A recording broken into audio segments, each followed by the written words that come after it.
I'm Pmgc, your host here. We also have two lovely gentlemen to my left who are making fun of me of not knowing where to look. We got Max Man, who's looking directly into my soul, and we got 7-Roll Gaming on the very end there. Gentlemen, yesterday had some very exciting matches. We didn't have a repeat winner, but we had a lot of teams contesting to be towards that top, and unfortunately some teams laying us down just a little bit. I think I need to apologize to Seven. Okay, it's the West team. This first for the first day, but it's just the first day. We've still got 2 more days. There's hope. yeah. I mean, there is a West team currently in first place, so you know we got to sacrifice one. Oh, that just got dark. A big tournament. I mean, to be fair, it's just day one. However, on the back of Frozen, we have seen Nextria really step up here in this very first day of play. However, if he's going to be mean to you, I'll be mean to him for you. S2G7, you were talking them up. S2G is going to be the team to beat. Where are they? Are they in the lobby? I know this was coming. I said after the third game, they needed a little bit more time, and they did not improve, okay? Today will be the day.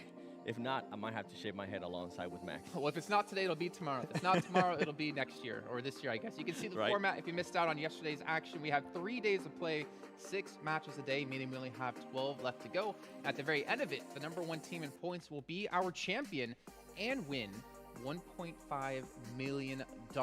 Max, that is a lot of money, a lot of pressure at stake here, and for the likes of Nextria, their first big international event like this on a global scale, for them to be in first place and to just almost grasp right now that money, they have to be feeling the heat. I remember last PMGC, I was talking about some regions that we would like to see potentially improve throughout the year and get there. One of the regions was the Arabic region, and also the teams from Turkey. We saw great things from Footballist. Unfortunately, they are not here. Hold on. We saw great things from Clash Digital Athletics. Also, true, Class DA, but okay, Footballist not here, Class DA did really good, but now they're back into this one, and they're trying to go for that first place, and they did really good for the Turkish region. Yeah, let's hammer home that point then. We talked about football so long when it comes to PUBG Mobile Esports, and then we had Class Digital Athletics come into likes with Silas, who is over playing here currently in PMGC, and now we're seeing even more teams. What was it, 3 more teams from Turkey coming through here, 7? Like, Turkey is such a dominant region, has so much potential and so many great players. They definitely do. I mean, they almost had 4 teams qualify here to this grand finals. The one question that I do have with Nextria, and it's been a big question mark for me, is they have been relying so much in regards to Frozen being able to frag out, right? Yeah. Frozen currently has 15 ilms. Out of the whole team, the whole team has 35 ilms, so he's contributing 43% towards those ilms. If for some reason he gets eliminated early, how is the team going to be able to react to that? Yeah, exactly. I mean, that's a really good point, because during the interview that we had yesterday, he did mention about how the team was able to set him up properly, and it is really good because, sure, he had that 1v3 clutch versus Damwon. There was really good execution, but to get in such a position, you need to have an initial setup, and his team is doing so much work without that squad, doing so well to prepare him for this type of engagements. I do not believe Nextria would be so high up in the overall ranking. Whoa. So if they can keep that synergy up there, they could still remain in first place. To be fair, right, most people would say about Nova, if you take out Paraboy, the Nova are nothing. However, we've seen Order step up. He was our 2nd place in MVPs. However, I think you're obviously right here. We're not seeing that 2nd player necessarily step up in that same kind of capacity as we've seen over the likes of Nova. But we can see here over rankings at the end of the first day, 76 points currently in first place, Nextria. But 7, you mentioned something about Nova yesterday that really sticks with me. They've been quiet. They've been just kind of lurking in the shadows, waiting for their time to strike, and they're sitting in 2nd place with 0 chicken dinners at the moment. And the craziest part, actually, in regards to Nova Esports was the last 2 matches. In the last 2 matches, they were the team that was able to gather the most points. They were able to gather 38 points, which was almost getting very close to half of their points for the whole day. So an impressive turn up. And this is something we were actually talking about. We're kind of joking around it, saying Nova will definitely show up in 2nd day. They're currently just gathering information. Well, guess what? Nova currently doesn't have any chicken dinners, and they're in 2nd place. So they're setting themselves up really good for today. Yeah, just a 9-point difference away from that first place. They might be able to overtake that position, but from what we saw also from Frozen yesterday, he said, we hope that we can remain in that first place. It's not going to be a given. And once again, talking about the top place, it was Nextria. These stats are highly impressive. Average rank is 5.5. That is some extreme consistency when you really think about it, but down to that clutch versus Damwon, once again, you have that also clutch factor, which is very, very important, and those 35 elims. If they can just even have a day that is remotely close to what they did in day 1, that first place should be fine. But as we said, Nova are very silent, are going to be the big threat to Nextria's position today. I mean, for Nextria, though, it's important to remember that this is a 3-day competition. 1 day of points will not get you the championship title. Like we've seen before, we've seen teams who, I think it was S2G we're talking about the other day, 7, like in Super Weekend, they put up like 200 points. Like, all right, we can just skate through it. We don't have to try too hard. No, you can't do that here. You cannot, rest on your points that you're currently sitting on. And next year, you have to continue to maintain the pace they set for day 1 into day 2. I mean, there's a perfect example already in the tournament with a team that has done that. And I think the first one that comes to mind has to be Enigma Galaxy. This is a team that started off very, very strong. I think the first 3 matches, if I'm not mistaken, they ended up second place, first place, which is impressive. But then after that, they just had such a big drop-off, not only in regards to the placement points, but also in regards to the elims. For them, they were only able to gather 2 elims in those last 3 matches, and that's just going to hurt them big time. Yeah, I think we saw something happen during the league stage where they actually got themselves only 1 point in 1 day for the first Super Weekend, so don't want that to try and come back too hard. As we're mentioning, Frozen, when he's out, who can step up in the 46. team? And we're seeing really no one else is able to match his KDA. You pointed out 43% of the eliminations here for next year have come from him alone. But I mean, look at the rest of the team. There is no one pushing that 2-point threshold. However, a 1.8 KDA is still damn good. Don't get me wrong. But we are worried if Frozen goes out early.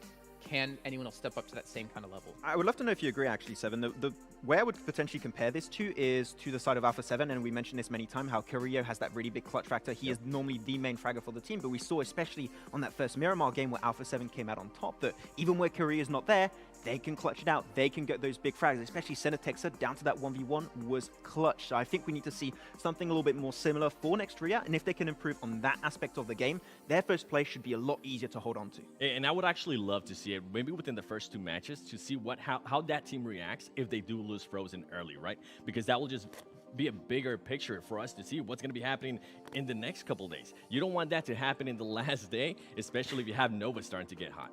I mean, for Frozen, such a young player to compete on this global scale for the first time is very difficult to do so, but he's been thriving in this situation, just like Nova have been as well. You can see they're a little bit behind in average eliminations. They're ahead, though, in average damage, really showing that this is a team who mechanically is so skilled that you can never underestimate them. And I think a big part of that average damage, we've been talking about him for a long time. He's one of my favorite ones to watch. It has to be Paraboy. Even though he's currently not leading in regards to elims, he does have 2,900 damage in comparison to Frozen that he is leading in elims.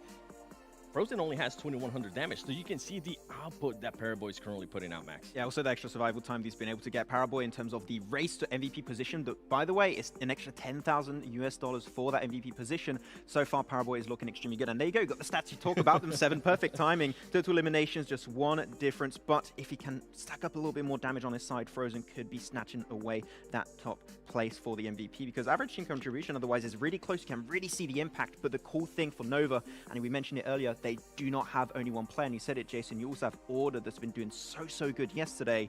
If they can keep having these 2 players perform on that level, they might be able to just push themselves right above Nextria. I mean, the thing is, this has been so consistent with Paraboy across the East League, right? We talked about, they had a week where they were 16th place, and yet Paraboy in particular was rivaling the team in first place with the Infinity in terms of damage, in terms of eliminations. And we need to start to really break down at least our top 3 teams, because there is some big discrepancies between these 2, or between these 3, I should say. With Nova and Nextria, you can see the placement points difference of only 6, even though Nextria have a chicken dinner and Nova don't. And then, as you were mentioning before, Seven, we see towards Enigma Galaxy, only 20 eliminations, and a majority of those, over half of those, coming from the first 3 matches alone. Yeah, actually, a stat that you pointed out to me, Max, that I feel gave like a stat. Can you I imagine? feel like we had to point it out. correct? I gotta give you credit, okay?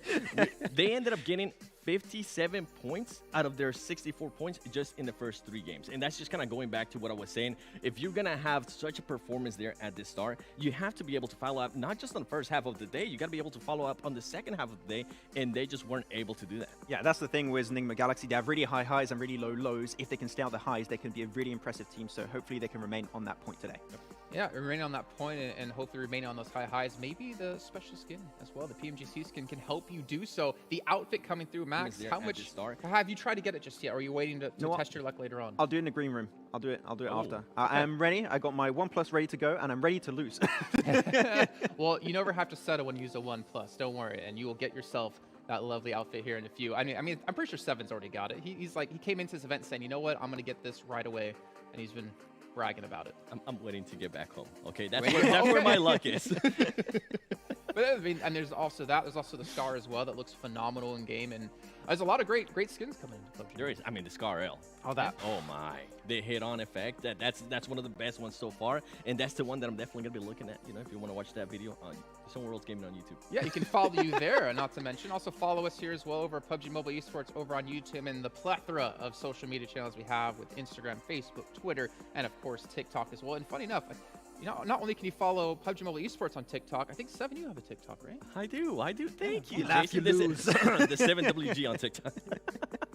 Okay, yeah, you can remember PayPal me. I will. I show got here you. for I that got one. you. But you guys at home, you know, we've been talking about a lot of these different stats as well here on the show, and I want to remind you guys, actually is a chance for you guys as well to follow along and maybe find exactly what you want to see when it comes to our esports station. You can head over to esports.pubgmobile.com/esports station and actually check out any stats you want to see in particular. We need to get a stat in there based on like our predictions, and I'm pretty sure all three of us would be. Actually, no, Max, you did get one right yesterday, didn't you? I got two. You got Stalwart right. And I got You the got third two? game too. I got Enigma Galaxy on the Sanhok game. Okay, don't look up those stats, though. I'm glad we don't have those because I don't want to see Max beating us in any way, shape, or form. But yeah, to bring it back to this, I mean, we were talking about a lot of the teams towards the top, but there's a lot of teams down towards the bottom that were really let down on so far. Na'Vi in particular, we saw them have a great victory when it came to match 5 yesterday over on Miramar. As you see, that's going to be coming up as the 5th one yet again. But they only jumped up to like 9th place from towards the bottom of the table. And that's showing that one win is not going to be enough to propel you into these top echelons placings.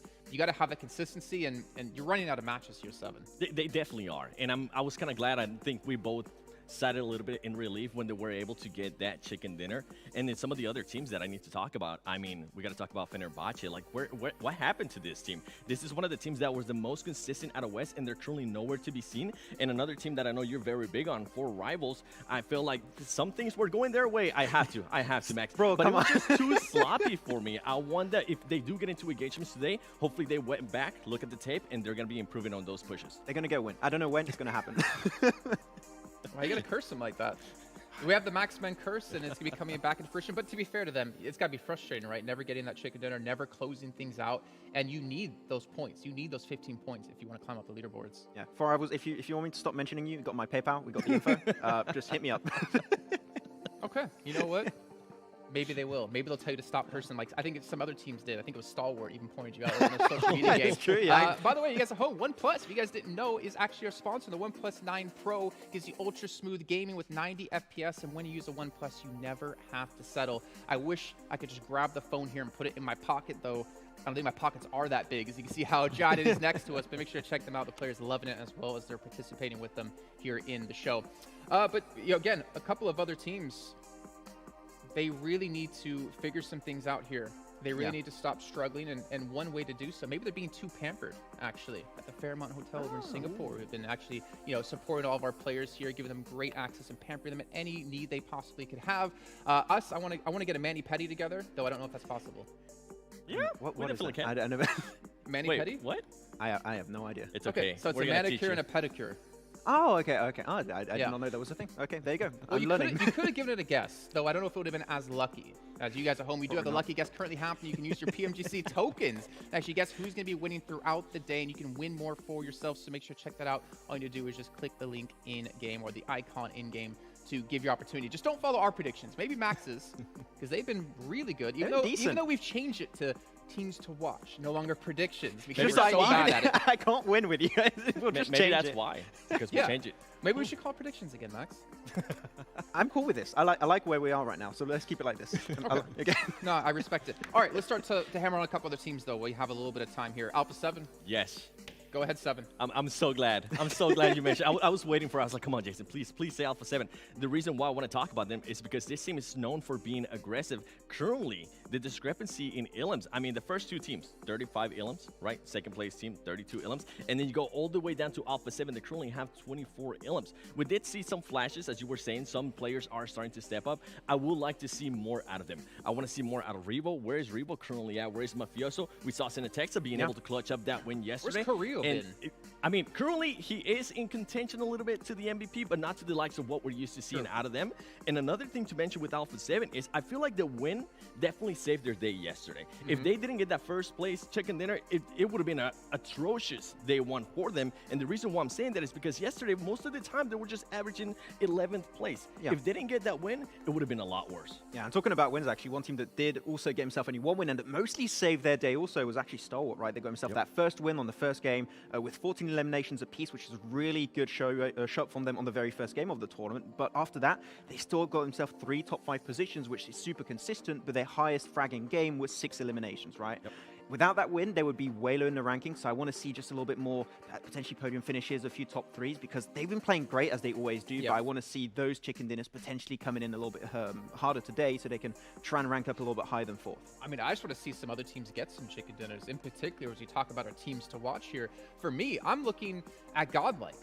Last place team at the moment. I mean, I know I talked day one. They were my team to watch at the very first match as well, but we need to see more out of this team. Sure. Because if they don't turn their stripes around here, if they don't start to turn their fate around, then they're not going to have a chance to break through. But I will give them this. Like, it doesn't matter where they place. A lot of respect to them because they're under a lot of pressure representing India. The first time we've seen India at a global scale like this in over a year's time, like pretty much 2 years' time, right? They have a tough job ahead of them. They're not Godlike. They're Team India right now, and they need to live up to it. Exactly. One thing that I've seen when I was looking back on the VODs about Godlike, I remember that first game, we saw that push on Alpha 7 on the bridge.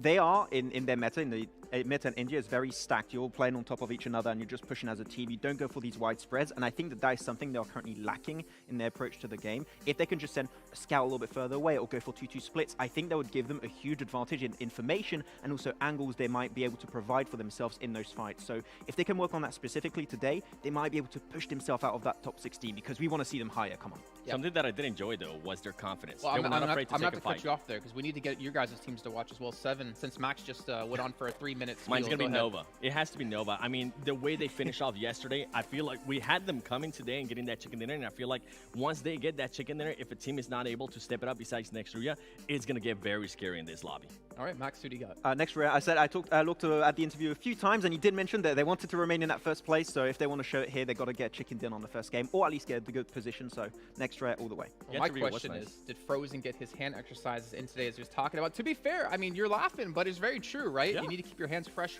everything limber and ready to go. And speaking of ready to go, we're ready to go. We got John out on a blank to cover the first match of the day here of day 2 of Pmgc. And we're going right on into it. Thank you very much, Jason, and the guys on the desk looking fine as hell as ever. But we're going to be going over Erangel, apparently, in this first game of the day to kick things off. Next roulette, still sat at the top. I honestly, every time we get that cheering from the crowd, it puts me off just a little bit. I'm like, whoa, who's cheering right? Is it for me? No, it's for Get the out my team. kitchen. No, what? Are you from the kitchen right now? You got your kitchen studio on? Look, these teams, they've been cooking up some big points today and yesterday. They're looking to go for gold. That's Nova in particular. But look at this, average points in our angle. Nextria with 17 average points. What are these numbers? It is fairly nuts. Over 6 games as well. That's impressive to being able to keep it up over that 15-point mark. I mean, generally at the top spot, you do see just sort of hovering, I think sort of 14s, 13s towards the end of these series. So the question is how much more distance can they go on this average? Because it is right now phenomenal to be able to keep up a 17-point average. We'll see if they're able to repeat that performance, but plenty of other teams biting at their heels playing. Absolutely, and welcome to day 2. I know the desk is doing a fantastic job at, introducing this, what's all going down, making sure to get all those juicy little extras in there as well. There's going to be some extras here on the broadcast, so make sure you're checking out for those lower thirds, those little graphics coming out on the screen. We'll let you know exactly what they do mean. Stalwart on our screen at the moment, down towards Nova Rep Noya. This is day 2, match 7, our angle. Slow and steady for the start of it, but a south circle is going to be given to us. No one really heading too far north of the river just yet, but I expect Team Secret to be blasting out that way. A lot of military island is in this circle, but likely going to have to move away from that position, try and reposition away from there. The Infinity, Stalwart, both going to have to make those moves. No one hot dropping with them this time around, but Na'Vi and Godlike pretty close to one another, as is Team Secret vying for those vehicles. Yeah, looking for them nice and early here, trying to pick up whatever they can. They are fairly surrounded at this point in time, though. I believe we do have our first knock and flush of the game coming through very shortly over towards the top side of North George. So we'll see what actually happens over there. Matic being very much out of the way. Here's Fredo, goes down. That will be quite a quick flush coming through. I mean, we saw Na'Vi have a little bit of strength displayed towards the end of yesterday's games. It's good to see them coming back on in. Maybe they're packing those new Pmgc Scar L skins that Seven was talking about on the desk and those Pmgc premium crates. Maybe. Yeah, you would expect Silas Pew Pew to have the laser skin, right? That would make sense to me. Maybe he can clutch it out with this one, but it is 6-8 in him, all in his lonesome with the Sharks encircling him at the moment. See if he can get away. I'm not sure about it. He does have some fair bit of loot on hand, 3 first aid kits, so he can weather the storm just a little bit, but when you got 4 rifles looking your way, a little bit more spicy than you might have liked. Yeah, it's at least 3 peppers on the menu. You know, it's not looking good. 3 peppers? 3 peppers. Spicy. What kind of peppers are we talking? Oh, chili pepper. You know, like on a menu for a takeaway? Yeah. When you get anything that spices, certainly in England, I don't know about around the rest of the 3 world. peppers. Well, Like to be the 3 fair, peppers on the menu. Oh, I've got you. Well, to be fair, at the moment, we've got Silas Pew. He's currently been the ghost pepper at the moment, staying out of dodge, staying hidden, staying a little bit ethereal here. And he's actually able to get out of the way of 6-8. They don't check that rooftop, but worried there might be some more teams. In the meantime, S2G have actually been able to get into position. This is really, really good stuff. Nice regroup there. Next Ruya flies through with a Vector on board. Ice shot immediately hits the deck. Team Secret not having a good start to their game here. Already down 2 players. Moving on through, and of course, if you're watching live and seeing them move through, you can earn those rewards with the Grand Finals Treasure Box, available until January 30th. So you've still got 8 more days. Got a little bit of time. Got a little bit of time to be getting that on. In the meantime, S2G managed to get out of dodge. This is great stuff for them.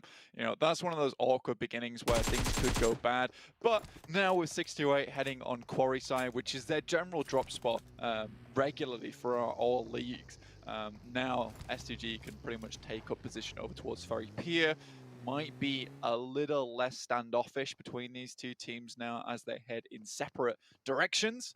Nova, though, over towards Gaka. Now, Seven was talking about them on the desk, how he's got to back them all the way. And, you know, I have to agree with Seven. I think Nova has been having a big step up. I think next Ruya, there was perhaps a little bit of some misgivings there towards Miramar. Honestly, it was one of those weird things where you're rotating. Sometimes you get a player shot out the vehicle, and that is just the way it goes on Miramar, sadly. For Nova, on the other hand, though, they're still slightly behind in terms of points. 9 points behind, but 10 now with that additional elimination coming through in this game from next Ruya. But we'll see how things go down. Still the lion's share of these games left to play, of course, with 12 still yet to be played. Look at that Jumper trying to give the camera the slip as well as everyone else. I'm leaving. You can't follow me. Fortunately, we're stuck to his back like a magnet. Oh dear, yeah. It's unfortunate for him that we have complete control of what we look at in this game. Down 1, very, very central near Potato Hill in this sort of the logging compound there. They should just be fairly safe and secure for now. The question is, where does the next shift go? It's a great launching point for rotations into the future of their game. Yeah, and I mean, with down 1 having a lot of success recently with that central playstyle, this circle's a little bit more favorable towards them. Can move over towards Pmgc side, but most likely won't, knowing that Enigma Galaxy holds that. I think they played on that north side, but we will be getting a Paraboy interview here, John. It's going to be covering 对于我来说，可能会自己站在一个更大一个舞台上，然后再次获得了一个冠军，再一次的荣誉加身。粉丝的话，可能是大家再一次的为我高兴，再一次的欢呼。There you are. A couple of wise words from the man himself, the top MVP candidate right now, Paraboy. Well, I mean, he's looking fine. He's looking good. I mean, that's what it's all about, right? You look good in game, you look good out of game. That's the way to be. That's right now, boys. I am a Paraboy simp. That's how it works. No, the guy is generally very well spoken and tends to hold himself very well on camera and in game, and I think that's a very admirable thing to be able to do. Though he has had a lot of experience with that type of work also, so it does make sense in a way. Hopefully, Nova continue to put up those kind of performances. I do think that if we look at the stats, Order has also been putting in a massive amount of work for that team, so it's no longer just all on Paraboy's shoulders, which is lovely to see. And this is typically when Nova start to do very well. A7, though, just not having the best of luck with these rotations at the moment. They look a little bit clumsy, a little bit messy. I'm not sure I like to see it. Oh, it's unfortunate they're getting cut down. One of the players going down. To a Team Secret player as well, who've lost 2 so far. Another team is taking shots right now as they start to rotate. Actually, fairly centrally. We've got about 5 teams pretty much in the center here on the southeast side of Pmgc, sort of trying to control these areas. 4 rivals sending into a position. Going to be pretty close to Fenerbahce here, though. I mean, these rotates typically are pretty decent for 4 rivals, and I'll mention it again because I think 4 rivals is a team that typically can get to that 20-minute mark, right? They stick around. They're a stick-arounder team, and that's typically what happens in most of these games. And I would say that they are a middling of the pack team. They get towards the end of the game, and again, it's just that case of get this first good positioning, and then there is almost a hesitation to actually hit anywhere else. Right now, they're taking shots over towards S2G, though. I'm happy with this. Cannot fault them for it. Trying to do a little bit damage down towards that compound itself and maybe make a home for themselves later. Pretty grim circle so far, but can it get grimmer, John? I would imagine so. If it goes... Oh, I would say that's probably one of the grimmer shifts. I think having that split across the mainland and that military island, I imagine the Infinity... what do you do here? I mean, do you want to commit to being on that mainland, or are you going to bank on having that path down to a south shift if it comes through? I mean, typically, if I'm playing at a high level here, I am banking on the northern coast just because there are so many more compounds over towards Sosnovka on that northern side that you can pick up, play on the beachhead. So it's much easier to rotate from north to south. Whereas if you've got like a position where you can fairly easily hold on the north side, you don't want to give that up right too early. Because if we do get this shift towards that northern side, then you're not going to be in the worst of worlds. If it shifts down to the south, again, you're not going to be the worst of worlds. You could be easily finding a position on Sosnovka. So at the moment, we have Team Secret still up in Severny, though.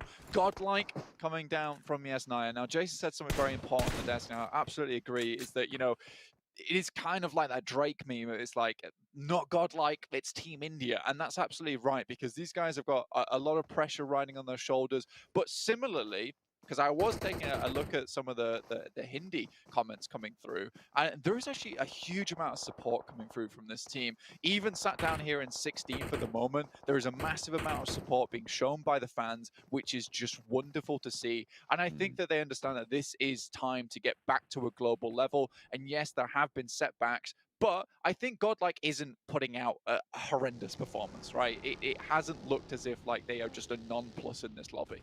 They aren't lost, right? It's good. It's good. And 22 points on 6 games. I mean, that's more than I'd get, to be fair. But True. That's not a very high bar to get over, to be fair, as well. But still, 22 points over 6 games, very much in conversation to be jumping up fairly far. I mean, all the way up to 10th. That's still within that range over those first 6 games. There's still 12 games left to play. They still have so much more time to adapt, to improve, to really put that work to the test. Now, if I can say something maybe a little bit negative, but not too negative, more constructive, I'd say, because I do agree with Max in a way is that a lot of BGMI, a lot of that playstyle is very much stack heavy, right? You move around as a unit, you take team fights as a unit, and I think that is just a regional style. However, at the moment, even with that regional style, I do think Godlike's looking a little bit impatient at times. And I think if they change that, they would probably be quite the formidable team. We saw them take fights against Stalwart yesterday on Miramar, and they looked pretty good for it. There was just a little bit of that impatience, which left a lot on poor Jonathan's shoulders towards the end of that fight. And I think that fight could have gone a lot differently, personally. And this is why I say that they're not a non-plus. I mean, when you've got 16 of the best teams, someone has to be in 16th, and it's no marker of your particular skill. It is just the way of the game. Kid trying to move through from the north side. They went all the way back up to Severny. Now it's like Jumper not going to have the best of luck there, going down. Getting eliminated. Kid still yet to make it in. Was pretty low on health as well. The next shift just about to come through, and it is the mainland, so no chicanery around those bridges.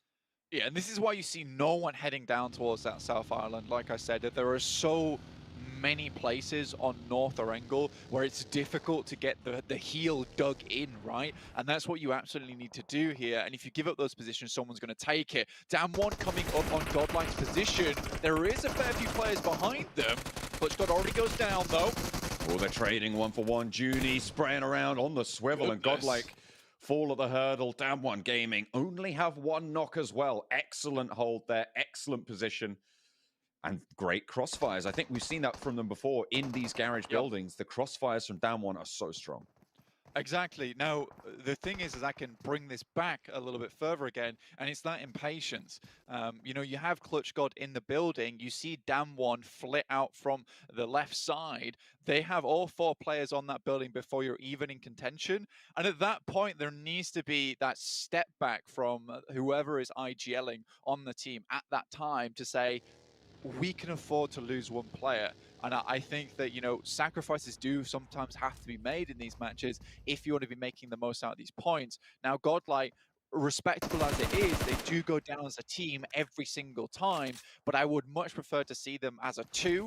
You know, we saw Stalwart pull off something similar to that yesterday on Miramar, playing as a 2 and getting 5th place. That's actually quite a few placement points that you were accruing and getting that consistency on board, which is why I say that about Godlike. It's that their mechanical skill and rotations look strong, but it's sometimes that inability to pull back and look at the bigger picture. 6-2-8 under fire from Nova, and the Infinity are right next to them on the hillsides as well. Newsy looking to put the nade on through. Daoshi out wide. Spot's got Tunny up the top, but doesn't drop him just yet. Newsy under threat, and he is just going to get rolled straight on over. A little bit too bold there from Newsy. And the Infinity lose a player, 6-2-8. They want to take this fight with the Infinity. They want to keep going. Nades up the top of God Tunny and Logan. Up to bat against Daoshi. The nade over the top looks good, but across the way, Mela has the back of his teammates. And the Infinity might just survive for a little bit longer. Daoshi down. Fantastic bloody angle here from Mela. I don't know how he got over this side, but he is tearing 6-2-8 apart as we speak. Daoshi hits the deck. Oh, that's a beautiful nade to finish it off. You know, you can never really count the Infinity out, especially when they play these off angles so damn well. And now, 6-2-8 just down to 33Z in the shack all alone, and there's bullets coming in his direction. He's going to get pincered. I don't think he's long for this world. The nades as well from Mela. Instrumental in that last engagement for the Infinity. 33Z's position is fully known now. Nades still sending on through. Maybe going to be able to post one of them, but the smoke is there, and the spray is good. Got Tunny, tickles him. 33Z pushes out the back, knows he needs to take one fight or other, and Mela's going to be the choice that he makes. 33Z out in the open, and it's just going to get cut down. Mela, beautiful position, beautiful play. The Infinity very proud of that. Yeah, that doesn't happen unless they have Mela involved in that fight. That should have been an easy team wipe for 6-2-8, but they didn't compensate for that player in the back. And who would, let's be realistic, who would compensate for a player over towards a shack on your backside and completely separate from the team? Damwon hit the Wizard Tower, but Nova is here to receive them. And Junie from Jimmy just gets shot out from underneath the truck. Oh no, 3 players already down. Junie is going to bleed out there. Fabian, no way of getting that one back up. Damwon Gaming, 3 players alive. Is it the cost that they were willing to pay for this center circle position? I mean, if you've got one player in there and nobody else now as the remaining players get swept up into the point tallies of other teams. Fabian, last player. Is it worth it, losing those 3 players to get this position? I got to think it isn't. Absolutely not. Nice Molotov comes through as well and burns at Fabian's feet. See if he gets away from the burns on this one. But honestly, yeah, I wouldn't say it's worth it. It's worth it if you can get at least 3 players alive, because there's no hope in hell now that Fabian holds that alone. A7 coming against Nextruya, so it's the battle of the West here. A7 trying to put themselves back on top, but Nextruya doing a good job of it. Frozen takes down 1. Again, A7's coming into this fight with 3 after their little skirmish with Team Secret earlier on. With an early knock against Nextruya, that allowed Alpha 7 to even the numbers just that little bit. And now it's only Yekta left for Nextruya. Mafioso gets that res onto Senatexa. Rio. Very close by, and actually, they're taking shots over towards Furious Gaming as well on this northern side. And at the moment, Nextruya really struggling. Frozen crawling back to the bunker. I think Korea might just figure out what's going on here. Or maybe not. He's more preoccupied with Xavier. Absolutely no idea what's going on at the moment from A7. They're completely clueless to this, but A7, I think they have the bead now, but they still just careen on past. Nextruya have stayed hidden in the bunkers.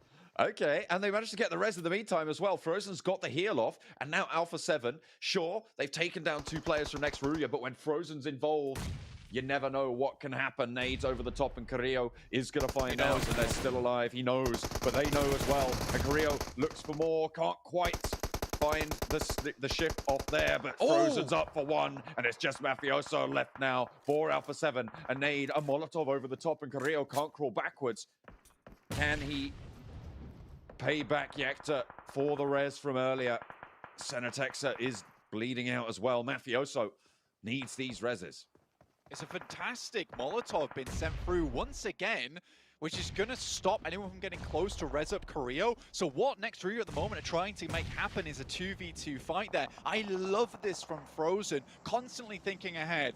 Saw what though, down to just 1 in action. See as he can keep this dream alive for them, but Fenerbahce raining just destruction upon their heads.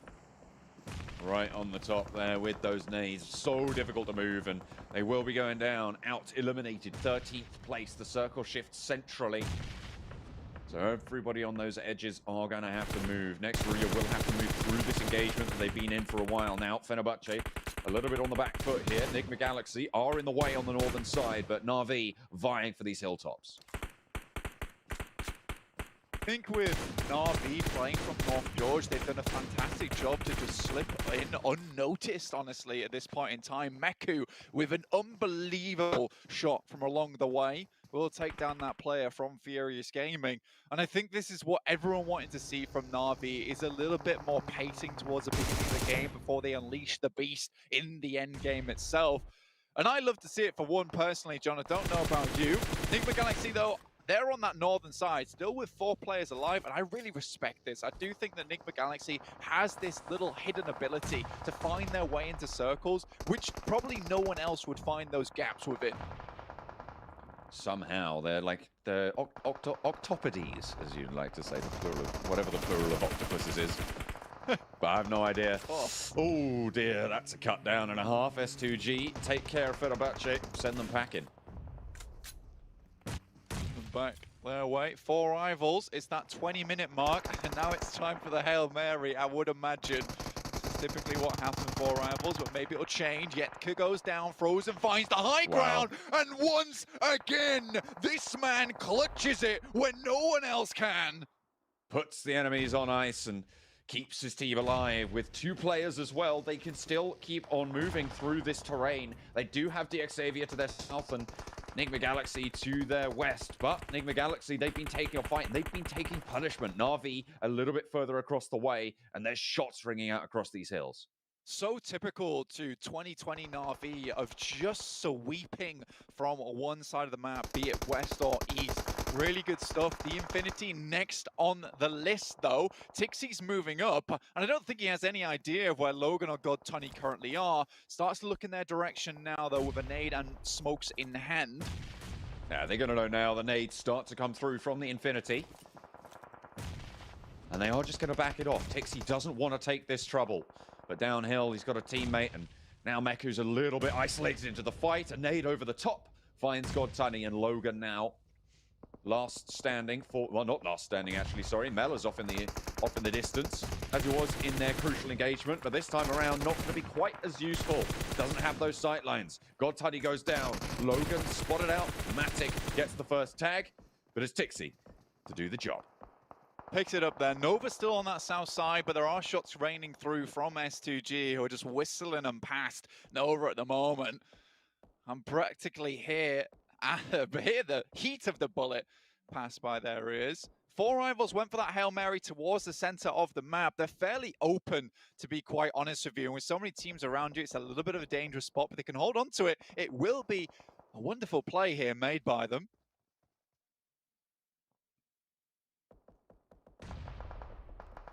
Xavier mounting up, moving central. They have 4 Rivals ahead of them and S2G. At the back, Rabiz trying to suppress, but here comes the wave from S2G. Seven said he wanted to see more from this team. We'll see if they're going to start to stand up today, see if they've developed, but the first goes the way of Duck for Xavier. And around the side, they're not finding anything in response. Rabiz, sure, he's taken damage, but Lamborghini's pushing that nade to the back there, keeping them bunched up, knowing they don't have the off angles. Finally, a knock comes in response, but Lamborghini's gained ground in the meantime. Rip 7 falls, Silas Poor crawling forwards, maybe looking for Lamborghini, but Timber getting that res on the backline. Xavier keeping themselves cohesive as well. Nice. As Frankie falls. Lamborghini now in the sights of Silas, but he falls to a drop shot. Duck knocked in the meantime, and it's 3 players down for Xavier. Timber last for S2G as he pushes through, and Lamborghini gets dunked on. S2G stay alive with 3. That sports car comes to a halting stop there at the end of that fight between S2G as well as the boys from Xavier. Unfortunate stuff. Na'Vi, though, now trying to mount some kind of position, but they're playing uphill. Can they trudge their way up this muddy hillside to 4 Rivals position, who are playing King of the Hill at the moment? 4 Rivals, they've been that centerpiece of this circle for quite a while now. And RV have other ideas. Meku still on that off angle. Nova, a difficult push from the south. It's come through. Finds a really nice one on the Rith there. That'll take them down to just 3. And already some more bullets been sent their way. Great angle here from Meku as the rest of the team storm the position. And 4 Rivals have nothing in return. Tixi just moves forwards, a hot knife through the butter of this terrain. Pemburu in this smoke could prove to be tricky, but S2G, they're pressuring the other side, caught in a vice grip. 4 Rivals need to turn to diamonds now, as Jason would say, but S2G now up to fight with Na'Vi. 4 Rivals still have their player alive. Nigma Galaxy, a side quest right now for Na'Vi, but there is still a little bit of damage to be taken. Nova moving up to the back as well, as S2G have to turn their attention elsewhere as well. And Na'Vi, Nova, all pushing for the top, and Pemburu. Oh, the drop shot's just too good, just there in time, and does go down. 4 Rivals down in 4th. Na'Vi cut down as 1 player knocked on the sidelines. Nova struggling to move up here as S2G are going to get taken out as well. 2 teams remain.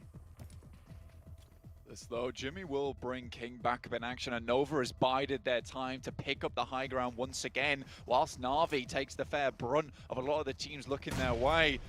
And we felt like Na'Vi was the main character here, but it's Nova who's on the main story quest line at the moment, looking to take down Na'Vi here. King up on their feet, but it's 3 versus 4. Na'Vi's gonna have to pull something absolutely unbelievable out the pocket here to make this happen. The good news for Na'Vi is that they have the circle under their control, but with 4 players, those sightlines are so valuable for Nova. Saw Na'Vi start to step up at the end of yesterday. It seems like they've carried that momentum, and Order goes down first. Excellent spray coming through from Tixi to suppress one of the crucial members of Nova, and damage being sent uphill as well. No knocks being found either way just yet, but Paraboy is low, and with the blue at the back, needs to start moving. Cannot afford to take any more damage. Na'Vi keeping it together now. The pressure hopefully won't get to Paraboy falls as well, and King and Jimmy left to stand tall for Nova. The 2 players who have lost their main fraggers here, but they are great in their own right. Meku, Kitsune down the hill, looks for the shots, but Tixi's moved out wide, and King now up for the sidelines, finds Tixi. 1 versus 2. Kitsune and Meku for Na'Vi against King for Nova, and he's low already. They know his position. They know exactly what's going on here, and it's only a matter of time before Na'Vi take the chicken dinner. Na'Vi looking like a well-trained robot in those last moments. They had designated positions they were pre-programmed to head over towards. The split there at the end was just mechanical.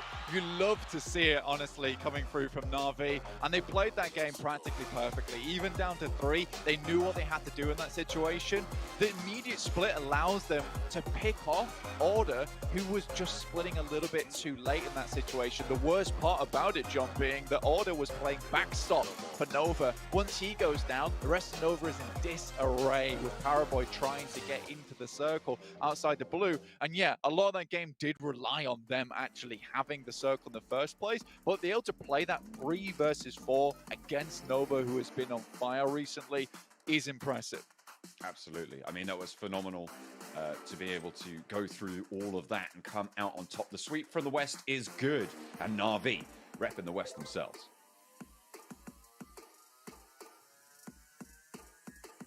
Call him Eiffel65 because John is blue. East cannot live up to the hype as West comes out strong and Na'Vi take themselves a much-needed chicken dinner. But more importantly, they do it with 15 eliminations as well. We talked about Na'Vi yesterday. They were at the bottom, or towards the bottom of the table, I should say. And with that one chicken dinner they had, they only moved up to like 9th, 10th place. Yeah. But as we saw here, they were already up to 6, and with that victory, they should be shooting up the leaderboards, which is honestly what we want to see, 7. We always talk up Na'Vi so much, and they always let us down going into events, but this was a big, big win. It is a big win. And I kind of have to be a bearer of bad news because we just haven't been able to see them following up a win. Maybe today that'll be the big difference, maybe with the way they're kind of currently playing.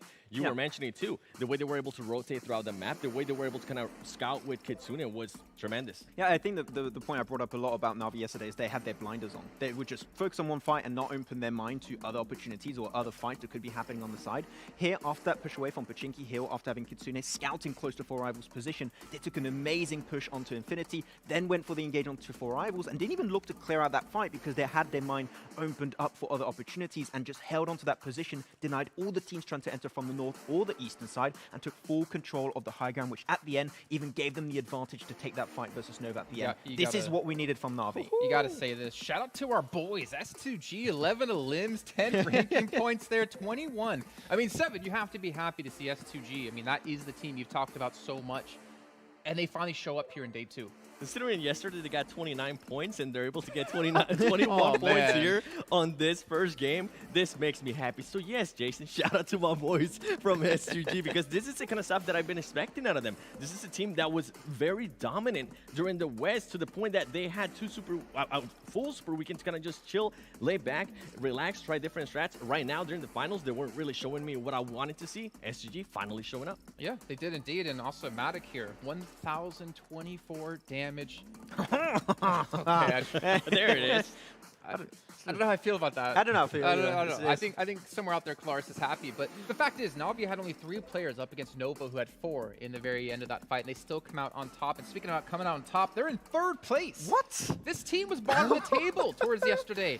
With 2 victories now, they've been able to shoot themselves up into a lot more money. Yeah, 15 positions extra, 1 out of 3 games to go himself a chicken dinner in 8th place, and then another chicken dinner to kick off the day. What a good showcase from them. And you're looking at that one, sure, Nova able to push himself up in that 1st place thanks to that 2nd position in this game, but you still have 2 teams from the West here next round, Na'Vi in 2nd and 3rd. Like, West, a lot of people were saying, oh no, East is going to dominate and everything. Like, man, no, it's a lot closer than what people expected. Yeah, there's some teams from West that are definitely stepping it up. Now, I want to go a little bit off topic here with Enigma Race Gaming, right? With this team, they just really haven't been able to perform. I would love to see them starting to spark it up again because if this is the case, you're going to see a lot of the other teams starting to pass them up. You saw DX. I mean, DX being able to maintain their playing style. They were able to perform as well in Miramar. We do have a Miramar coming up next. And then as we go down the list, another team that's kind of scaring me a little bit with the way they've been performing in the past couple matches is going to be STE, Max. In this past game, they were able to get 0 points. They got eliminated in 13th place. Hopefully this Miramar coming up, they'll be able to flip it around. Yeah. Is that your vengeance for us talking about SGG in such a way? Is that, okay, trying to get back at me. You guys were hyping them up so much for me that I was starting to get behind the hype. I almost started picking them, but I agree. We need to see more from them. You know what, Max? We got to talk about 4 Rivals because we were watching the match together. No, don't be sad. You should be happy, right? Because we've seen improvements from yesterday to today, the way they were grouping and sending. I saw improvements, yes, but I still need to see one improvement on one aspect of the game that I've not seen yet from 4 Rivals, is that they had such a good position. The entirety of that late game, they were dead center on the high ground position. All the teams were fighting each other on the outskirts, so they were just vibing in the middle of the circle. And yet, they came out with, what was it, 2 eliminations, I believe? Yeah. They needed to be the team to be proactive, push teams away. That push from Na'Vi should not have happened in 1,000 years in that game. We saw that with Stalwart Esports yesterday in match 1. Remember, I mentioned, all right, well, I mean, we went towards Military Island off the bat. They had zone right off the bat, but what did they do? They pick up 14 elims. They look for those because they realize we need every single point and capitalize off the position that we were given. And speaking of capitalizing off the positions, Frozen versus Alpha 7. Oh, that was good. I mean, Yekta was there too, but he was mostly down the entire time. He was there in spirit. But Frozen was able to pull off like a phenomenal 1v3. Well, to be fair to Yekta, I mean, he was the last player standing for that team. Alpha 7, for some reason, they decided to start focusing on some of the other teams rotating. I think it was Furious Gaming. I think I saw Korea or Cinetex. I can't remember at the top of my head which player it was. He decided to start shooting at that player instead of focusing on what they had. They had a 3-1 advantage that they didn't take any advantage of. They let them recoup, and they let one of our current leading MVPs recoup, which is Frozen. And Frozen was able to take it single-handedly. Another thing from Alpha 7 that I feel like they need to definitely work on that I'm not seeing here is if they are going to be aggressive, they need to be able to finish up those battles quickly. That's super important, actually, because I think one point that we need to mention in this game is that they were trying to do too much at the same time. They tried to leapfrog the position of next rare to try and gatekeep them onto the next circle shift while taking another fight. You're just putting yourself in too much of a bad situation. And of course, if you're Frozen against you, like, you're just giving him a free piece right there. Yeah, I mean, but the fact is, again, like, Frozen, this is his first like global competition to be able to play in that kind of pressure against Alpha 7, who's a very strong team. Never get me wrong when talking about them, but to be able to capitalize off that, I mean, we saw his nerves in the final interview of the day, right? He was still like jacked up, like excited, but be able to keep calm under pressure and in a 1v3 situation like that. I mean, it was important the way he played things out. He had a knock onto Creo. He had a knock onto another player for Alpha 7 towards the back. I want to say it was Revo, but I'm not 100% sure. Don't quote me on that. And he puts like a Molotov down to like separate to buy himself some time. He played that perfectly. A shame they didn't obviously get further into the match, but they're still fighting against Nova here for that first place. Yeah, the composure he's able to maintain in this kind of situations. I mean, we have actually seen players being able to bring a lot of hype around them, and then they get to this stage, and it just, in a way, dies off. Yeah. So far, it hasn't happened with Frozen. The one thing, though, we're still talking about, when we talk about next Ria, we're still talking a lot about Frozen. What's going to happen if for some reason he has 2 matches where he doesn't perform? How is the team going to be able to react to that? That's the question that I feel like we need to get answers on. It could be a $900,000 plus difference, right? The difference between first and second place here. If he doesn't perform, or he gets knocked out, like you're saying, who's going to step up else on that team? And speaking of stepping up, you know, Na'Vi, let's dive back into them, because this team, we talk about teams in general where you have like those standout players, which is the way PUBG Mobile kind of was back in 2019 and has transitioned away from. Na'Vi have every single player on the team who can step up. We normally talk about Tixi, because we saw there Matic coming out as the MVP. Yeah, I think Tixi also was the MVP of, what was it, PMPL European Championship? I think there's one that I believe, I actually called him as potentially being the MVP, so we'll see, but indeed, that's a real aspect that Na'Vi has been able to play around, is that every single player on their team can frag out, and Kitsune has been able to set up the team really well in getting in those positions, so it's just well rounded up. But once again, we talked about it, they need to build up that momentum, which they've been able to do since that win yesterday. Well, on that note in particular, as we take a look actually at Na'Vi in our recap here, Seven, you talked about this yesterday before we even went on to the show. I think it was even the day before, mentioning that Na'Vi last year were lacking that in-game leader. Kitsune coming in, also previously known as Adder. We're seeing here the decisions he's making are good, and they're finally starting to capitalize off it. It seems like he's getting more comfortable here in Pmgc. Yeah, I remember one of the conversations that I had with Na'Vi when we were in Dubai was that they seemed like they had the fragging power. They just seemed that they didn't have an actual leader, or where to send him, or where to be able to guide him, right? Right now, they have that in Kitsune. Right now, we're starting to see that. I love how they were able to neutralize Paraboy as well there towards the end. We were looking at Paraboy, we're like, whoa, he's going to be able to get a great off angle here. They realized right away, they make sure they cause some damage to him, and then it kind of make Paraboy back off a little bit more, Max. Yeah, I think they were maybe shooting a little bit in the dark, but now they definitely have a plan in mind when they come to some of these games. Here, they went for Pachinki Hill position, which was also taken by Nova early, so it's really good when it comes to getting that information into the mid game to transition into late game. And here they move move out. And you can see a small bit on the side here. Kitsune moves out, crosses the road, gets the information, clears the spot, and then the team follows up on that rotation. Before doing so, they try to make sure they clear out Furious Gaming inside the rest of Pmgc itself. So they were continuously fragging out, trying to get those eliminations left, right, and center, getting involved in the kill feed to try and hopefully make things a little bit easier as they approach that late game. But here, Meku able to get himself some decent sprays, a few knocks here and there to make it a little bit easier. The thing is, they only had 2 eliminations there, and they finished off with 15. So from that moment, they just completely switched on, picked up 13 eliminations, and closing out the match. Like, they realized we have a good position, they have the high ground, they have the height advantage that Seven has here now, and they made it work, right? And we talked about 4 rivals. They had the position, but they didn't look for those elims. They didn't capitalize off of it. Yeah, exactly. I think we're going to see that push. Oh, no, wait, that was actually after the push that happened. But yeah, they just took that position so easily, it seemed. And the moment they had control, they were just gatekeeping everyone away. Like, we got the high ground position. If you want it, you're going to have to take it away from us, because otherwise we're going to take the win thanks to that height advantage. Yeah, and I'm glad that they weren't passive. And this is kind of something of the likes of what Jason was saying. I'm so glad they weren't passive. They decided to be aggressive. They decided to use the position that they were on for their advantage. Being able to get those elims are huge. Now, my main question, I mentioned it earlier, and I'm going to sound like a broken record. Can this team follow up this win with a great performance? We talked about it yesterday. We said, okay, they got this win. How about maybe not go for the win the next match? Top 5, maybe 5 elims. We'll count that as a win towards you, because now you're being able to carry a little bit of momentum. They weren't able to do that yesterday. They got a little bit close to it. I think they ended up with an 8th place finish with 4 elims, which is not bad, right? It's not bad in comparison to what we're used to seeing from them.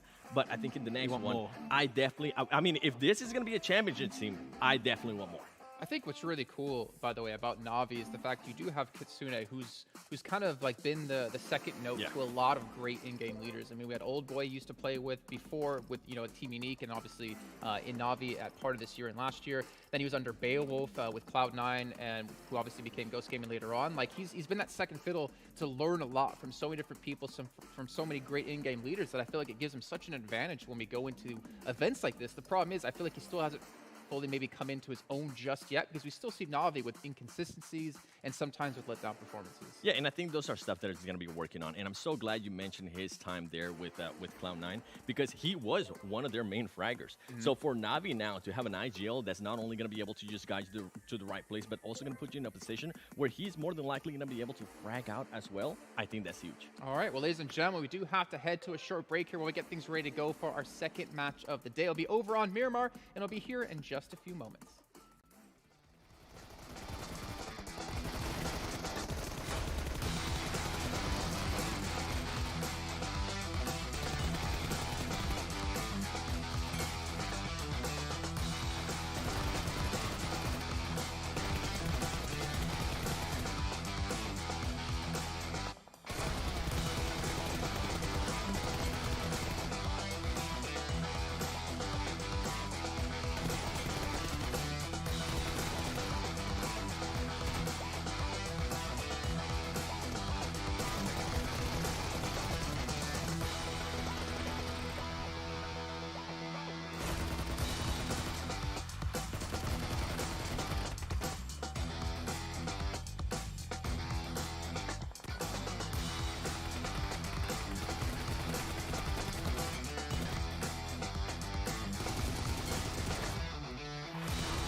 saw the first light, the first steps.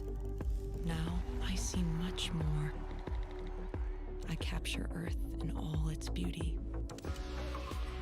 I see action. I see drama. And I see it in the finest detail. Moments of inspiration. And the first steps. I am the 1+9.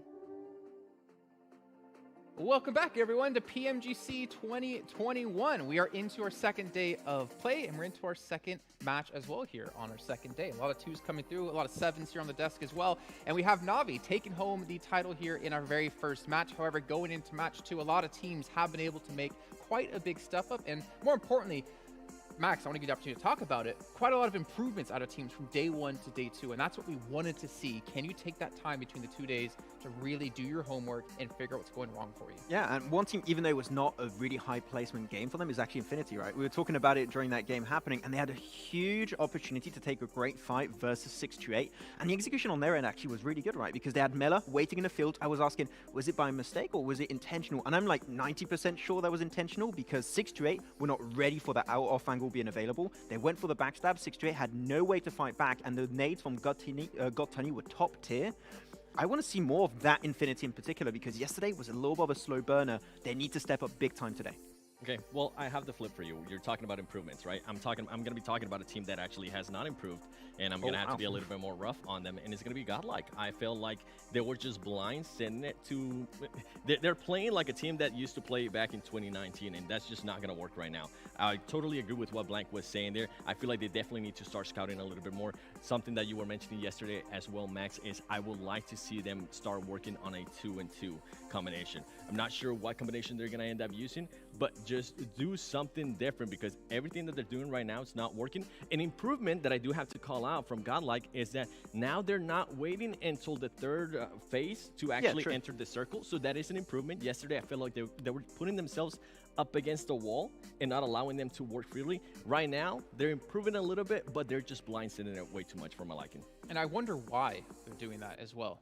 The fact is, they have every opportunity to watch what's happening around the world within PUBG Mobile. Yep. Obviously, playing in BGIS, the meta might be a little bit different, but they should know and know what to expect coming into this event. And I mean, with the championship team, this is something we always talk about.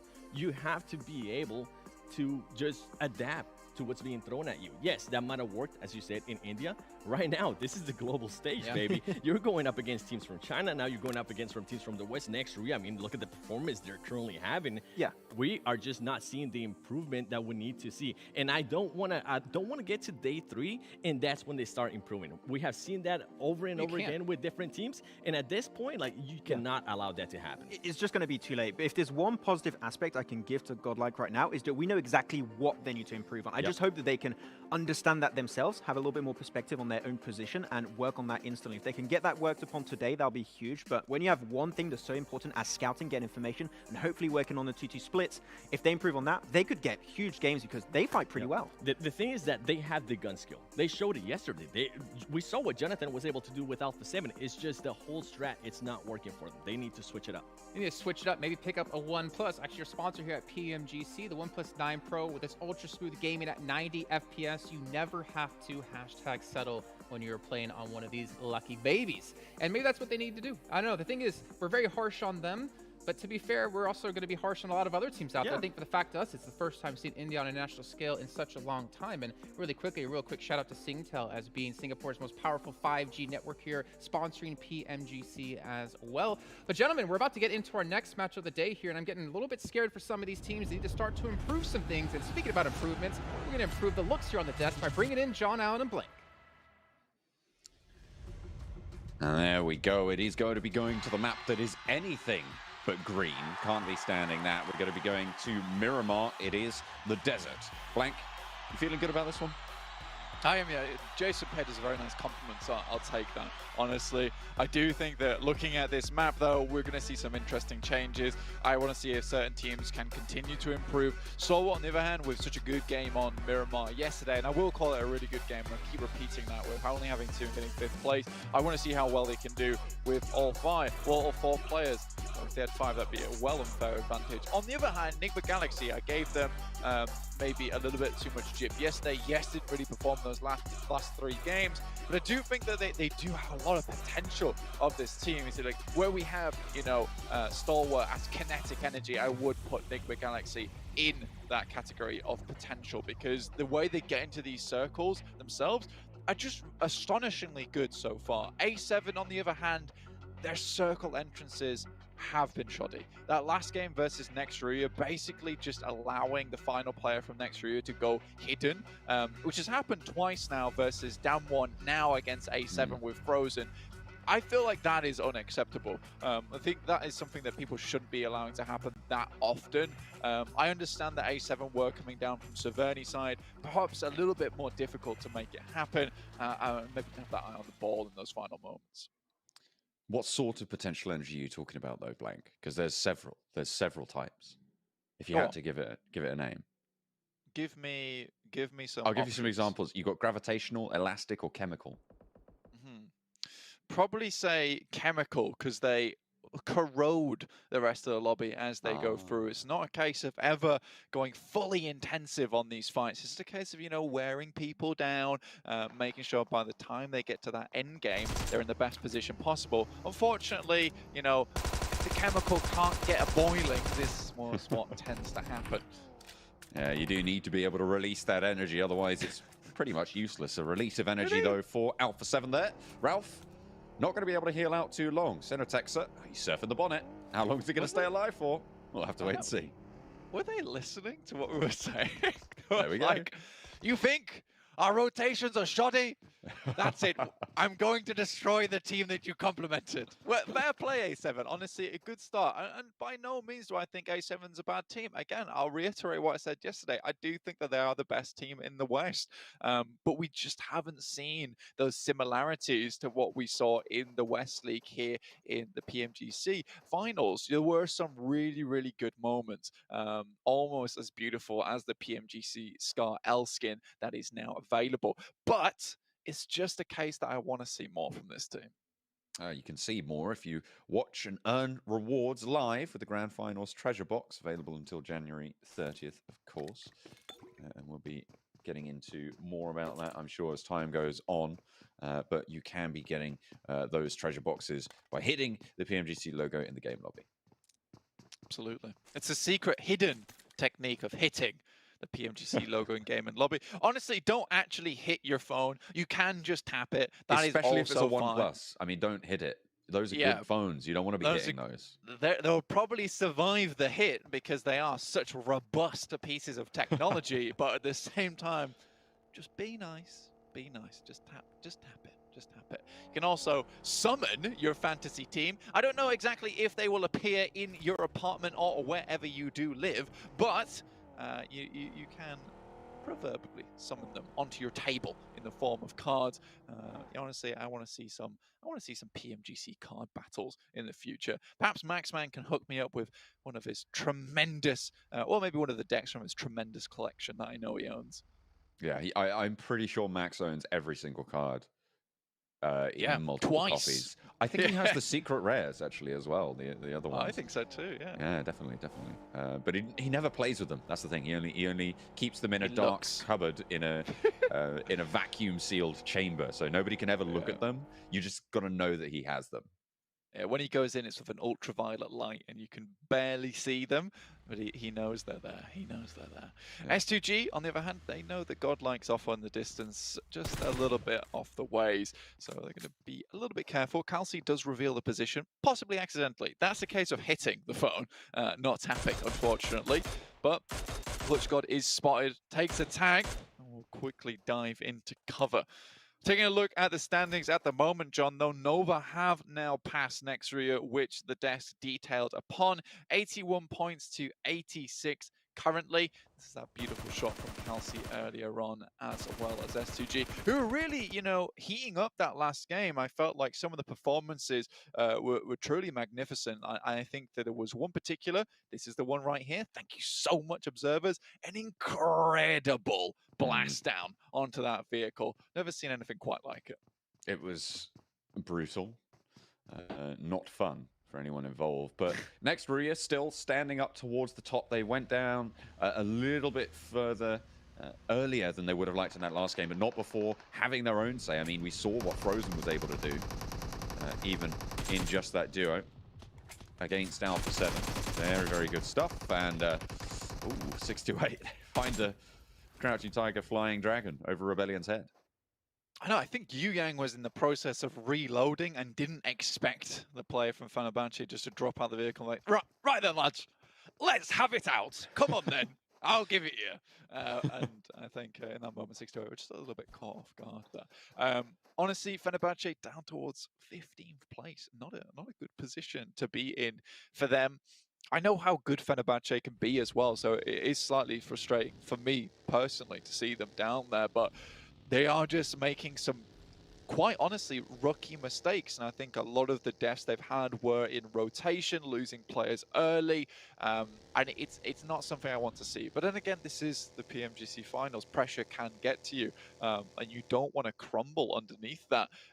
But unfortunately, John, that does happen. And it's a real possibility. It's unfortunate, but it is the reality, as you say. At the moment, the circle shifting up north means that a lot of those teams down the south are going to have to get in fairly fast. And around San Martin and Hacienda is where that congregation will start to assemble. As Fenerbahce lose more to 6-8. A nice drop shot there from Sunan. Fenerbahce just disparate, far-flung, and not really in a position to deal with this at all. I do think this is what 6-8 does extremely well, which is hunting. You know, they have the little hunting outfit on right now. They've got all the leaves attached to the body. Honestly, they probably want sand, you know, glued upon themselves here on Miramar. But they are hunters at the end of the day. And once they find their mark, you know, it is time to go for them. And I think they're very good at clearing up those few players remaining to pick up as many points as possible for themselves. Still set in 12th place, 40 points total. Not the best of days for them, and I do think this is something that has troubled 6-8 for a very, very long time, which is having that great early game and then not being able to really translate it into the late. Despite them being quite a good team overall, I would rank a lot of their players quite highly, but as a team unit, I just don't think they have that same synergy that you might see from Nova or particularly from that last game, Na'Vi. And Na'Vi have just been, as the desk were talking about earlier as well, just been climbing up over these last couple of games. And I feel like if there is a sprint team, it is Na'Vi. I feel like this is a team that absolutely has momentum in their blood. It's their middle name, I'm pretty sure. I'm pretty sure momentum is their middle name. Well, I would completely agree. I mean, third place already in the tournament. Really, really well done, actually, to climb from there. I believe it was 11th place yesterday that they were sat in. Moving that up into third place, only 10 points behind the actual leaders of the lobby. It's an incredible feat. And this is what I was saying yesterday, is that today is now where you lay that ground for yourself going forward. You know, if you don't have that stable concrete floor to build the skyscraper from, like, it's very impossible on that last day to strike out and maybe get ahead of those other teams. So I think for Na'Vi at the moment, you know, consistency really has to be in their ballpark at the moment. And I think that that's the kind of the issue for Na'Vi, right? Is they're the strikeout team, and I don't know how well they'll do with consistency, right? So this is now the real test. The next basically 4 games for me, 5 games, sorry, including this one. The next 5 games for me really is about Na'Vi being able to hold on to this position. And if they can do that, I have real hopes for them on that final day.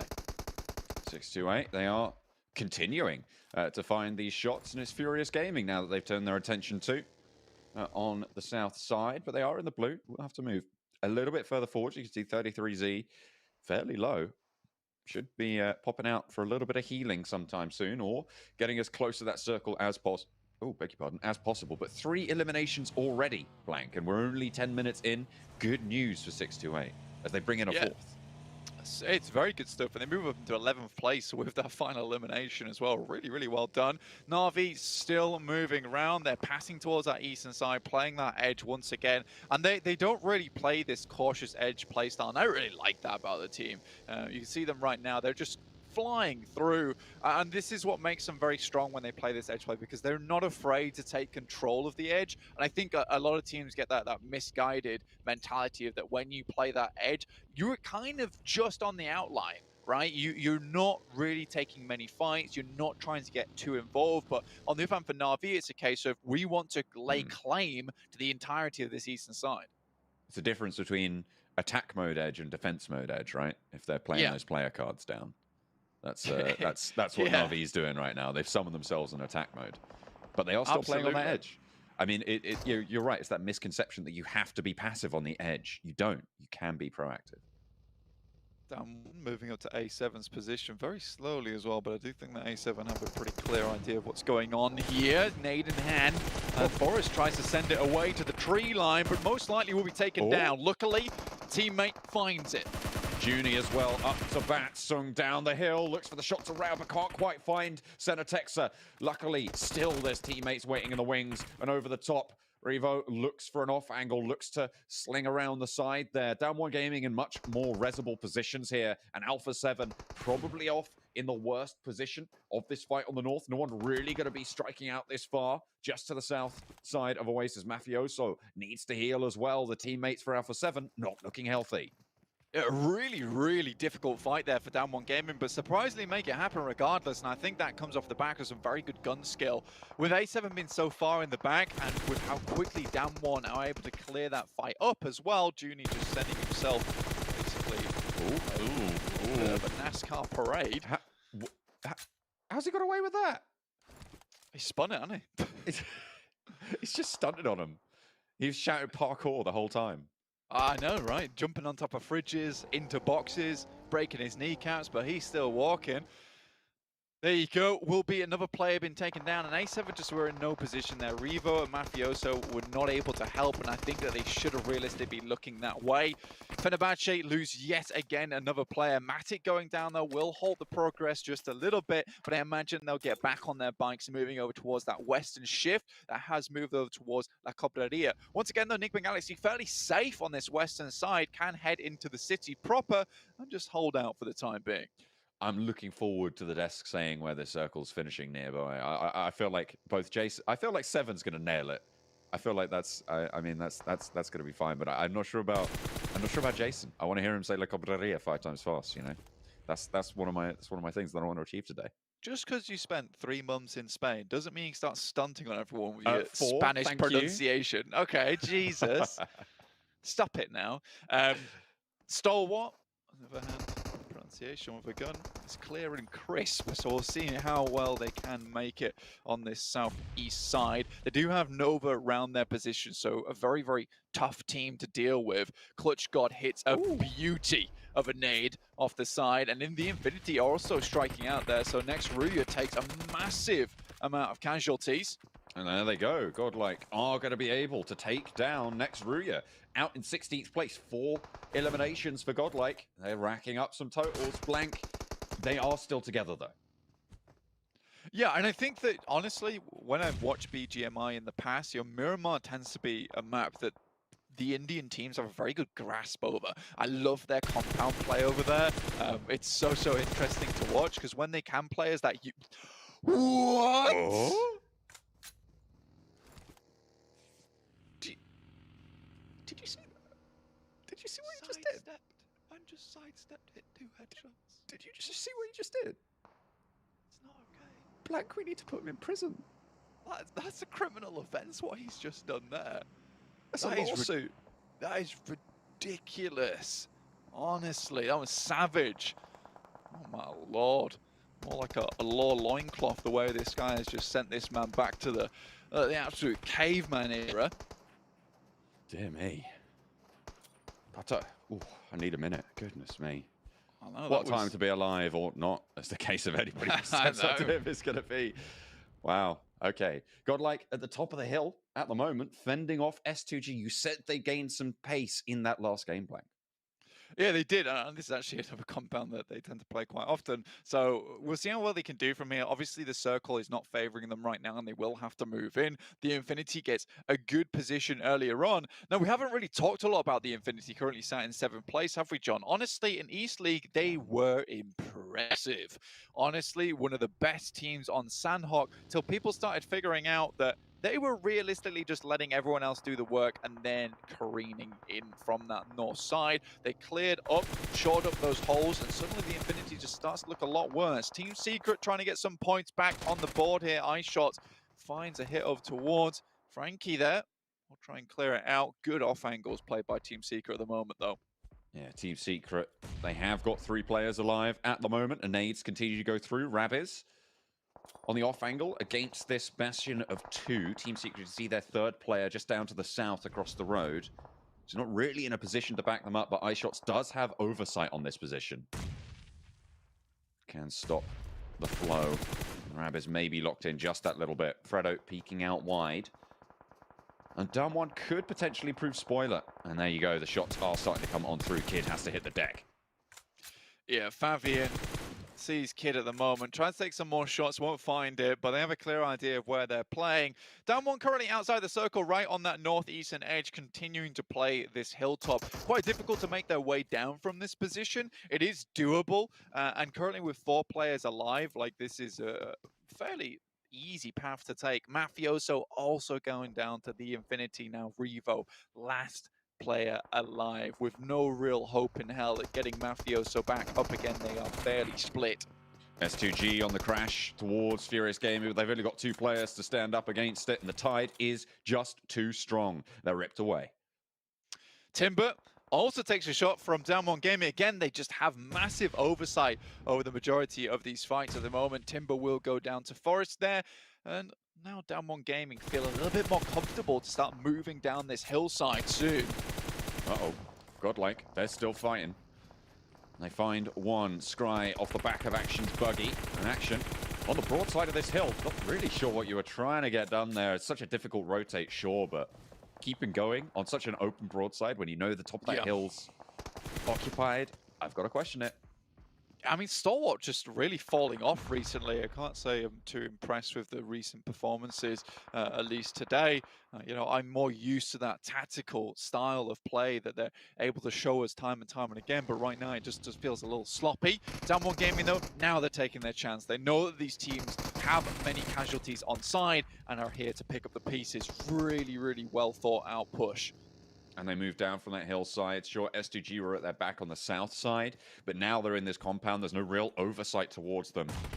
And they have an excellent foothold. Nades starting to push out. S2G, they can't really step up because Godlike have the angle. Godlike have been playing the circle extremely well at the moment. Fredo finds Duck. Again, this is all off the back of Down One Gaming. They find one knock and a flush onto S2G. That clears them to move in from that south side. They're not going to take too many shots from them because they're pretty more worried about keeping themselves alive now. And with a couple of knocks over towards this fight as well, now they know they can clean up. With the circle heading down towards that southwest side, the question is, do you leave this fight alone? Do you try and find a better position in the circle? Because currently, the Infinity is in a very good spot on that high ground with a couple of compounds to play with, regardless of where the circle goes. But looks like Down One is accelerating the pace of this fight. They absolutely want to take this one and get it done with. They don't want anyone at their back. Kid with the M249, plenty of bullets in the chamber, but Fredo's gone down. Finds one knock with the M249 and down the stairs. Will not be able to stand up, unfortunately. And that is going to be Team Secret. Losing 2 players. iShot still across the way. Still alive for Team Secret. Sun goes down and Junie goes out wide. Looking for the fight with Lamborghini, and he's caught with a nade in his hand. He's taken around, he's turned it around, and Lamborghini able to get to safety. Duck knocked on the upper floor there, but Down One Gaming, they're going to have to slow down a hell of a lot here to get Junie back up, if they even think it's worth it. But they know the damage they've done to Lamborghini. Medkit in hand as well will bring him back up to full HP, allowing to fight just a little bit longer. But yeah, we are at zone 5 now. That res is impossible. Junie was extremely over-aggressive. And now it's iShots, the remaining player from Team Secret, taking actual fire over towards Down One's position.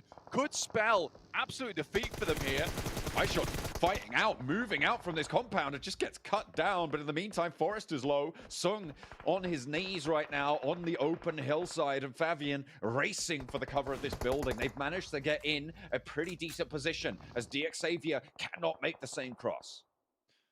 Luckily for Damwon, at least they're out of the blue into this safe area of the circle, so they will be able to get that final player back up and action, but that is not how they wanted to get into this circle. It should have really been 4 members alive. Junie just a little bit too over-aggressive there.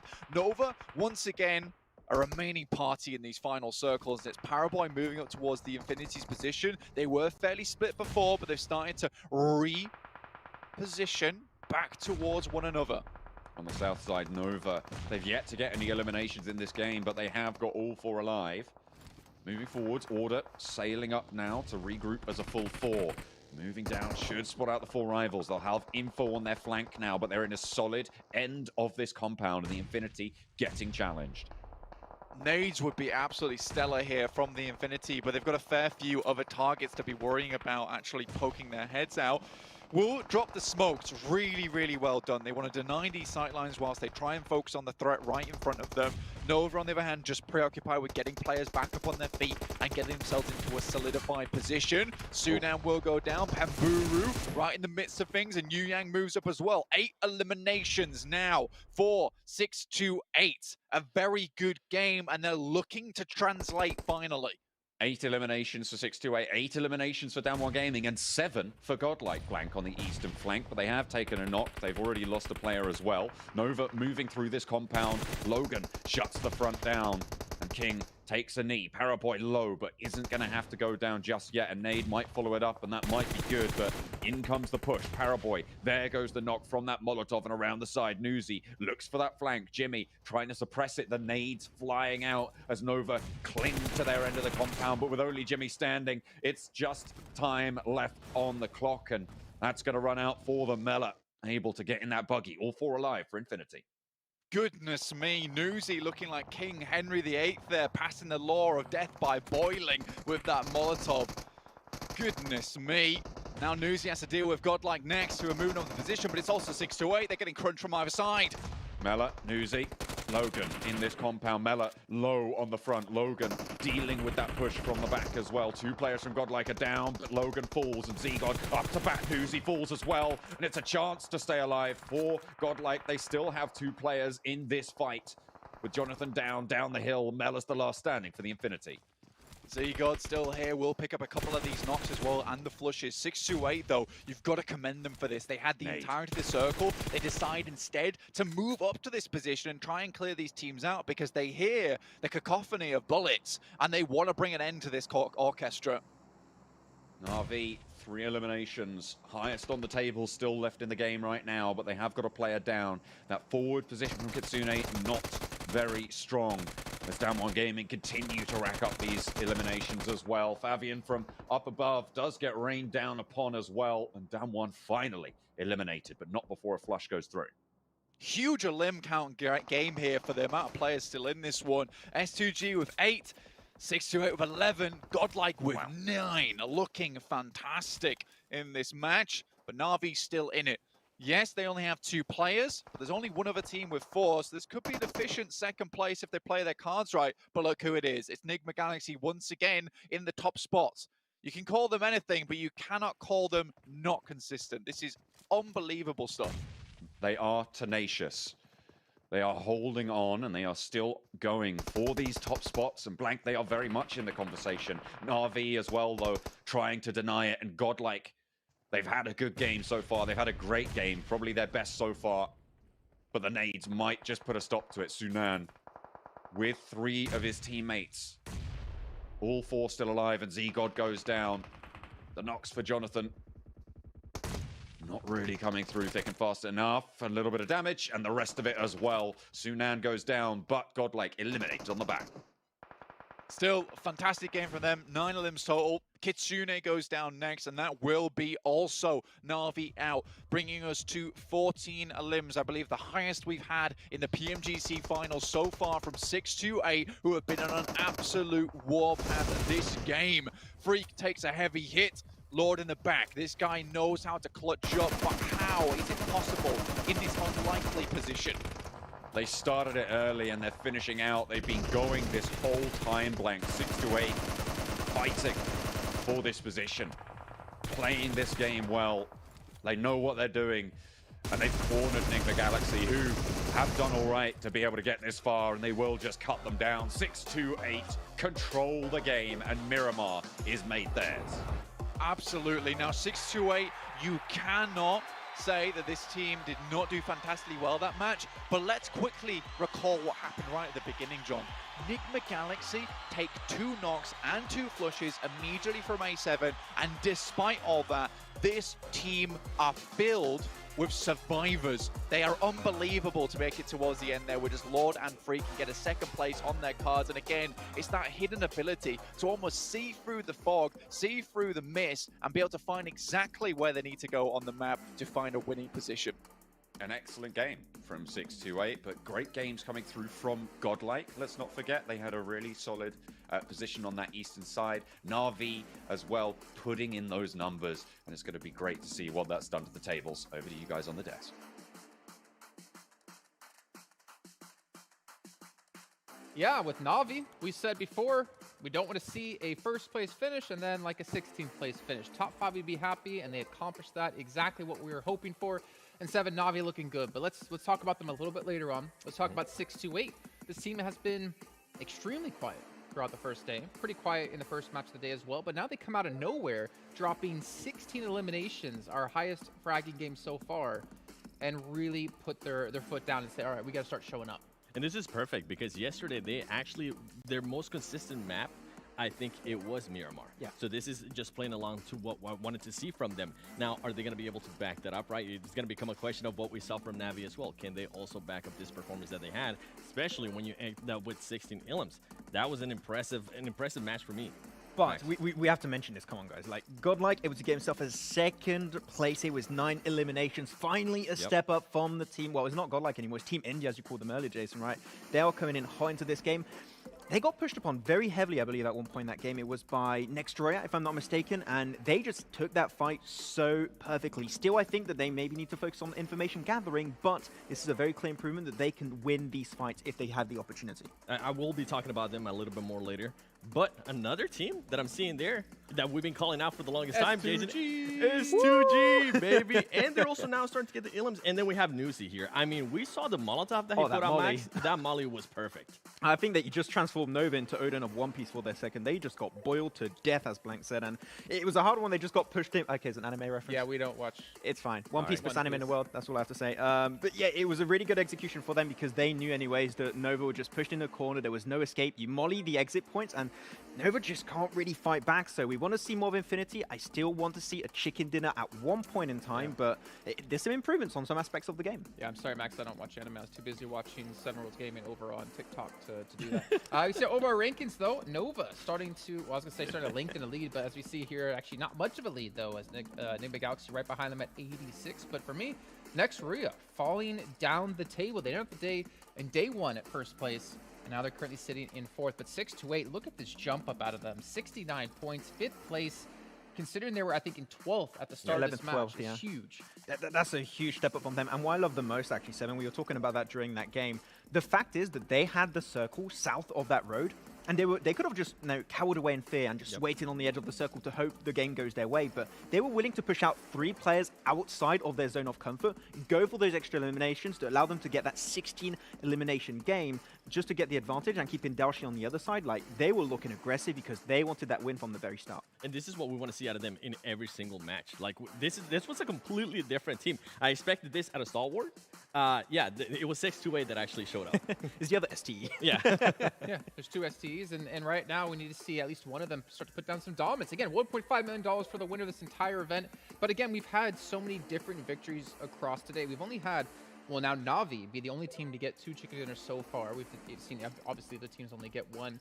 But now, as you said before, 6-8, we see them continue the momentum into the next match. Godlike for me, that's what I'm looking at, right? Yes. Yeah. Can they continue that momentum? Do they finally feel some confidence that they're able to get some frags? So the thing is that we were talking about confidence, and this team was very confident yesterday. They were willing to take into fights no matter who it was. Something that I think it played out wonders for them in this last match is they didn't really have to rotate in late. Whenever next 3 were mentioned, They were whenever next centralized, 3 push into them, they were being able to get set up. Another thing that I saw too, I think it was Clutch God, if I'm not mistaken, he was able to take out 2 players from STE, which I thought it was amazing too. Overall, their playing style, they're starting to improve, and another thing that I really enjoyed was their 3-2-1 split.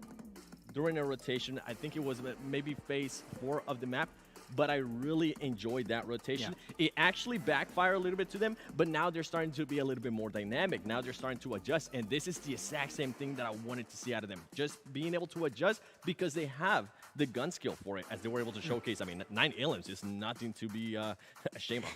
I actually want to go back to your point that you mentioned about Clutch God and that spray on Stalwart in particular. Not only is he getting some damage done and getting some extra 2 eliminations here, he's also looking towards the next circle shift, and he's trying to get information, which we said that's exactly what they need to try and improve on. So if they keep going on plays like that and actually trying to get the information, and they keep going on that curve, like they could improve exponentially throughout this tournament. Well, there's a team we haven't mentioned just yet, which I feel like deserves some sort of credit here. Damwon, actually. Yes. We saw them put up some good numbers. I mean, Fabian doing some decent damage, it seems to be every match, and as well as eliminations. A team that obviously, if you guys remember, they won East League. They won the finals. And they haven't replicated that performance so far here in the grand finals, but we're starting to see them step up a little bit, and I think this is obviously for them the perfect time to do so. Yeah, I think that their strength we've been able to see into the League East finals and also in this game in particular is their breaching potential. Like if they intend to breach, I think at one point they went on to Deeg Xavier and they just got out of there almost completely unscathed. It was really good execution. I think the breaches is definitely where they play the best, and if they can keep playing on those and going aggressive, getting those big elimination games, they could rank up really high once again. So Damwon, their aggressive nature is the best part of their game, but if they can try and improve maybe how they rotate and which position they aim for, I think that could be a very clear improvement pass for them. The way they were able to recover against the fight with Alpha 7, I thought that was really impressive. They also didn't have the height advantage like I do, and they were able to just they were able to take advantage of it, and they were able to take the fight to Alpha 7, and then that kind of leads me on to Alpha 7, where I'm agreeing here with Blank. I thought this was one of the best teams out of the West. Alpha 7 is nowhere to be seen right now. Yeah, and in that match in particular, I think we were talking about how are they going to perform without Carrillo, without Senatexa alive, and we saw, well, they didn't really perform. And not to call up Mafioso or Evo, obviously, but it's very difficult to play when you don't have your star players in that one. Obviously, with positions they were in as well, but we obviously still have, a lot more matches to come up today. There's still a lot more in general, and teams like Alpha 7 looking to continue some sort of momentum today. S2G have been playing fantastic, but we're going to head into a quick little recap here, and it looks like it will be 6-8. And I feel like, honestly, we haven't really talked about this team whatsoever until this moment, until this match. And that's really, I guess as we talk about Nova being quiet under the radar, so is 6-8 considering the placing they're now in. Yeah, they're going to pull off the PEL or 2.0 where they're just going to get those last few games at the very end, get that 2 1v4 clutch, and we're going to see that coming up potentially from Yu Yang. But from the very start, they were trying to get those eliminations early on versus Furious Gaming, and it started off, but especially, and we're going to see as we go even further in this clip, in this replay, we're going to see how good that push was towards the end, where they sent Daoshi on the other side of the road, and those 3-player push here, 7, that's exactly what allowed them to get that 16 elimination game. Teams sometimes are just have the circle and they just stay there, like we see from 4 Rivals. Here they were proactive, willing to push, and I just love that from them. Taking advantage of everything that they have, and I'm so happy this happened to the team, the chicken dinner, and not only that, being able to get those 16 elims before we actually got to the halfway point of the tournament, right? You want that to happen because look what has happened so far with Na'Vi. You mentioned it earlier, Jason. There are teams so far now that they have gotten 2 back-to-back, not back-to-back chicken dinners, but they've been able to at least get 2 chicken dinners, and that has propelled them. This was a team that at one point it was in 12th place. If you're going to be 6-8, this is great for them. I want to continue to see those improvements out of them. And with them as well, I mean, going into Sandhawk, how are they going to be able to see some of those splits that we saw there in Miramar? Because you mentioned it, those splits were beautiful. Yeah, talking about the split, here you go. This is exactly the one we can see on our screen. Daoshi being actually the player down south of the circle, and the three other players going north of that road path and actually willing to take the fights. And also, what the thing is, not only Daoshi is serving as a extra opportunity for you to claim a win if the circle goes down south, he's also giving you that sneaky off angle from a distance, just forcing teams that are still in the game, such as Na'Vi, Enigma Galaxy, or Godlike, to avoid them from peeking over the road, and then you're just making sure you're clearing that space, and then the teams are going to have to push out of the blue, lose that high ground advantage that you have, Seven, and actually lose the fight eventually. We always talk about splits. Look at this split right here. This is just It's perfectly great. to what we're talking about. 3-1, they were able to recover that player that was down. They were able to set themselves up for greatness there at the end, Max. Yeah, exactly what we want to see. And the thing is, they've been very silent. Can they do it again, though? Can they build some momentum on a huge game like this? That's why I'm hoping to see off 6-8, because they've been just, unfortunately, not that great in that first day. We need to see a comeback in today and hopefully also tomorrow. I think they'll be able to do it. Well, the downside is for them is because it is Sandhelm coming up next. It's so hard to be consistent and to have a repeat performance. Well, yeah, unless you're them or your Neva Galaxy with Roof Healing or your Infinity just seem to always put up points there. But it's going to be really tough to do so, but I feel like it's a sigh of relief for them. You know, we talk about Godlike and the pressure they have coming from India, but we can never underestimate or understate, I should say, the pressure coming from China, right? Because this is the two teams who made it through. We saw back in 2019 in Malaysia, I think it was Top Esports, the only Chinese representative there. They're under a lot of pressure from all their fans who are watching at home, and I feel like this finally takes some of that off their shoulders and maybe allow them to play a little bit more free and not so strict. Yeah, and I think that's always a big thing, right? We talk about players having pressure on their shoulders. Is it going to force you to maybe push in a location where you shouldn't have pushed? It's going to force you to make an action where you maybe otherwise wouldn't do it. So I 100% agree with that. I think the pressure of their shoulders, and then from being from China, I mean, usually if you're a team from China, everybody, and I can say this especially from the West, everybody from the West expects you to be at least top 5. Yeah, the thing that I want to talk about them from the teams from China in particular, Nova already have so much experience on this international global stage, right? Compared to 6-8 that do not have that. I think this is a team that this experience that they're having right now playing in this tournament is going to be so important for them in the long run. Give them another year with this experience in mind, like they might be the world champion next year. And on that note, obviously, I mean, teams are playing from some hotels around the world and stuff like that. They're not playing in front of a live audience, which adds so much pressure. And we talked about this last year with Pmgc, not having to deal with that, especially if you're one of those teams playing on a global scale for the first time. Imagine Frozen, 15 years old in front of, thousands of people watching in an arena. You can't expect big performances out of them. So for teams like maybe 6-8, we're obviously used to it over in China. Not too big of a deal. But we have an interview coming up here. We're going to tune in, and we'll be back with you in just a second. I'm Karina, your host today, and yes, very glad to see you here. And now the round of competition is just ended. It was pretty exciting. So now I want to invite our players. Let's say hello to Paraboy. Hello, 你好，先和大家打个招呼好吗？ Please say hello. 我是 Paraboy。Hello everyone, I'm Paraboy。那其实刚刚的比赛真的非常精彩，所以能不能先和大家一起分享一下打进到我们 Grand Final 总决赛的心情怎么样呢？ How do you feel about breaking into the Grand Finals？ 还是挺开心的，然后希望这次可以打得更好。It's pretty happy and wish I can do the better. OK， 那你觉得目前我们的队伍状态怎么样？如果10分满分的话，你会给自己的队伍打几分呢？ And what do you think of the current stage of the team? And how would you rate your team out of 10 points? 满分。Full, of course. 好的，那接下来时间能不能请你对支持你的各位粉丝们说几句话呢？ Could you say something to all the friends who have supported you? 现在赛程已经将近过半了，然后我们也会在接下来的几场比赛，然后打好每一场，然后感谢大家支持。It is close to the end, so we will do the better to win the game. And thank you for everyone to supported me. Thank you. 好的，谢谢 Paraboy。好的，那接下来时间呢，我们。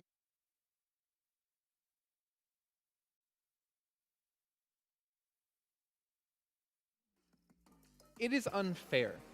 It is unfair to be that good at PUBG Mobile and to be that good looking. That should just not be allowed. You know when you're like doing an RPG and you're creating a character and you have like 10 points allotted? He had 10 points maxed out in everything. That's just not fair. But obviously Paraboy, something that stood out for you, 7, rating his team out of 10, only a 4 right now. But they're in first place. What? It's the standard they hold themselves to. I think that's a lot of stuff that people have misconceptions on. These teams Like, they hold themselves to a higher standard than anybody else, than any other region around the globe. And I actually enjoyed what he said because, to be fair, they might be in first place, but we have yet to see that chicken dinner from Nova. Yeah, I mean, they're suffering from success, right? Well, just imagine winning Pmgc 2021 without a chicken dinner because they're that good of a team. Ladies and gentlemen, we are going to head to a short break here. When we do come back, we'll find out if maybe Nova can pull off a victory, but you have to wait just a little bit of time until then.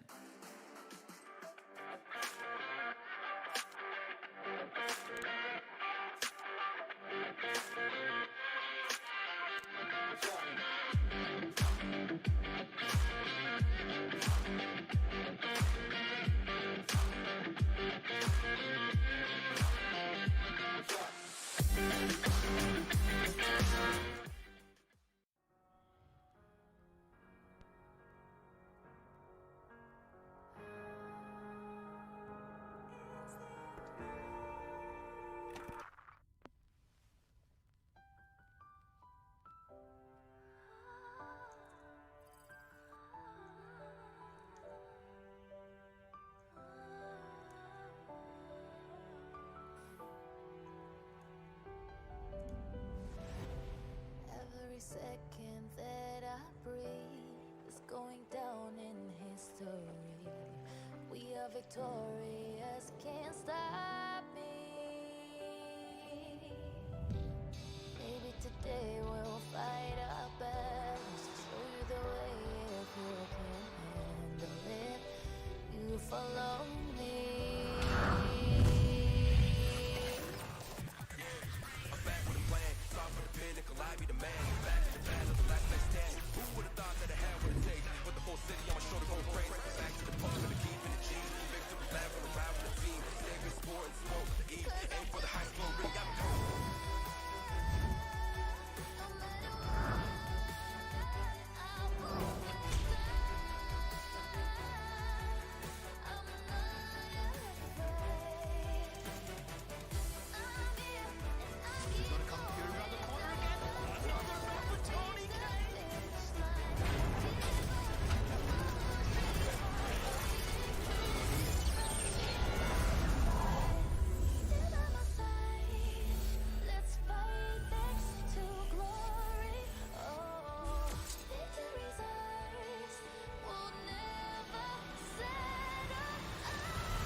Pmgc 2021 Grand Finals. Grand Finals To glory.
Hopefully you guys are doing the lucky draw and pay attention to all the giveaways we have here at PMGC 2021. If you missed out on yesterday, well, you missed out on your chance to win one of 51 pluses. So if you weren't here, well, you know what?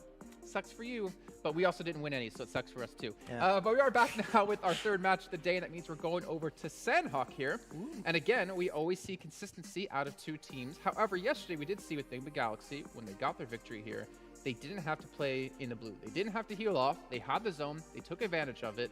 But I don't know if they're going to be as lucky this time. Yeah, they wanted to play in the blue, but they just were not allowed to. Stop it, Zone. Yeah, but so of course, Enigma Galaxy is going to be one of the teams you're going to be looking at potentially a second place, or even a chicken dinner if they can make it happen like yesterday. But Infinity, this is a map that normally, and you said it at the start of the show yesterday, right, Jason, that this is a map normally where they would be really consistently make it in that top 3 finish. But yesterday, their game ended very, very prematurely. Here, another game of Sandhawk, and we have not yet seen a really good performance from this team. I want to see them step up this game, hopefully, on Sandhawk. When you talk about stepping up, I'm going to go with Alpha 7. I mean, this team, they started off the day in 7th place. They're currently 11th place. What's going on, Alpha 7? This is not the Alpha 7 I'm used to seeing, and the reason why I'm actually going to be looking forward to seeing how they do here in Sandhawk, because during the West, the most dominant teams in Sandhawk were the Brazilian teams, Alpha 7 being one of them. Something that we did notice yesterday, though, we never got that hot drop, and I don't think it's going to be happening here, especially with the way they're currently performing. Yeah. But at least they were able to try different things. Another team I'm going to be looking at as well is Godlike. Yesterday, they had a compound. It didn't work out to their wonders. We saw what just happened in Miramar. They had a compound. They were able to defend it really well. We saw them trying different splits, too, when they're rotating about. I want to continue to see those improvements. I want to continue to see those adaptations from Godlike.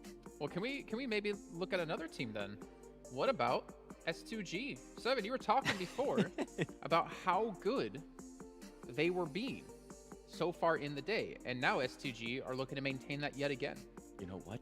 Let me tell you, those last 2 games, 3rd place, 5th place finish, and then on top of that, they were able to back it up with 11 Ilums and then 8 Ilums as well. This, ladies and gentlemen, this is the S2G I've been hyping up for the longest time. I mean, at the start of the day, they started off in 14th place, and they currently have made a massive jump to 6th place. They're setting themselves up nicely for that 3rd day, and I couldn't be happier. How much did they pay you? No, but if we're talking about a Turkish team, I'm going to go on to another one. It's Fenerbahce. Yes. It did not work great for them on Sandhawk yesterday, but there were good ideas, good initiatives they were trying to play that bridge position, but they got pushed by Frozen of Nextrea. Of course, that is not going to be easy, but if there's a map where I think that Fenerbahce could try and get somewhat back into the swing of things, I think it could be this game if they have some original approaches like they did yesterday on Sandhawk. So Fenerbahce, I would like to see at least maybe a 5 elimination game here coming their way. I don't see it happening. I'm sorry to disagree with you, Max. You've got to be hopeful. This team has completely disappointed me. This is worse than... never mind, I'm not even going to put that reference out there. But Fenerbahce, I said it earlier, a team that was super consistent in the West, a team that was definitely up there. We were looking to be at least in the top 5. They're truly sitting in last place. That's not the Fenerbahce I'm used to seeing. Okay, well then, who do you want to really give special attention to in this match, 7? Who's your team to watch? It has to be Alpha 7 for the stuff that I just mentioned. They usually are very aggressive, kind of plays on their favor. The only thing that might deflect them a little bit is if the circle goes north, they usually don't really do well towards the north. I would like to see them do well here in Sandhawk and snap out of the current state that they're in, because they're just going more down, and it's not going to work on their favor, especially tomorrow. You know what's unfortunate for them? They dominated PMPL Brazil. Then they started to struggle against these Turkish teams, and now they're struggling really hard against the global scale of teams. I mean, they have players who played in previous global championships, and right now they can't replicate that dominance. Maxman, who are you looking towards? I already explained somewhat, but Enigma Galaxy, I'm going to go with a safe one this time around. Even if they just make it top 3, if they just heal in the blue, that's fine. But if they can get another win, I would be impressed. So all right, well, they're going out in 16th place. My choice, though, a team to watch, and this is the last time I'm going to give it to them. Infinity? Godlike. This is for me. No, for me, this is their last chance to be impressive, to show something. Because if they don't step up here, I don't think they have a chance to get into first place. I know you want to say something. A winner top 5. What are you looking for from them? Top 5. Okay. Top 5. They got to get something going here, and we got to get something going because we got to get out of here. Let's bring in John on a blank once again to bring us Sandhawk. God, he doesn't put much on Godlike, does he? Top 5 every game. Oh wow. I've extrapolated his words a little bit there, Blank, but I'm sure he'll tell me about that later. 39 points so far on the Godlike tally. They climbed up 2 places over Fenerbahce and Furious Gaming, but there's still a long way to go to get to the top of the mountain. I do feel kind of bad for Godlike there. There's a lot of pressure on them after a game where they had 9 eliminations on Miramar and did fairly bloody well, actually, in my opinion. They got 17 points. This is like last chance saloon. It needs to get 29 points here, apparently. But no, I think Godlike's last game was pretty good. You know, keep it up, though, honestly, at this point. 3rd game, halfway point right now in the tournament. I think Jason's right in a way that it is time to get the ball a little bit rolling, just a wee bit, but we'll see how it happens. Northwest Island, 6-2-8 Na'Vi, typical drop swap for those teams. Usually 6-2-8 are able to pick up the Northwest Mountain itself. We are going to have this heavy northern shift with a lot of water in it towards that northern side of the map. The northern side of the map is where Infinity find themselves. They're on that split, and we talked about the Infinity on Sandhawk, right? That's how they like to play us. Stay out, just chill, just vibe. But with this circle, that's going to be difficult to be able to achieve. It's more than likely they're going to have to alter that and go a little bit more central for this regroup, potentially towards Tatmok. Yeah, I think for Infinity at least, you know... Oh dear, Max. Where's his health bar? Where's it gone? Bang! You don't need no health to take the health from someone else, put it that way. The Infinity, yeah, this is their typical split that they've played a lot of times in East League before things start to get a little bit more dicey and a few more teams actually head up this way. Furious Gaming up here, 4 rivals no longer towards Hatin, down towards Kambang now. So honestly, you know, the Infinity, they should be feeling pretty happy with themselves on the northern side. Not too much to worry about. Again, there is a team in Paradise Resort. It is S2G. So they'll be holding down to that one for a little while. The Infinity might peruse a chance heading down that way, but I think they'll keep it slow for the time being. Well, if you want to be a little bit quicker, then be quick on over to watch the in-game feed as well to grab those boxes whilst you can. The treasure boxes are there. You just got to tap that PMGC logo in-game lobby, and we'll be seeing you there and see if you can get some of those treasure boxes. Great stuff, great stuff. I know Seven, I know Max are absolutely dribbling for the chance to be allowed to go and grab those. So they'll be happy about it. I hope you guys will too. Maybe even grab some PMGC League player cards as well to summon your Fantasies team in the Esports Center in-game. A couple of rabid dogs just driven by the hunger for treasure. Honestly, true. We'll see how they do look after that next game. Perhaps need to change a couple of shirts or two with the amount of, you know, drool that maybe has affected them in that way. We are going to get a little bit of a substitution. I feel like substitutions are all team secret in this sense. Kid in for, or Madtoy in for Kid. Honestly, Madtoy here, don't mind him on Sandhawk in particular. Again, I've said it before, is that this guy's quite calm, collected fellow. Tends to be able to work well under pressure. And I think on Sandhawk, it's an important place to have that mentality and have that rock in your midst that you can always rely on or fall back to. 6-8 in Hatin. Need to convert on their good performance. I mean, Seven was saying this is the 6-8 that he wanted to see, right? This is the one he was bigging up, but that was one game, and they're still on 11th, so they still got a long way to go. Yeah, the last game was 11th, incredible. Oh, they have jumped up. Oh, up to 5th. Sorry, I hadn't refreshed my feed. That's the second time I've done that. Bloody hell. They're all the way up in 5th. Okay, I'll take it back. 7. Good call. Yeah, good call, 7. Good call. Yeah, this last game was incredible. I mean, it definitely was our highest elim count out of the entirety of the tournament so far. And they really put the pressure on a lot of teams. And I think that putting the pressure on really was that storyline from that last game. The shots were so clean from them. They were never letting up. I don't think there was a point in that game where they weren't progressing towards some kind of goal, be it getting a limbs elsewhere, trying to clear out compounds at some point on the map. I think that one position where they took over towards the Infinities after they finished their fight with Nova was just incredible. Awareness of what was going on around them. So really happy with it. And again, you're checking out them here on Sandhawk. Last Sandhawk, you know, they came and fell prey to Na'Vi early on. And, you know, they took some shots between themselves, back and forth there, and took some knocks in that area. And honestly, this time they've just completely disengaged it. I respect that. I like that. On Sandhawk, you really want to divert your attention towards that 15-minute mark. If you can make it that far, you have a much higher chance of getting towards the top spots in the game. And speaking of the top spots, look at the top of the tables there. 87, 86, 85, 81. There's this clear group of 4 right now that are really starting to strike out. You know, like it's like the 4 elements of the lobby, and they're doing pretty well. I guess you could call them the Forerunners. At the forefront. Yeah, true. Anyway, enough of this rebellious banter on broadcast. Let's get back to the game.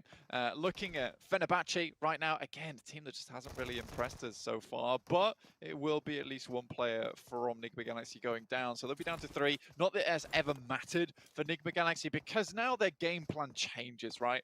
Last Sandhawk, they were able to win it out, grab that chicken dinner, as they had the 4, and they were in a great position throughout the entirety of the match. Yes, the circle was driven their way a fair few times, but now things change, and they go to plan B, which is get Ralph all the medicine that he needs and then leave him out the blue, try and pick up as many points as possible. And usually that goes very well for them. 3rd or 2nd place, sending out that 2-man unit to try and start as many fights as possible, basically shaking the hornet's nest towards that end game, to ensure that Ralph actually gets towards those top spots earlier than he might need.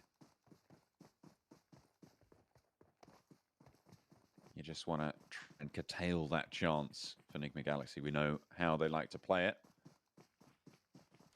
I mean, I call those teams at the top of the tables the 4. I feel like they're the water team, right? The 4 of the 4 elements. Stop it. They're the team that sort of flows in, like they're just trying to find all those cracks and sort of get their way in over time towards the top of the tables. It's working. I'm going for it. You've gone too far. Stop it. No. Navi fire, I reckon. Stop! Oh, stop with your Zuko shenanigans. I mean, they have set a fire to this little boat off in the distance, and 4 rivals left without a paddle and without a boat as well. So, you know, they're basically swimming. They are swimming. It's true. They are absolutely swimming right now. So I think that for 4 rivals, the rest of the game is going to be somewhat difficult, because it will mean getting back to an island itself to play, and that will waste a lot of time. As you see, Rith already enveloped by the blue. 8-minute mark already, John. We are a fair way into the game. Fair few teams still out in the blue. You've got Godlike, Fenerbahce, Nigma Galaxy, and 4 rivals. So we'll see how far they go. Nigma Galaxy most likely doing their patented find all the first aid kits that we can technique. A very, very cool technique, to say the least. APU actually taking a lot of shots there from Kitsune, and without the ability to heal, might just go down to the blue itself. Yeah, there's really not a lot you can do there. Has to come up to breathe as well, and just going to tick away, try and deny the point, but Kitsune gets it nonetheless. Nicely done. Matic on that hillside. They know the 4 rivals are out here, and they're just holding for these points, and rightly so. With the top of the table so close, with those 3 eliminations, we've got a new top spot. Yeah, 4 limbs is unbelievably good at the beginning of a Sandhawk, because this is one of those maps where you can quite easily leave this game with only 0 points. So getting 4 points off the bat is extremely strong here on Sandhawk, and really does secure you a nice position. Looking at the map, on your right-hand side, you see Nigma Galaxy. They do what they do best right now, which is scavenge away, find as much as possible. We still have this fight between Godlike as well as Fenerbahce going on. Fenerbahce very much weakened in that early game. I doubt they have much to say versus Godlike, though. Might have to eat my tongue here if anything goes awry. I need you to have that going forwards. I'll just eat my words instead. Quite tasty. All right, we'll go for that one then instead. Fenerbahce fighting back against Godlike in a pretty sticky situation right now, but Godlike losing players. 1 Nox certainly, Neo as well. On the sidelines, gets taken down by Nox. And Godlike losing players pretty fast now. Clutch God still standing. Fenerbahce, they're going to lose 1, almost certainly. Jonathan looking to get the res onto Z-God. Yeah, I mean, Andal Andal actually was able to get a lot of information for them, but having 2 players down is really not what you wanted to see for Godlike, considering the start they had to this fight, and Fenerbahce just really didn't have the manpower available to themselves at the beginning with only 3 players, but somehow managed to make it happen here. Jonathan having to heal up. No real opportunity to pick up any of the other players on the team. Z got up on his feet now, though. Dick Saver, on the other hand, taking fights with S2G off in the distance. But it is Infinity up here as well, so they will have heard those shots. Yeah, this is on the north side now that we're on board with the Infinity, with S2G. Looking to take control of the hillside to the south of Tapmok. I mean, Tapmok was that regroup point, and they are going to move a little bit further south for the Infinity. Can't play on the outsides this time. Like you say, though, I'm not going to call them 4 elements, but there is that clear top of the tables at the moment now. You know, we've had a lot of these games at the moment where we have seen teams, you know, stay relatively within striking distance of one another. Yeah, he knows that he was going down. So that's 4 rivals out, our first team here on Sandhawk. But yeah, that 81 to 69 point difference, which just drops towards that 60 point mark across the board, is quite a big drop. Zigo will get taken down by Doka Machine, who just has an absolutely lovely high ground position versus Godlike. And, you know, I think this is last chance from Jason, already going down here, perhaps out just in 15th place. They're not out just yet. And it is Sanhok. Stranger things have happened. And it's only Zone 2, so these reses very much possible. And with Clutch God and Jonathan, I feel like, you know, they can get a little bit further. The question is, how much further can they go? The player knocked pretty close to them. Fenerbahce only have 1, and it's just Oaken Machine, so they do actually have the numbers advantage. Enigma Galaxy, oh, they're out for a little bit of revenge. They lost a player early. Ralph, oh no, have they got too many meds? Are they not expecting there to be teams around this position? Ralph has to careen off to the side, and that puts a spanner in the works of the play from Enigma Galaxy. Honestly, yeah, and to be fair, he does go down here, 25 bandages, 5 first aid kits, and I imagine you're absolutely right here, John. This fight has gone on for a very, very long time between Fenerbahce and Godlike, and Enigma Galaxy weren't expecting anyone to be out here on the side of the map, so bit difficult. Enigma Galaxy Ralph does actually head back into that vehicle and send away. He's like, this is so dangerous, I don't want to be here. But Godlike, they do manage to start running away from this one. But if we take a look at the map, look how far out they are. There is absolutely no way that they're going to be making their way into this circle unscathed, or at least a little bit more scathed than they already are. They're playing a different game. Look at that. They're in a different lobby. I'm pretty sure that something's going on there. Goodness me. 3 teams that far south, close together at this stage of the game. Relatively unheard. The shift goes to the main island full, so everybody on that western side going to have to move. That's Na'Vi, that's 628 as well. Down 1 will have to push in from the south, and of course that Cabal down on that south bridge will have to move as well. But those are our big movers for this next phase. Big movers indeed, John. Alpha 7 off in the distance. It was just to the southwest of Paradise Resort. 628, Stalwart, sorry, trying to get their way in here. Again, just really massive faller for this team. Literally on the edge of the cliff, and they have just tumbled down. It is not pleasing to look at, to be honest. 628. A little bit of the better of the STEs right now. As Alpha 7 curtailing this advance, and you talked about it last time, they have fallen off just a little bit. This was a contender at the top of the tables in day 1. Yeah, honestly, in somehow, some way, they're down in 8th place with 60 points. Yes, it's a bank that can be played with, but not quite as plentiful as currently Na'Vi's working with. You know, I can throw a fraction of their points in here and not even have to worry about it. Dick Xavier over towards Paradise Resort. S2G left early after taking a few shots their way, down to just 2 players now. And DXAV quickly swoop in and take up Paradise Resort. So this is good for them. They have a lot of sight lines that they can now start to work with here. Team Secret off to that eastern side. 628 grabbing those vehicles. They'll be moving in from that northwest jump.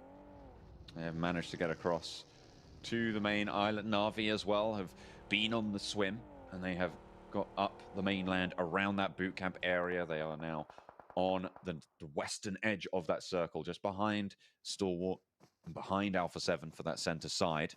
Fenerbahce do get eliminated, and Godlike is still going, Blank, and they've got 4 eliminations. Yeah, so Godlike pick up at least a few points here. Yes, it's not going to send them flying towards the top of the table, but it's at least something. You know, we still have 3 more games left today, 4 including this one. But, you know, it's still a place to start from. Like I said before, 4 eliminations, 4 points here on Sandhawk at the beginning, right? That's good. Now we're at that 15-minute mark. You saw yourself pretty safe into this one. If you have 4 players, you're absolutely laughing to the bank. Here with Na'Vi, we can see them starting to try and take up some position. And with the next circle shift, which I imagine we're going to see very, very shortly on our screen, we'll see exactly who it favors. Oh, Mela can't quite find the turn there. Gyro not quite playing ball at the moment. And 628 rock up on that compound for the outpost for Mela, for the Infinity. And underneath, Sunan's cutting out ankles. Mela low and in danger as well, but steps up to bat, does plenty of work there. Mela swaps the guns and finally goes down. But not before putting them on a little bit of a warning notice there. Nuzi has the time to reposition, but they've lost their teammate already. It's not great news for them. 628. You know, still with 4 players, 1 on their knees, but really good angle there from Yu Yang to start picking up the fight from the backside. They could potentially try and pick that player up, but Sunan moves off in the distance. Wonderful shots from Nuzi. Ooh. This is the boy that we know. Finds 2 players down now in his sights for 628. And then aid from Sunan to try and piece together the knock over towards Godtani, towards Logan as well. Another nade might just be good. Here's those steps. Pops the nade over the top, gets the knock, and Logan's low. Gets the knock and needs to fall back to the team. Daoshi almost certainly bleeding out here. Not going to be able to get to that one, but Yu Yang a little bit more lucky. 4th zone though, and I don't even know if he can go for these reses. The spray from Nuzi on the reposition as well, but he sends it to the sky and has to fall back. Needs to get ahead of the game in terms of these rotations. 6-8 down. Goodness me, Nuzi, the king of that fight, coming out on top with some clutch moves. Honest to God, that guy was on it everywhere. You felt like he was playing as the entire team, just switching between third-person perspectives. You love to see it. Down 1 gaming, though, on that south side. Down to 3 players once again. Checking out where they're currently sat in 10th place. Not the best in the world. It's not where they want to end up. You know, Sandhawk hasn't typically been their best map ever. But, you know, if they get some points here, it might see them in a good position to start hitting those top spots. Na'Vi now finally making their move over to Stalwart. Action close by, and Matic will spot it out. Pika could go on the peak as well. Matic does go down, takes a knee there. As Action holds out the angle. Meku can't suppress it, but he can suppress that one. Excellent shots coming through. That's Tixie across the way. Now it's just Pika in the compound. Alone for Stalwart. Last remaining member, see how much further he can go. Drops out the window. You can see Nuzi on the bottom screen trying to make his way into the circle with the rest of his team of the Infinity. Na'Vi starting to send shots over towards Furious Gaming side, but they're taking a hell of a shots their way too. So Na'Vi looking a little bit bruised, looking a little bit battered, but not quite out yet. They're all still alive though as well. Action down in this compound. Pika left them well alone, and Matic very, very resable here. They should know that. They should be able to put out those feelers. Pika not able to control those lines with the zone at the back though. Now V have to get a shifty on. Yeah, the Infinity as well, unfortunately, just out in the zone a little bit too long. In Zone 5, it is an awful place to be. Enigma Galaxy, I don't know if you just mentioned them there, John, but honestly, being able to get on that south side after playing so long on the edge of the blue, goodness me, really, really well done to them. If 3 players still up, a potential to keep going in this game. You know, there are not a lot of teams here with huge amounts of players. You know, 3 players might just be enough. Nova, once again, still in the circle. You love to see it. You know, if they're very, very consistent so far in getting to these end moments. They're the rock of the 4 elements. They're the earth. That's what I'm saying. Consistent. You love it. You love it. Na'Vi moving through. Kitsune gets shut down. Actually, it's Alpha 7 in Pika's position. If Kitsune doesn't peek around the side of it, it's going to be completely unknown. They're going to be more preoccupied with Alpha 7, and Pika can potentially look to strike here on the side swipe against Na'Vi if they aren't checking those angles. Here he comes. He goes for one, but is shut down by Meku. But in the meantime, the rest of Na'Vi are falling. Alpha 7 find them on the broadside on the hills, and it's just such a difficult push. Matic last standing, and all of a sudden it comes crashing down for Na'Vi. 8 eliminations already on the game, though. They've done a lot of work. It's a good point scoring, and with the amount of teams that are taking casualties so far, you know, if Matic can stay alive for just a little bit longer, might be able to get up to a 7th, maybe even a 6th positioning, and that might just be good enough on the point scoring to see them at the top of the tables. But Nova has a position on that southeast side. This is their time to reclaim that first spot. There's a lot of first aids on board as well for Matic. The rest of his team just fell right next to him. And you know that Alpha 7 are going to have to move from their position. They're going to have to relocate if they want to go further in this circle. They are going to go down, though. Okay, does get spotted out. Actually, the play zone took that one. And RV eliminated. Now Nova with a chance to take back that top spot, but so did Pmgc on the south side. Amodi out in the blue. Looks like he might just go down here. Next, Ruya, they're flying in. Remember, 4th place. We haven't been able to talk about them too much. I mean, Frozen's been clutching out. We really haven't seen them as a full-man unit so far. But this time, they're in the game with full 4. So this could be a really good chance for them. Next, Ruya. Find Ralph. And Damwon Gaming get eliminated. 7 teams remain now. Next, Ruya on the south side. I feel like they have a decent shout at control here, but it's all about who gets this high ground, who controls this area. Lord healing out for Pmgc. It's time to go for Pmgc. Max was right, you know, regardless of what happens, they're still going to get a pretty decent placing here. 3 eliminations as well, up to 7th. Na'Vi goes down. Get a final elimination point 2. A7, though, struggling. 7 wanting to see this team bring it back here. Only 15 alive. Carrillo, the clutch force himself, runs away from that grenade as it hits the floor. Might be able to bring Senatexa up, but Xavier, they're still pushing. They're pushing around. They know that they want to flush these ones out, and in fact, that will happen. Excellent shots actually coming through from Frozen for next Ruya. And that is going to be Alpha 7 going down yet again. Team Secret fall, and with 5 teams alive, now the points for the placement start to add up. Highest tally right now on eliminations is Xavier. 6 on the board, but Nova looking in a really good spot. They can play around this tree line. Looks like they've learned from that game they played against Na'Vi as well. They're getting this split on, trying to gather as much information as possible on your screen, potentially catch out some of these players. Next Ruya, next up to bat versus Xavier. See what they can get done. A nice nade goes over the top for Xavier. Finding one, Nova. Take a knock over towards Order. Nade's going back towards Xavier. Next, Ruya trying to summit this hill, trying to push on up and get it done. And Frankie low on the outskirts will bleed out. Lamborghini, last chance saloon now for Xavier. Down in the grass and will get spotted. Yekta deals with it. Honestly, next Ruya, one of my wildcard picks coming into this tournament. And they've really impressed on me. They have some very clutch players on the teams, but Frozen's interview really did leave a mark on my mind because he says that this team works together to support one another to make these big plays, and that's what they absolutely do. They know that the spearhead is Frozen, but regardless of that, they make it work. Nova, though, is no easy task ahead of them. 3 players alive for Nova, and that's a great way to start, but that's given back twice as much as they got. An excellent nade from Kadur to see 2 down and leave Order all alone. Oh my God! It's nades everywhere. One more as well, and Order steps up big for Nova. Just Kadur, the nade man himself, gets a taste of his own medicine, and it's Nova to snatch it back. Next, Ruya take a tumble, and Nova put themselves on top. The defending champions stand tall. Order in the court lays down the gavel, and it is a hammer of brutal strength.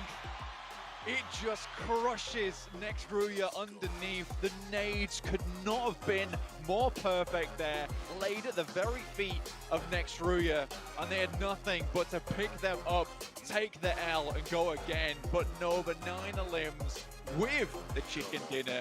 What a fantastic performance there, John. I mean, that was, I think, 3 almost perfect grenades perfect grenades from both teams, right? There was that first nade to get the knock to equalize the numbers coming out from Nova, and then you had the turnaround to get that double knock back over towards Nova themselves from next three, and then that final. I mean, chef's kiss, chef's kiss. Speaking of chef's kiss, we've got some absolutely perfect gentlemen over on the desk to go back to.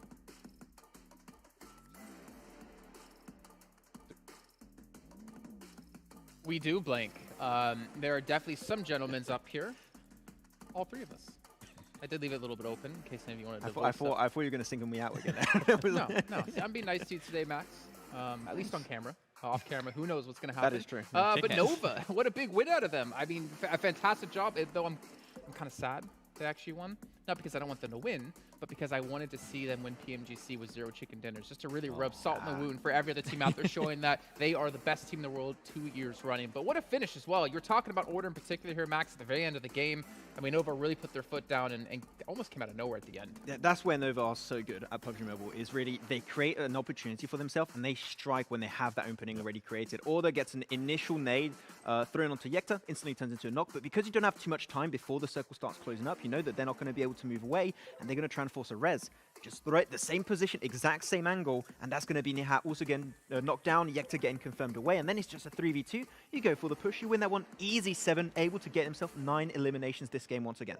And for me, I think I have to give some props there to Nextria. 7 elims for them, a second place finish as well. This was a team that I felt like it was shutting down. They weren't really showing what they were able to show us yesterday, so it's a great step up from them. And I feel like we have to talk about Na'Vi. I mean, Na'Vi, you mentioned it. At one point there, we saw them pushing themselves up in the way to first place, and the consistency, we're finally starting to see it from Na'Vi. The past 3 games, or 4 games actually, before this Sandhawk, they were averaging about a 3rd place finish, and that's just impressive because they weren't just averaging that, they were also being able to gather a lot of elims.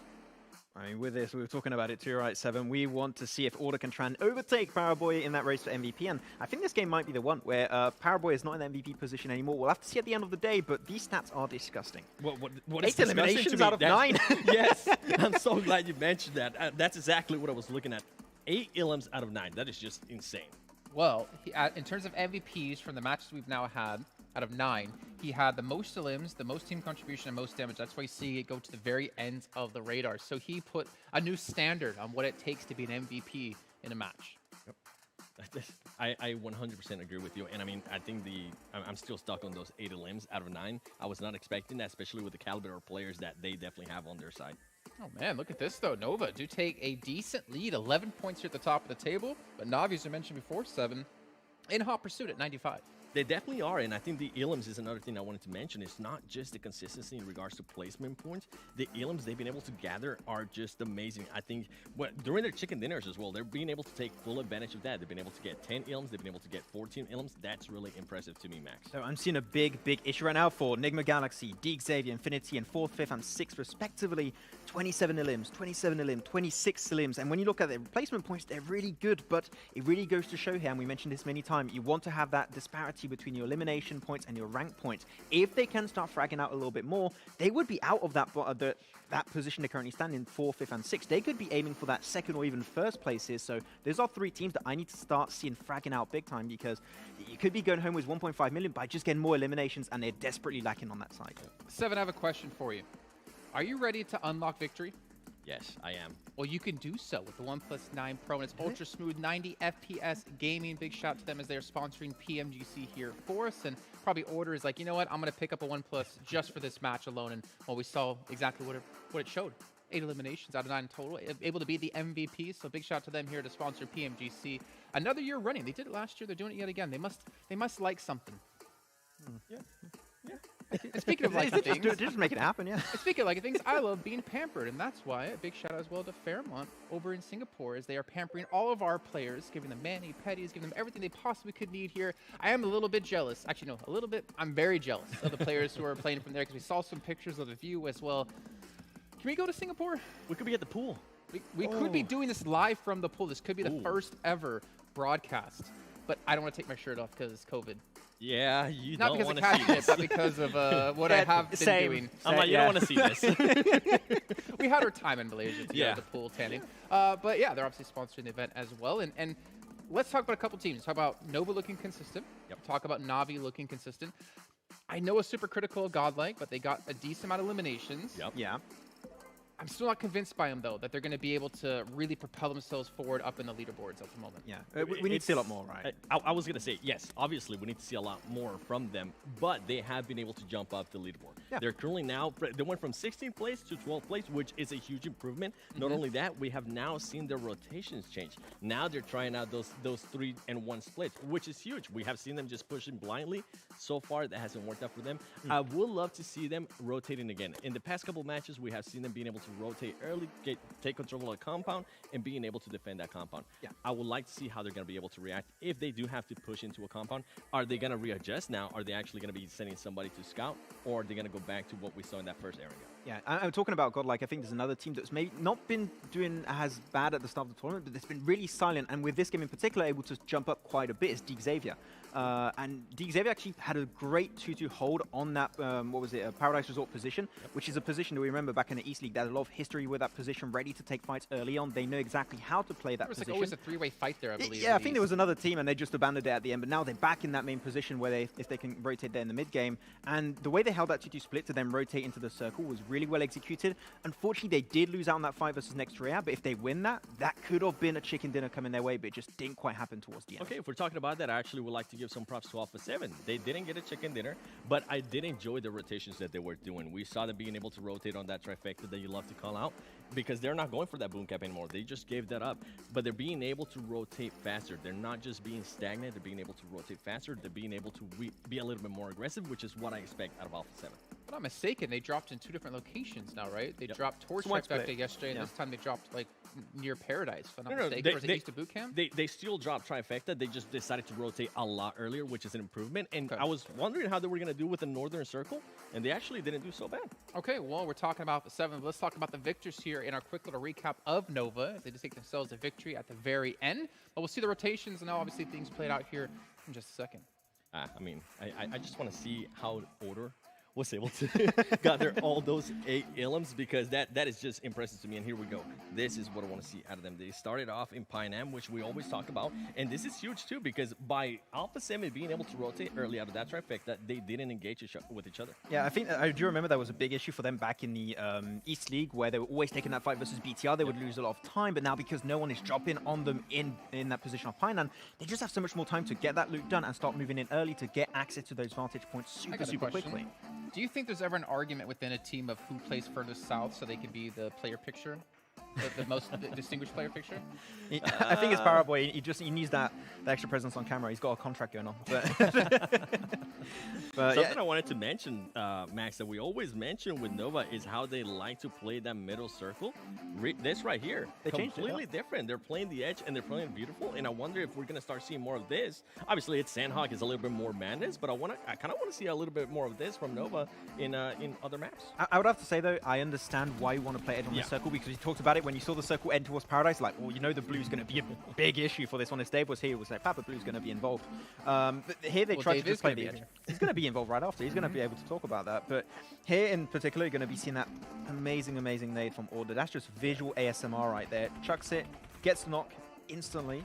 Boom. That's not the one. That's not the nade I was looking for. A little bit too early, but we're going to have another one. Still able to hit quite a bit of damage, and then he just shows him the second nade exactly where he got the initial knock, and just gets a 2-piece instantly. What I love is how Nova was able to check the player that's getting that off angle right there. They were able to neutralize that right there. Order sees it, steps up, throws the nade, and then they're able to just neutralize that and allow themselves to push up and be aggressive and ultimately get that chicken dinner. He had 5 eliminations before that fight. I mean, he had a 3-piece on that last fight versus next Rhea. That's just insane. I mean, he's racing for the MVP once again versus Paraboy. We talked about Dev so many times in a team. We talk about Paraboy. Now they have Order. We've seen King last time being able to step up as well. Like this team. And we were mentioning too, chicken dinners. Chicken dinners. Now they got one chicken dinner. Are they going to be able to be that team that finally gives us a back-to-back chicken dinner? I'm still stuck on Max saying visual ASMR. Wouldn't that just be VSMR? Ooh. Is this in the A stand for audio? You know what? That's maybe a new genre where we can work on. I don't looking at me, I don't think I look the type of guy who has any VSMR capabilities. I'll watch. Thank you. At least I get 7 viewers from that. But yeah, no, obviously we're looking at Nova and the fact that they have been able to close out a game. Do we see them like turn the switch on? We talked yesterday, they're being silent. They're just kind of, they're just being there, consistently finishing last. And now it's just kind of like, all right, guys, we gave you a chance on day 1 to pick up some points, but now we're just going to run away with it. Just like in the East League, they started a little bit slower. They even missed out on the Super Weekend because they wanted a vacation. Now there's no vacation allowed right now. They just take. They'll take a $1.5 million vacation if they can close things out. But we have to head to a break here while we get things ready to go for our 4th match. So we see you guys at home in just a few.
I saw the first light, the first steps.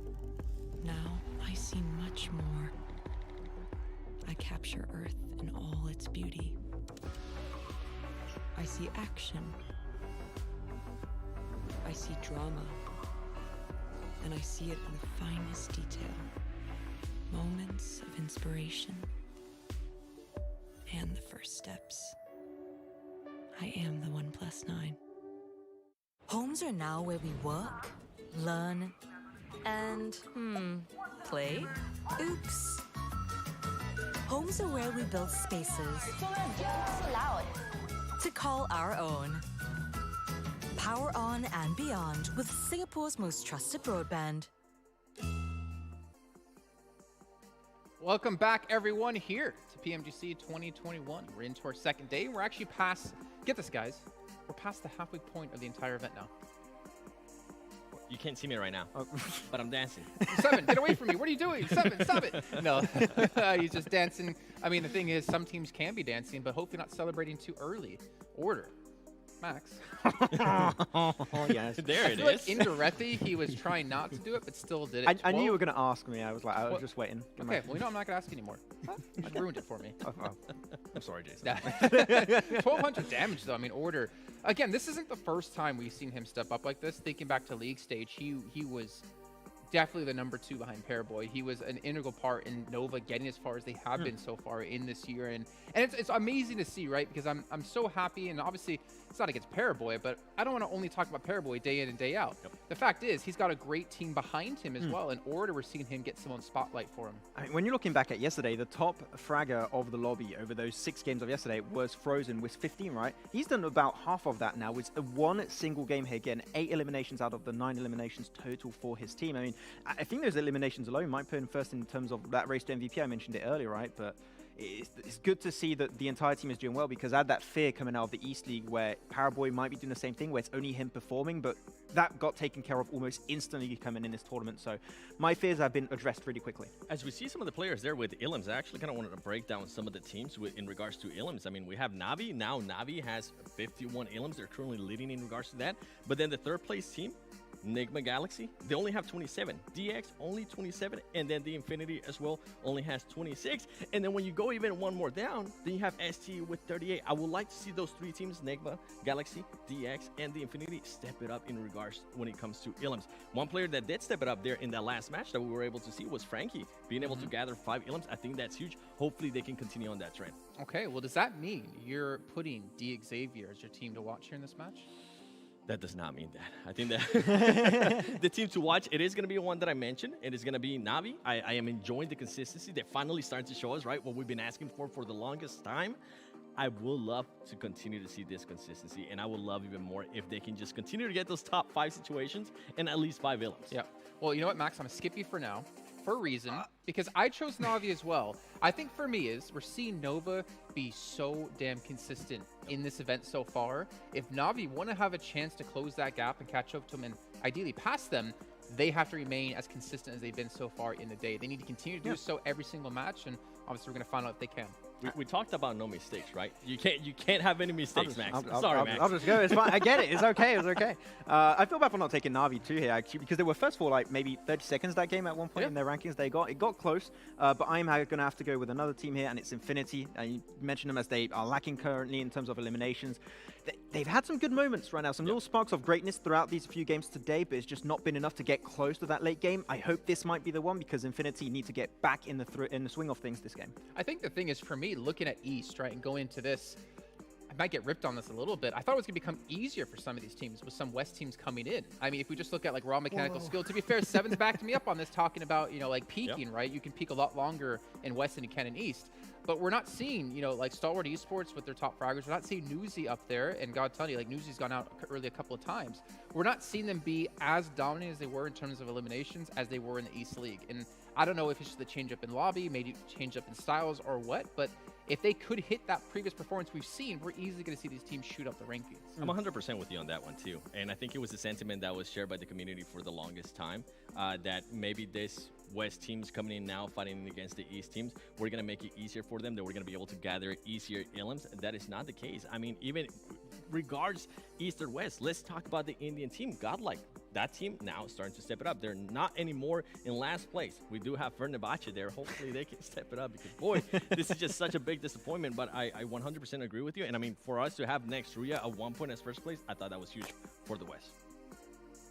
You can talk about Max. Okay, I can go. Wow, that's actually insane. But no, I agree. It's hard to know exactly down to what you can put this, that the Eastern teams are struggling more versus some teams from West, right? Because I think a lot of people expected the Eastern teams to dominate that far, but I don't really know what down you can put it down to. It's just really hard to go down to the intricacies of it, because the Eastern teams haven't changed really much on their side of things, but it's just maybe the clash of metas making it hard for their meta to really develop and be as successful in this kind of ecosystem. But yeah, I mean, the Eastern teams are having a little bit of a rougher time, and great for some of the teams like Next Rhea, they're just popping off right now. The bottom line is, though, every single team here is like the best teams in the world, right? We talk about, you know, Fenerbahce towards the bottom of the table. They're still a top 16 team in the world. They're not bad whatsoever. They beat out so many great teams to be here. But the fact is, there still is some skill gaps between some of these teams and towards the very top. And obviously, when you look at Nova, it's really not a surprise considering the infrastructure we have within China with PELs and PECs. They play against the best teams consistently in the world, and that's why China's seen as such a dominant region. But if we look at, for instance, the Arabic teams, if we have, Enigma Galaxy, we've seen so many more PMPLs develop over the course of this year, giving that infrastructure to regions who didn't have it before, that we've seen so much improvement out of these teams. Look at Damwon Gaming, like South Korea with Archer last year, didn't really make it that far, and they didn't make it to the finals. And we've seen them step up. We saw, Bluebees then, Reject now, they had a massive step up, and we're seeing like this impact of having more PMPLs around the world, more opportunities for these teams to play, that we are seeing this catch up. I mean, would you have ever said 2 years ago we'd have 3 Turkish teams make it into Pmgc Grand Finals? It was always just footballists. Yeah, exactly. And then you had Class Digital Athletics, of course, that came in at some point. But it is true that right now there's a very big rise of the regions that was maybe overlooked for some big portion of the competitive scene for the past 2 to 3 years now. It's good to see them step up, but it's really weird to see the catch-up being that significant when you have teams. And one team that we wanted to potentially talk at the start of the show, we didn't mention, right, but is Team Secret in my eyes. They've been extremely silent, and currently when it comes to these international tournaments, it's potentially the team with 2 of the players with the most experience at this type of level, with iShots and Matoy, and yet they're not performing to the level we initially expected. So the regions that were looked down upon in the past now are going for that trophy, and they're aiming for that first spot. 7 always looked up to those regions. Yeah, you guys are talking about regions that have improved. Let's talk about real quick about regions that didn't improve. There's some regions here, and I have to do it. There's some big regions that didn't even make it here to the grand finals. One that I can go off, it's because I usually talk about them a lot, North America. North America is nowhere to be seen here, and I know that's a big hurt to the community, and hopefully they'll be able to bounce back right next year. And then you have Indonesia. Thank you. Bigatron. I mean, we were talking about it on the first day. It feels so weird not having Indonesia in here. Bigatron, I mean, Luxy, Suxy, this is players that are just household names. And I was getting used to seeing that Indo pride in the chat and in the YouTube chat. It's nowhere to be seen. And I mean, some of the other regions have been able to take full advantage of it. I mean, the fact is, if you look across, let's just say these last 3 years at the highest level, the global scale, right? We've seen so many new players and so many new teams come into light. And the fact is, and we saw this last year alone when we were doing PMPLs and stuff, is that there's so much depth in talent across the world that we just haven't seen yet. We haven't seen teams be having that dominant legacy like we had Bigatron, though you could say Nova now might be developing their own. Yeah. That there's just so much talent in all of these regions, just about giving the opportunity to step up, the opportunity to rise up in the ranks and get that experience under their belt. And then, I mean, and the fact is, like Enigma Galaxy, we haven't had too many of those players play so consistently throughout the years. And we're seeing, I mean, even the Infinity as well, like they don't really date back that long back in the day. And then you look at Secret, as you're mentioning, with Mad Toy come in and iShots. I mean, they're great players, but there is a world where potentially they would move to coaching roles because the new talent is just that good. Frozen, he's like 15 years old, man. He's out fragging Paraboy. Like, he's carrying his team on his, well, he's carrying his team on his back. I won't say that necessarily. Yes. Okay, well, 7 will say it. I won't say it. But the fact is, like, there are these new blood people, these new blood talent that completely dominate all the old school players. I have the impression we're in a transitionary period right now where you have some other regions and teams that are stepping up. For example, if you talk about Indonesia, right, you were mentioning how BTI is weird, and I truly have to believe with it and go in agreement with your sentiment that it's weird BTI's not here, but exactly that's the point I wanted to make. Genesis Dogma showed that they can compete with the top. Sure, it didn't quite work out for them in the finals, but they could compete on that type of sphere. So I think that given next year, we might have a complete even differentiation in what team we have available now at this tournament and next year. Except for Nova. They're always going to come back at some point, but it is changing pretty rapidly at that, so teams need to stay on the get-go to change and adapt their playstyle to remain in this type of tournament. A team that comes to mind, and I'm so sad they weren't able to make it here, is going to be Knights from North America. They had so much potential. They have a player, I got to give him a shout-out, Coops. He was absolutely stellar the whole time. It just happened that it didn't work out for them. Hopefully next year, I would love to see Coops here in the grand finals. Well, we've got a year of time until then, but we don't have much time until we get into our next match of the day. So let's bring our commentators in to bring it for you at home. It is Necro and Mustache Dave. What is up? J Cap on the desk. We got Max, man. We got 7 spitting nothing but hot fire here. 50% done, Necro. 50% done with this tournament. It is heating up, man. Oh, indeed, it is heating up already in the overall rankings as well. I mean, Noah is expected all the way on the top, staying as consistent as possible. Then you have next year right underneath it, and Frozen. Even the analyst desk was talking about this man, how this man is just able to just outperform everyone in the lobby right now. And Frozen weren't lying when Frozen doing a lot of work, a lot of heavy lifting. I was running the numbers. I believe Frozen has around 40 to 50% of the team's damage and elim points. And talking about elim points, look at right there on that left-hand side. Look at those average points of Erangel. Nova Esports are dominating, 14.8, and the next Ria right underneath them with 14. So with Erangel being 50% of the map pool, this is exactly where you want to be with average points. Exactly, man. Navi as well, not really far behind on third place with 10.8 average points over here. Stalwart Esports kind of pushed all the way down. Now, we had a conversation about this yesterday, Dave, and you were saying, like, you know, Stalwart Esports, they have to be one of the most consistent teams on the map of Erangel, but that doesn't really seem like the case today over here. Stalwart Esports, seems like they're all the way down on 5th place, and they need to step things up for sure. Talking about Stalwart Esports, Action said yesterday their biggest competitor is themselves, and they weren't lying either. Is that true? It is true. It is true. So with that being said, they are midway, you know, that mid-pack team. So I'm not too concerned. As long as you're in that mid-pack, tomorrow is another day, another 6 games to play. But they have 3 more games to play here this evening. So there's definitely some room for them to shoot for the top echelons. That rock came out of nowhere. Came out of nowhere. And talking about Enigma Galaxy, I mean, yesterday they got a ton of pretty solid positions when we're talking compounds to that mid to late game. So placement point-wise, Enigma Galaxy, they have been slaying it in their own right, but elim points kind of lacking in that department. Yeah, definitely. They need to step up in elim points. Only 27 eliminations. It's kind of questionable without a doubt. Yeah, then you have Navi right above them with 51. Navi pretty much have the most elim points currently in the game, and they're looking really good with that. And if you talk about Navi, they have to be one of those teams that, I mean, you're seeing a huge improvement. If you compare them back in the league days, right, Dave? Yeah. How they played over there and now how they're playing the grand finals, it's like you're seeing a complete new Navi.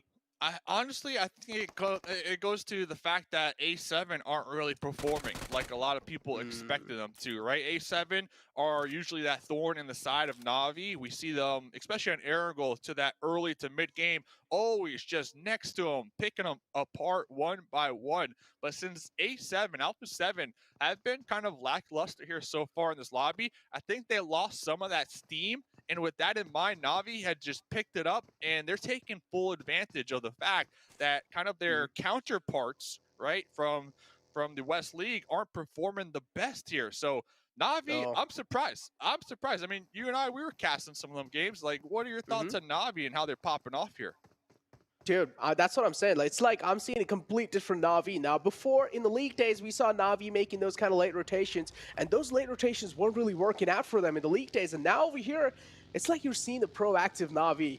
Navi, their presence of mind over here just seems like it's on next level right now. And if they just keep on playing the way they're playing right now, even the analyst desk mentioned, there's going to be no stopping. Navi, they will have to be in the top 2 somewhere down the line. They're in top 3 right now. A little bit more good, consistent points that can help them get in top 2 and pretty much in top 1 as well. But this is how things really looked like. A little bit of highlights from the previous match.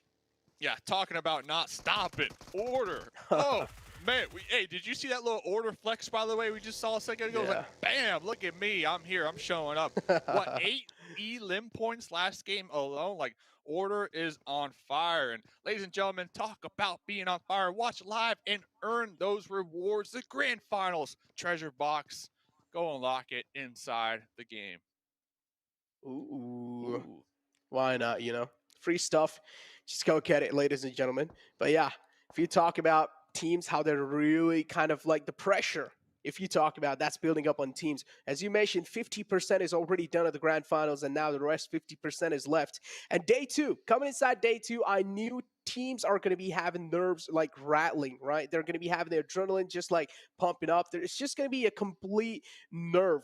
It's just going to be a complete nerve wreck. And this is what was expected without a doubt. Day 2 is one of the most important days. Day 2 is the day of comebacks as well. We were expecting some comebacks to happen. Yeah, Godlike, they got themselves in 12th place. Miramar game was pretty good for them. But just that one game isn't going to be enough, man. You need to perform a little bit more well in the upcoming games as well. Maybe this Erangel game is going to be a little bit of glimmer of hope. Honestly, I'm kind of on the page of Godlike, slow and steady. Slow and steady, and that's exactly what they've been doing today, trying to catch their bearings in the lobby. Because remember, they kind of got thrown in here. You know, they played BGIS, they did pretty well over there, and then they got the invite to play in this lobby. So not a lot of time to really practice and prepare themselves mentally. They got the gun skills. Everybody knows, Godlike, they got the gun skills. The one thing I have been seeing them kind of have issues with here so far have been the scouting and just their timing with going for those scouts and losing a couple squad mates along the way. I remember game one, just unfortunate that they ended up piling into a compound at the same time. Another squad piled into that same compound. So just a little timing. I think if they can kind of tighten that up here, they could continue to slowly climb up that leaderboard here today. Yeah, if I'm not wrong, that was Dominant Gaming as well, and it was a flawless squad wipe from Dominant Gaming against Godlike. But yeah, as you mentioned, scouting definitely needs to be improved, and I'm pretty sure Godlike as well, somewhere down the line, they will realize the same thing, and they will try and adapt to how things are going to be looking like in the future. But another team, Stalwart Esports, we need to talk about them as well. It seems like in the day two, I mean, yeah, decent outing, but again, Stalwart Esports, this is not what we expected coming inside the grand finals. I at least expected Stalwart Esports to be in the top 5, in day 2. You got action and top, some of the best kind of tandem gunners in the game, in my opinion. You know, the teamwork, the synergy right there has just been on point every single time we get to tune in. And I know a couple people, they're watching these teams kind of slide down these overall rankings. I'm still with it. Like, if you're in that mid-pack, you are fine. Yes, you got Nova. Yes, you got Nextria just dominating. And even Navi, they're dominating. We can see them at the top. 100 points, a little bit above that. But I think if you're in that mid-pack, you really set yourself up for success for tomorrow to really claim your spot on the overall leaderboard. Because after tonight, I guarantee you, all these teams are going to go back. They're going to review the footage, review the VODs, and come up with solid game plans. And I'll bring this up because part of one of these tactics that we've seen in multiple lobbies for these mid-pack teams is on the last day of a tournament, they kind of focus on, I don't want to say bullying, but taking advantage of these teams at the very bottom. Right? You got Pmgc, you got Furious. So these mid-pack teams, they have the potential to set themselves up for success if they try to take these early game fights with those bottom pack teams, because they're not feeling the best here. Yeah, they're indeed not feeling the best. Pmgc, even Seven Rolls mentioned this. They need to do something, man. They need to make a comeback happen all the way on the bottom of the leaderboards with only 33 points in hands. Not looking that great. At this point, you might as well just count them out from the top place. But yeah, as you mentioned, the bottom teams can definitely be a really easy target in the final day. I wouldn't really say easy, surely, because if you want to take a 4-on-4 fight against even the bottom teams, there will be a couple of casualties even on your side. So you need to be ready for that all the time, unless if it's just like a flawless squad wipe and you just pull off some insane plays. Yeah, these bottom teams, man, they're the ones that really need to be stressing. And now that we are kind of officially at the halfway mark, these next 3 games are crucial for these bottom teams to try to make sure not to end in the bottom after today, because I guarantee you, if you are a bottom team after today, you will 1000% have that target painted on your back moving into tomorrow, especially because some teams at the top as well, not only the mid-pack, but they're going to have a lot of points to work with. So they could play a lot more riskier because they have such a large point lead that, hey, if you miss out on a team fight, it doesn't work your favor, you can afford it compared to these bottom squads. So really curious to see for Rivals, Team Secret, Furious, Pmgc. I'm really curious to see how they tighten up here in these next coming games. Oh man, they definitely need to tighten up no matter what. And for Rivals, spotting out rotation of Down One Gaming. Took a couple of shots, but it's fine. No connections being found yet. It seems like Nextria as well in the front lines. They need to be a little cautious of that team. Because for Rivals as well, they're hurting. They're hurt. They're all the way on 14th place as well. If you talk about one of those teams that really need these points, no matter what, they really need these points. None of the games in the future, they can't just let them go. They need each and every single consistent point as possible. And Pmgc seems like this time almost casualty on their side. And guess what? There will be. Logan spots a player out in the open, and he thought he might as well be behind the buggy. A little bit of a miss spot there. Not only that, I don't even think that was, I think that was intentional. Blow up that buggy because now you know there's an enemy out there behind the hate bale. They can't move. They can't go anywhere. They are stuck. They are in an open field with no vehicle to work with. So it's really up to Noxbomb and the Duke and Machine to open up this engagement here. Oh man, here we go. Fenerbahce. It was more kind of like Infinity try to stop them while they were making a crucial rotation happen, and now Duke and Machine is the man in the clotheslines in the front, making sure no one's going to be overstepping their boundaries. Infinity slowly and steadily trying to get a little bit aggressive over here. Duke and Machine taking a little bit of damage with that nade, but he needs to play things a little safe because he's the only man in the front foot. If he gets taken out, that's going to be a huge problem for Fenerbahce.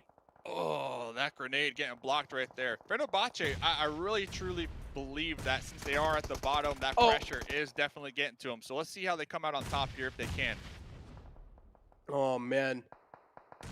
So you mentioned Fenerbahce as well, that added pressure on their backs, being all the way at the bottom of leaderboards. That's not going to be good, but the nade from Infinity this time connects onto Duke and Machine. Big man falls down. Fenerbahce, they're going to be sweating after that. Yeah, Noxbomb, full retreat mode right there. So I kind of wanted to touch on this one because we had Duke and Machine and Noxbomb in the front line, and then I noticed that the Duke and Machine was the aggressor, pushed a little further, and Noxbomb popped in their buggy, looked as if they were trying to retreat, but then quickly turned back around because I believe the call was made to take the fight. So a little miscommunication right there, at least from what I can see coming on out from Fenerbahce. Miscommunication, nerves as well. It's kind of hard, man.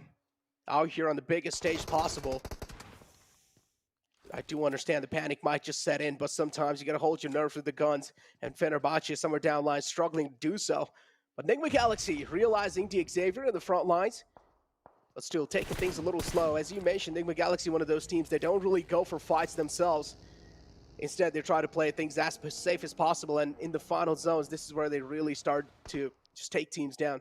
Dude, talk about the zone. Oh, man, we got a nice shift up there onto the mountain. Yeah, this is a Na'Vi game. It has to be. Looks like Na'Vi, they're going to pull back just a little bit to their drop spot near Hospital and kind of let the rest of the lobby deal with themselves because they're going to be clustering up on that east side of the new circle. As you mentioned, Na'Vi playing this really beautifully. And they're playing this really brilliantly. Just going to be falling back a little bit. I think Na'Vi might be setting up a bridge camp on A7. They know A7 are up there towards the north. A7, they have not moved into zone yet. So Na'Vi being proactive with this zone shift, that is amazing to see. Exactly. This is what I even talked about. This Na'Vi in the Grand Finals, this is a proactive Na'Vi. This is way different what we saw back in the league days. And I also do like how they've set up Matic in the front lines just to make sure that the compound is being secured for Na'Vi for the future lines. If they do want to make the rotation back inside the zone, Matic is the man who has the compound held down to. But the problem is Nextruya now might just be rushing against Matic. And we do see that on our maps. But yeah, we might just be able to see that soon. And on the other hand, I also do see in the kill feed, yeah, as you mentioned, Na'Vi, they're doing a great job making sure that A7 is being held off at bay. Dude, Na'Vi, I mean, I'm talking about it because it's such a big brain play from Na'Vi, and I think those big brain plays, being proactive, is the reason why they are at the top right now. So I'm really impressed with that. A7, I believe, losing one and quickly changing the game plan. Not going to be using that Georgia Pool bridge anymore. Going to be wrapping back around. Meanwhile, a lot of teams we see down here in the south, we saw Godlike, they were able to pop into those chopsticks and get a nice little spot for themselves down there in the south. But right now, a lot of teams still in vehicles, just scouting it out, searching for a compound to call home. Oh, man. This definitely is going to be the case. And yeah, as you mentioned, a huge wave of vehicles was moving inside the zone as soon as the circle took a shift. Furious Gaming all the way on top of the Big Bear Mountain. It seems like the Xavier do want control of that as well. Furious Gaming not going to be happy after that for sure. So the Xavier and Furious Gaming, we might just see a clash in the near-time future. Stalwart Esports over here, though. They have found a knockout on the player of Infinity. Confirm shouldn't be that difficult. Easy confirm coming through, but Infinity has a little bit of high ground over Stalwart Esports, so they need to watch out. But no, there's a little split coming out from their side. Yeah, and they also have this terrain to kind of work with and use their advantage to not expose themselves. And we see Logan trying to pull back just a little bit. Stalwart, though, 2-2 split, so very interesting. This is going to be here on the edge. The next circle is going to shift here very shortly. Popping over here to Xavier, though, another team that has definitely, for me, been underneath the radar. Hasn't really been popping off, but they have been getting those consistent placement points here so far, and they're doing quite well for themselves. Oh, they are doing quite well. But look at the circle shift, Dave, and I can already tell it's going to be a huge wave of vehicle just moving inside from down south all the way up, and this is where a lot of teams are going to be caught off guard when they're trying to make the rotation happen. Might as well Noah be one of those, but Team Secret, they're trying their best to connect the shots, but it seems like no connections are being found yet. Bullets not landing. Team Secret going to be a little unhappy for that. Nova Esports just zooming on by right there. And the game awareness king looking for some additional loot, getting some additional sight lines there in that back seat, scouting it out with the 3-1 split here. And they do have 2 members of Na'Vi up there on the high ground. I don't think Na'Vi are going to be concentrating on them quite yet because Matic, we saw right there, was knocked down. So Nova, pretty solid position. This is like a little off center to the north too. They got a boulder, they got a small little dip to work with for cover if they need so. But look at this though, on the mountain. Oh, the grenades, they're ringing out. Oh, here we go. Finally, these two teams clash against each other. 4 rivals though instead. It seems like now it's 4 rivals who wants to go against Furious Gaming, and let's find out who's going to be the one to successfully take charge of this mountain, because it's going to be a huge high ground. If you're able to successfully take control, that's going to mean quite a lot for any of these teams. Furious Gaming, though, they've already found an opening. Man goes down from the side of 4 rivals. That's going to be a little bit of sign of worry for them. They're going for the res as well. I do like the play from their side, but the rest 2 players will need to make sure that they're providing as much as cover as possible. Yeah, Poppy Protro trying to make sure to hold down that off angle too so that they can't wrap around and catch them off guard. So Poppy Protro's position is crucial to the defend right now from Furious. And Furious pulling back a little bit behind these boulders, making sure not to get taken out by a grenade. Furious Gaming as well, playing things a little safe. Poppy Potro's position, I think so, has been finally compromised. Action as well, I do see in the kill feed somewhere down the line, taking a dig on Infinity. The fight still continues as Stalwart Esports. They're looking to take some players down for Infinity. Infinity out in the open. They don't have any other shots. They're being shot at even from the front from Down One Gaming, and from the back it's Stalwart Esports. They're making it hurt. Ooh, yeah. Getting a couple E-limb points right here. Going to be holding down the south, but pulling right back to this fight. Poppy Protro, look at that. Looking to make a play with the UMP, knocking down 1. Now you have to expect the full collapse from Furious to happen right now. Let's see. AKM up close and burst. Oh, no! Got him with the drop shot. Oh, there we go. The trades are there, though. So now it's a one-on-two situation, actually. Trigger's able to get Scream back up on his feet. Trigger still knocked out in the front 4 rivals. Both these teams are going to be equally sweating at this point in time. Trigger knocked out. That's not going to be a good sign for Furious Gaming. 4 rivals able to get all their players back up on their feet. Poppy Potro all the way in the back. At this point, it's pretty much a gone case for Poppy Potro. So 4 rivals will need to try and pull off an insane clutch.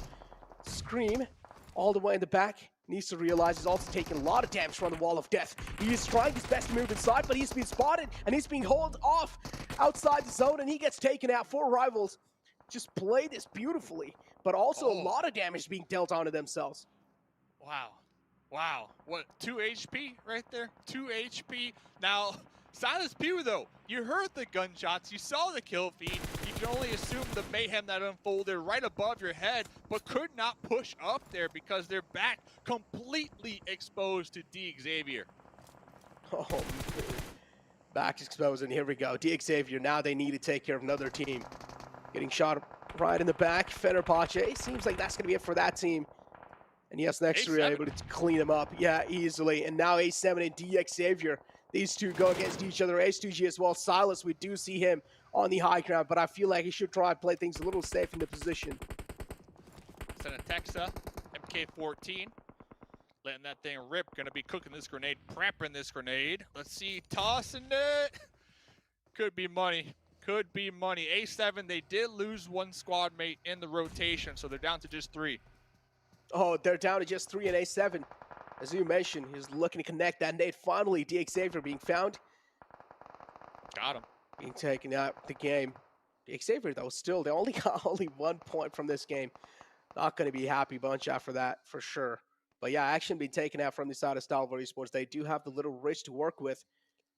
But the circle shift is what's going to be hurting them. If they do want to make it inside the zone, Down1 Gaming right in the front. They are going to rain down a couple of bullets, just hoping that maybe a few will connect. Look at that crate, too. What a bait crate. You know for a fact, Damwon Gaming, they're looking out their window. You can't get that. You can't get that. But that level 3 gear, oh, man, it has to be so juicy right here, especially late into the game. They do have 4 up. And I was actually talking to the team before today. They said that they want to play better and think faster. So I'm really curious to see what that means here with 4 up. They do have the South. They got 2 little sneaky snakes trying to crawl up right behind them. Play better, think faster. True. 2 snakes to Stalwart Esports. And then you have right next to them Team Secret as well, kind of spread out. I do like it's a 3-1 split coming out from the side of Team Secret. That's a good split, but again, if the circle moves away from them, that's going to be a little problem from Team Secret. Na'Vi on a move. You realize finally the next zone might just be a little difficult to get in. Nova spotting out the rotation of Na'Vi. Did try to take a couple of shots, and Na'Vi and A7. Here we go again. This reminds me of League days. Yeah, come on, King. Let the teams fight. But King out here trying to capitalize on their shack, trying to third party. Let Na'Vi and A7 fight, man. They got a rivalry going back at least a year. But King putting in a lot of work, pretty much putting a stop to the Na'Vi wraparound onto Alpha 7 that they had going on. Oh, man, kind of helping out A7 there unknowingly. Kitsune now the only man left alive in the front. He's so low as well. Doesn't have the HP to support him. Dave. Na'Vi. Tables have turned indeed.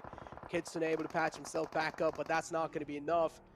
Nova, they had a great positioning, but they still need to make it inside the zone. So for them, even for them, things are going to be looking quite dicey in the future. But Na'Vi being eliminated in 10th place. Yeah, I'm looking at 4 rivals too. They need to make up their mind. Do they want to take out A7 beneath them or run downhill, reposition to the next zone that Team Secret are currently holding down out there on that east side? 4 rivals though, they did clutch it out a couple moments ago, but it looks like they might be losing that window of opportunity. As I say that, nice little spray down with the Scar. Oh, come on. These are shots. These are points all day. You need to get these. Oh, got for sure. There we go. The Winkle Explosion's going to do it. 2 players knocked out. Revo the only man left alive all the way in the back. There's nothing Revo can be able to do. At this point, those 2 knocked out players are gone case. Appy moves out in the open, has no other choice, but it's King who steals the kill. King is just a thief right now. King is 1000% the thief here of this game. We see Ord in the front line doing a little hop in, trying to get that intel, cooking that grenade. Rebo just chilling in the back seat. Order said goodbye with that grenade. Order, once again, back-to-back games, dominating. Oh, man, just like Thief in the Night, stealing those kills away. Noah, what's going on? They're just dominating, as you mentioned. And Down1 Gaming as well now finally decide to spread out a little bit, decide to step out of that compound because they do realize the chaos, or as you would like to say, a lot of teams around them have been cleared. And Team Secret, wow, that's a huge knockout. The one-tap dirt nap. Peek me again. That's what they said. Peek me again. I'm really curious. What will Nova do? We see King kind of pushing forward. Health really low. Probably looking for a heal. Order playing that support role. And yes, we have that big boulder kind of blocking the 2 teams. But Pairboy, dude, catching a grenade. What? Noah. They're just so precise with those utilities as well. Not just gun skill, man. Even the utilities. They're just absolutely precise. And now Team Secret left with 4 players to work with, including Down1 Gaming. Noah will have to be the one to play things a little safe inside this. They will have to let these 2 teams fight. I think this might be if they play it well. If they play it well, or I would say Nova can always go for a spawn sport over here. They can, but Nova, they are down to just 2 now. Yes, King has been popping off, and of course, Order. So if there were 2 players that are on fire this game, those are them. But I like Damwon how they're using a 2-2 split to make sure to cover all angles of this zone. Damwon and Team Secret. It's 4-4 situation for them too. And then you have Noah with only 2 players alive. It's going to be interesting how Noah plays this one out. I do want to see what they're doing on the map as well. Noah, they're slowly and steadily sneaking inside the zone. That's their main goal right now. King Jumper in lobbing that the bush, nade. too. Maybe this nade will just do it. Got Oh, him. there we go. Beautiful nades coming in from the side of Noah, and you gotta compliment the team coordination as well. But the kill gets stolen by Junie. Yeah, Damwon, they really need to take advantage of that right there and try to push up a little more. Take out Team Secret. This is their moment. But they need to watch out for Jumper in this bush right above this ledge. Oh, the AWM, the big green cannon strikes, and it finds one. Shots taken out. Jumper in the front. As you mentioned, you need to watch out from Jumper, but here we go. Order and King, I'm pretty sure they're going to try to take care of the man in the front. But the problem is, Damwon Gaming, they're not going to let him do so. But Wall of Death as well is doing so much damage onto the man of Team Secret.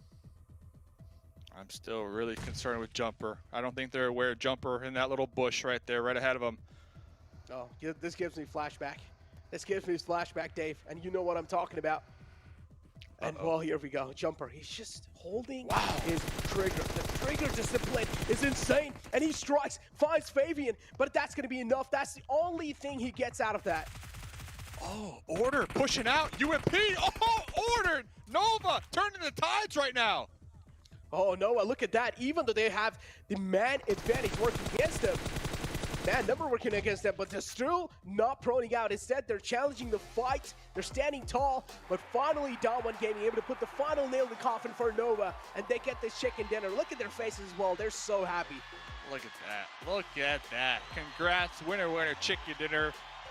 GG, well played. Now, they showed up mid-game. They got a really sweet spot, a nice compound, and they were able to defend that compound up until the late game when finally they did have to push out, and they used their numbers to their advantage. And I like how they didn't just all push in one area as a group. They decided to split 2-2, and they wrapped around both the east and the west side, trying to make sure to clear all those angles. And I think right there, that was the game-winning play for them. Yeah, I do want to see where Damwon Gaming has found themselves after that game, you know, like in the overall rankings. 25 points from that game. I do want to see what kind of position Damwon Gaming has now. All right, well, ladies and gentlemen, what an exciting game. Let's hear what the panel has to say about that match. Well, before I want to talk about the match, I got to give props to the Godfather over there. Necro looking fancy as hell. The white jacket, the red tie, man, he is looking good, and I'm a little bit sad of how I look now. Yeah, I know, right? He's Makes making us me look feel bad. undressed. I want to wear my white jacket now. I feel like I have I thought in my contract I have to be the best looking person on the show, and I mean, here on the desk, obviously, I am not, but... You break his contract, sue him. Go. No, I'm not going to quite sue him, not like some streamers. But looking into this game, though, Damwon, what a victory for them. Able to pull back the Damwon we got to see back in League Finals for East, but Nova as well coming so close to the very end for that back-to-back. The execution at the end from Damwon was so good because they held that compound down the little cliffside. It was really strong to hold on to. Your main focus when you're in the mid game is you want to make sure no one can contest that position, which they did in really good fashion, got quite eliminations by doing so. But the moment you know that no teams are going to go for the backstab, you start pushing towards that hillside. You get the information without peeking with that third-person perspective. You get all the information you require, and then you strike when you have the opportunity. Yeah, the advantage that they have. I mean, you mentioned it perfectly, too. And right here with Nova, they were able to get 10 elims. And, I mean, we talk about consistency, and this is the consistency we've been wanting to see as well. Nova continuing on that. And then Team Secret, this has been a team that we've all been wondering where they've been. Well, guess what? They were able to show up there with at least 18 points to themselves. And one that I know you're going to be really happy about here, Max. 4 rivals. They were able to get 8 elims. They were able to secure good placement points as well. And I think that was really good because we saw them take into some fights. It was still a little bit sloppy. I think the fight I'm mostly concentrating on was against Furious Gaming. They had Furious Gaming on their backs, but we'll talk about that later. I really want to talk positively of 4 rivals, but they're making it really hard for me right now, 7. MVP? He's getting the MVP, though. I can't argue with stats. 7 eliminations from Appy. That's great to see, but it's still the execution takes way too long. If they were able to come out of that fight with 4 players coming down from Everest, they could have had the best entry point in the circle, but unfortunately, it just wasn't meant to be at the end. Yep.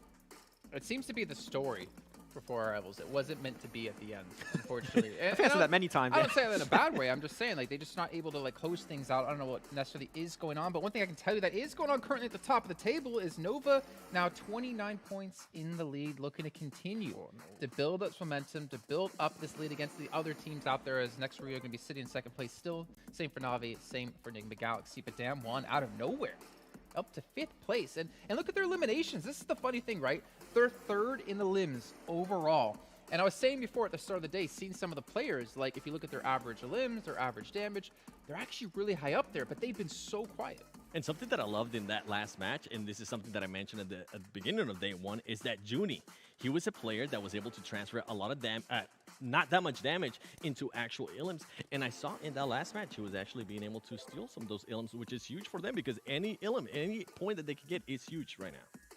Yeah, and you had also, I believe at one point towards the end of that fight, you had Sung that was just waiting onto the backside towards that cliffside actually I mentioned earlier. And the fact that you waited there while the rest of his team was pushing, you had a backdoor opportunity in case you wanted to make sure you could secure that game. So if you full send that team, you might not be able to win it out, but Sung was able to just make sure that game was going to go their way.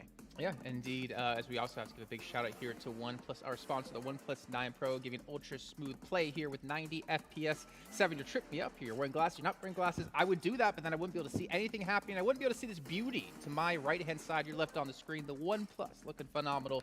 Make sure you guys can unlock victory because you never have to settle when using a OnePlus.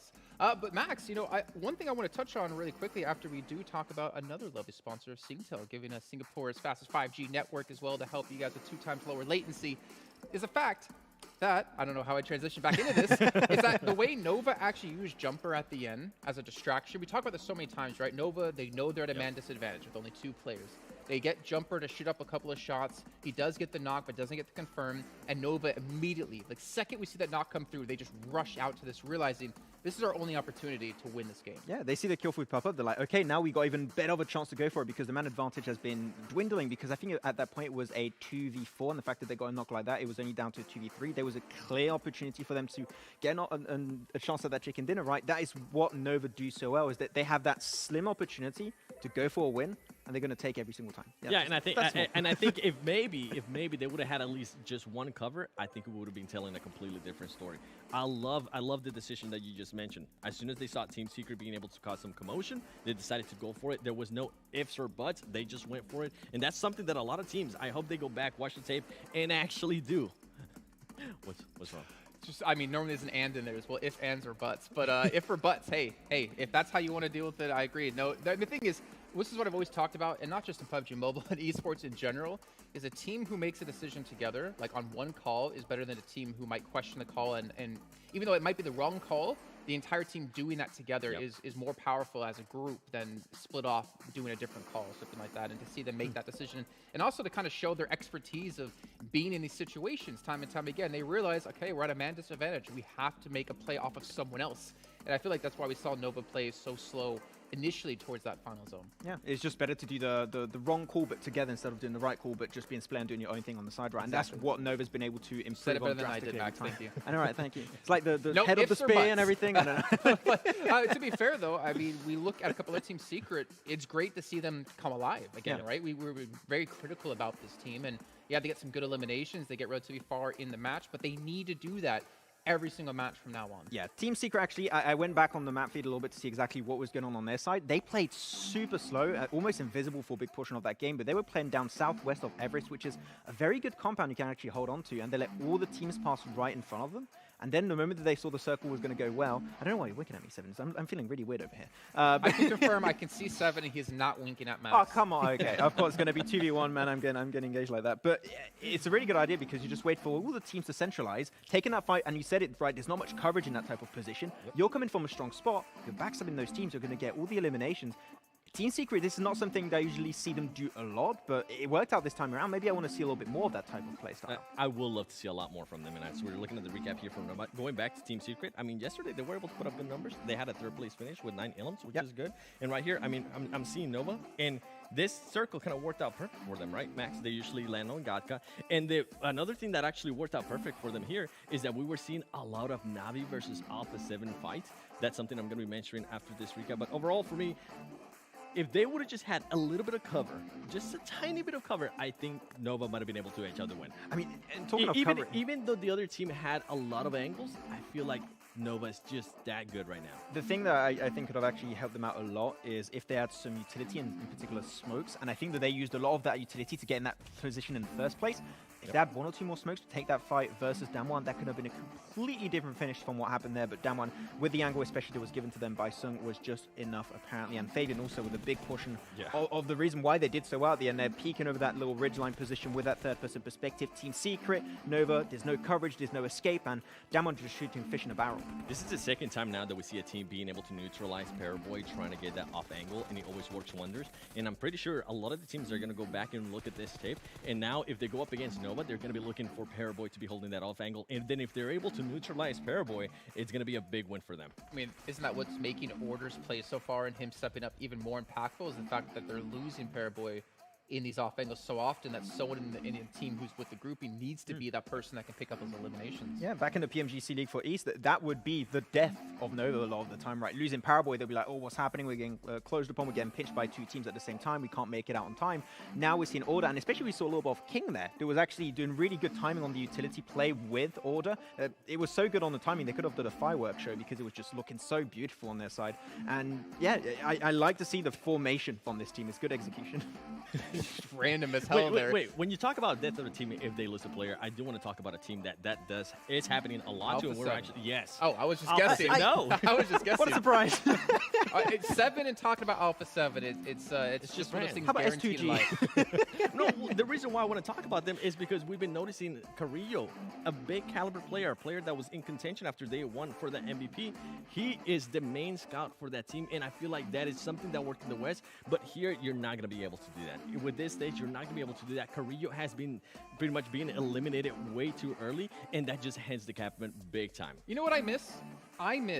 Well, you know what? I'm not going to tell you right now. You have to stay after the break to find out exactly what I wanted to mention here, because we're going to head to that break while we only have 2 matches left to go today here at PMGC 2021. You're not going to want to miss it.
Welcome back, everyone, to PMGC 2021. And I know you at home are like, what was Jason Kaplan going to be talking about here before the break? And I'm going to fill you in with what's going to be right now. Curio with Alpha 7. You know what I want to see, 7? What? I want to see the Curio who dominated with Loops Esports back in 2020 when we were looking at PMPLs. Loops beating teams out by over 100 points. Loops dominating other teams, taking on Cloud9, winning themselves like 50,000 bucks. I want to see that Curio of how aggressive, how strong, and how good of a player he was. I want to see that domination out of him once again. I would love to see that too. I think he just had extra motivation in that team, but he'll be able to get it back on this one here. It's gonna be very interesting. I am gonna go back to that scouting. I think it's really hurting them. Them losing Curio literally within the first 5 2 minutes. circles. Yeah, it's too much. And they were also getting gatekept by Navi, which was actually really impressive because Navi has not been able to do that. Extra points back. We finish our sandwiches. But the question, 7, go ahead. Is Curio the one deciding to do this for his team, or is his team deciding for, hey, we want you to scout? I feel like if you're going to bring in a player like him into a team, you're going to mold your team around him a bit. Yep. So I feel like, in my opinion, and I could be completely wrong, is that he's the one deciding I want to be the one to go scout like that, which, as you're saying, is not the right decision at the moment. Not at this caliber of play. I feel like it's a team thing because they've been working on this and they've been trying to perfect it on the West. But as we were mentioning, on the West and the East, there is a huge discrepancy in regards to skills and certain things that you can get away with the West and certain things that you can get away with the East. Right now, they're truly not being able to get away with that, and they need to be able to readjust to that. We haven't seen it at all, and I mean, I sound like a broken record here, but they cannot afford to lose a player of the likes of Curio, especially when you have Revo, which was an MVP at one point for, I believe it was Americas. He hasn't showed up. He's not here. The only person that I've seen showed up is in a Texas, and he's usually not really big and known for fragging. He's a very veteran player. He's one of their IGLs, but right now, they need Korea to step up, and they need him to remove himself from that scouting position. Yeah, I agree. And I think especially on that last game, it's so predictable because you know now that Na'Vi plays Southern George. It's not that big of an issue. Just go for the wraparound towards box or cube, if you want to call it like that. Also, that works perfectly fine. To them to just enter that position towards crates. That is a valuable option, but they're just taking the risk of crossing the bridge. And Curio scouting on a bridge position, you can't escape from that. If you're being shot at, there's no escape. So it just makes it really rough for Curio. And losing him, what is that? Another game today? I think we lost him early on Miramar too. Like it's just happening too often, and you want to see Curio make it to the late game. So Alpha 7 actually has a chance to convert those games in a win. It's hurting one of their major stats, and that is going to be Ilin points. Right now, they're currently sitting at 38 Ilin points, and that's just not the Alpha 7 I'm used to seeing. In comparison, we have Godlike. Godlike currently has 34 Ilin points.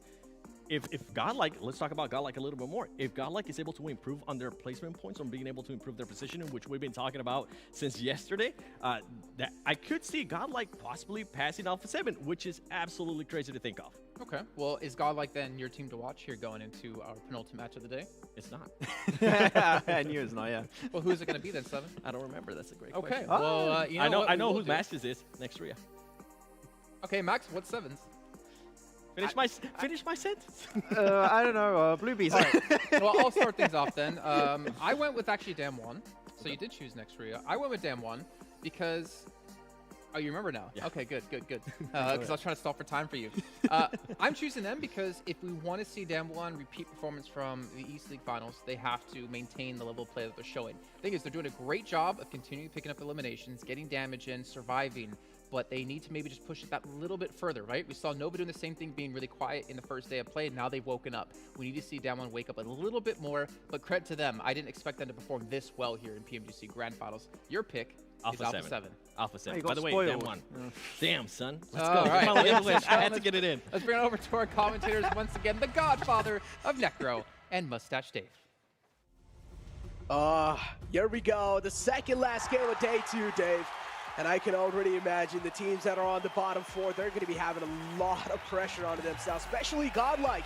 If they want to make a comeback happen, this is the game right here. That is, man. And are they talking to you? Is Jason talking to you?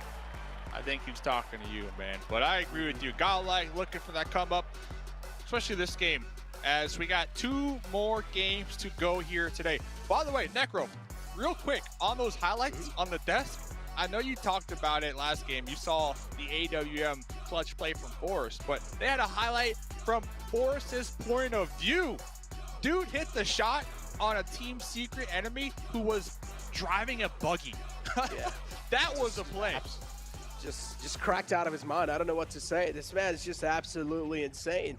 I don't know how he did that. It was just so quick as well, right? I mean, the shot was insane. The big green cannon, we do know what it's capable of. And when you get hit by it, it's just like a little fear, you know, all the time you have. You just never want to peek out. And you know what? We talked about it last game too for Donwan Gaming. After speaking to a couple of players, they said they want to play better, think faster. And now, after that play with Forrest and the AWM one-tap dirt nap out of a moving buggy, I think I get what they were saying now. I think I understand. Definitely. That was kind of like a statement being made by Donwan Gaming. But yeah, talking about statements, as I mentioned, second last game of day two. Day two is the day of statements, and godlike as well. This might just be the final game where they can try their best to make a comeback happen. Miramar game, this is where even the last time they got a little bit of a decent amount of points, and now maybe inside this Miramar game as well, if they get a chicken dinner with kind of a okay-ish amount of elim points, that's gonna be enough for at least godlike to make it up till like top 9, I guess. A chicken dinner in general for any team that is down there towards the bottom, I think is a huge come up, right? Because a chicken dinner alone gets you 15 points. And looks like Furious, okay, gonna be calling out a little roster swap. So Furious, they've been flexing their roster swaps here so far in this tournament. Team Secret have been flexing those roster swaps, and that's kind of cool. It's kind of cool that you got that 5th member on the bench constantly just staying warmed up, ready to go. And talk about staying warmed up, ready to go, the Pmgc 2021 Prestige Scar L gun skin with the new laser effects. It's waiting for you in-game only in the Pmgc Premium Crate. Go get it now. That's what the pros are using, the Scar L laser skin. Get it. Look at that. Look at that. Yeah, this is a shot. Yeah, that shot right here. That shot right there. Just what a skull shot. cracked. I want to hear the sound as well. I'm pretty sure you can hear the skull being cracked open with that shot. And this nade from Junie as well, man. What a perfect nade onto Nova. But yeah, overall, Nova, even if they didn't really win that previous game, just look at the consistency Nova is having each and every single game. It's like they're just either getting top 2. They're like overall, they're just able to keep themselves so consistent, even when it comes to those elim points and even when it comes to those positioning points. And Nova is just able to do really good in general. Well, let's check out this interview with Fabian actually from Donwan. I know we're talking about him a lot. 지금 달라진 점이 일단 뭐 운영이 많이 달라졌죠, 기본적으로. 그리고 자신감이 더 많이 생겨갖고 많이 변화할 수 있었던 것 같아요. Wow. What? Hey, listen, all those people watching, they want to know how to play like a pro. Number 1 rule to win here in this game, stay alive. Number 2 rule, play with confidence. You heard it there, right there in that interview. And honestly, that's what they're doing here today. They are hot off of last game, the winner chicken dinner. Necro, like, I can't argue with that. Straight facts. Oh, man. Yeah, definitely facts without a doubt. Confidence is really important, no matter if it's this game or even if it's real life. Confidence is really important in like no matter what field you are in. But yeah, Infinity, another one of those teams, man, Dave, that I do want to see, or at least that I do want to know what's going on in the back of their heads, because they're in 7th position. Okay, not bad, but even this game is going to be important for teams like Infinity to keep that consistency going, or even try and climb up to top 5, which would give them a little bit of kind of, sigh of relief going inside the day 3. Yeah, you got Enigma, Galaxy, you got Infinity, you got a couple of these teams that aren't in that top 3, top 4, but they're close by. And the reason that they have been able to kind of keep pace with the top part of the lobby is because of their ability to get these placement points every single game. We see Infinity 47 placement points, 29 elim points. So they're hold up though, this talk about strat. Rule number 3, if you want to be a pro player, know how to drive straight up a cliff with a buggy. That takes years of practice, hard work, and dedication. Are we going all the way though, or is this where we stop? I think you go all the way up that hill. Yeah, the more high ground you get, the better, right? I mean, Of course, you'll get a lot of visual info to work with. Yeah. The Spider-Man. Remember, you could go play Spider-Man right now in game 2. So they said, I don't need Spider-Man. I got this buggy. Climb up this hill. No problem. Indeed, man. Just shoot up those webs, just get yourself on top of the hill. Easy high ground. But yeah, for now, H2G spotting out the presence of 4 rival in the front, and it seems like they have no intentions for now to take any shots. Maybe they're looking for a little bit more comfortable positioning. At least that's what I'm hoping for.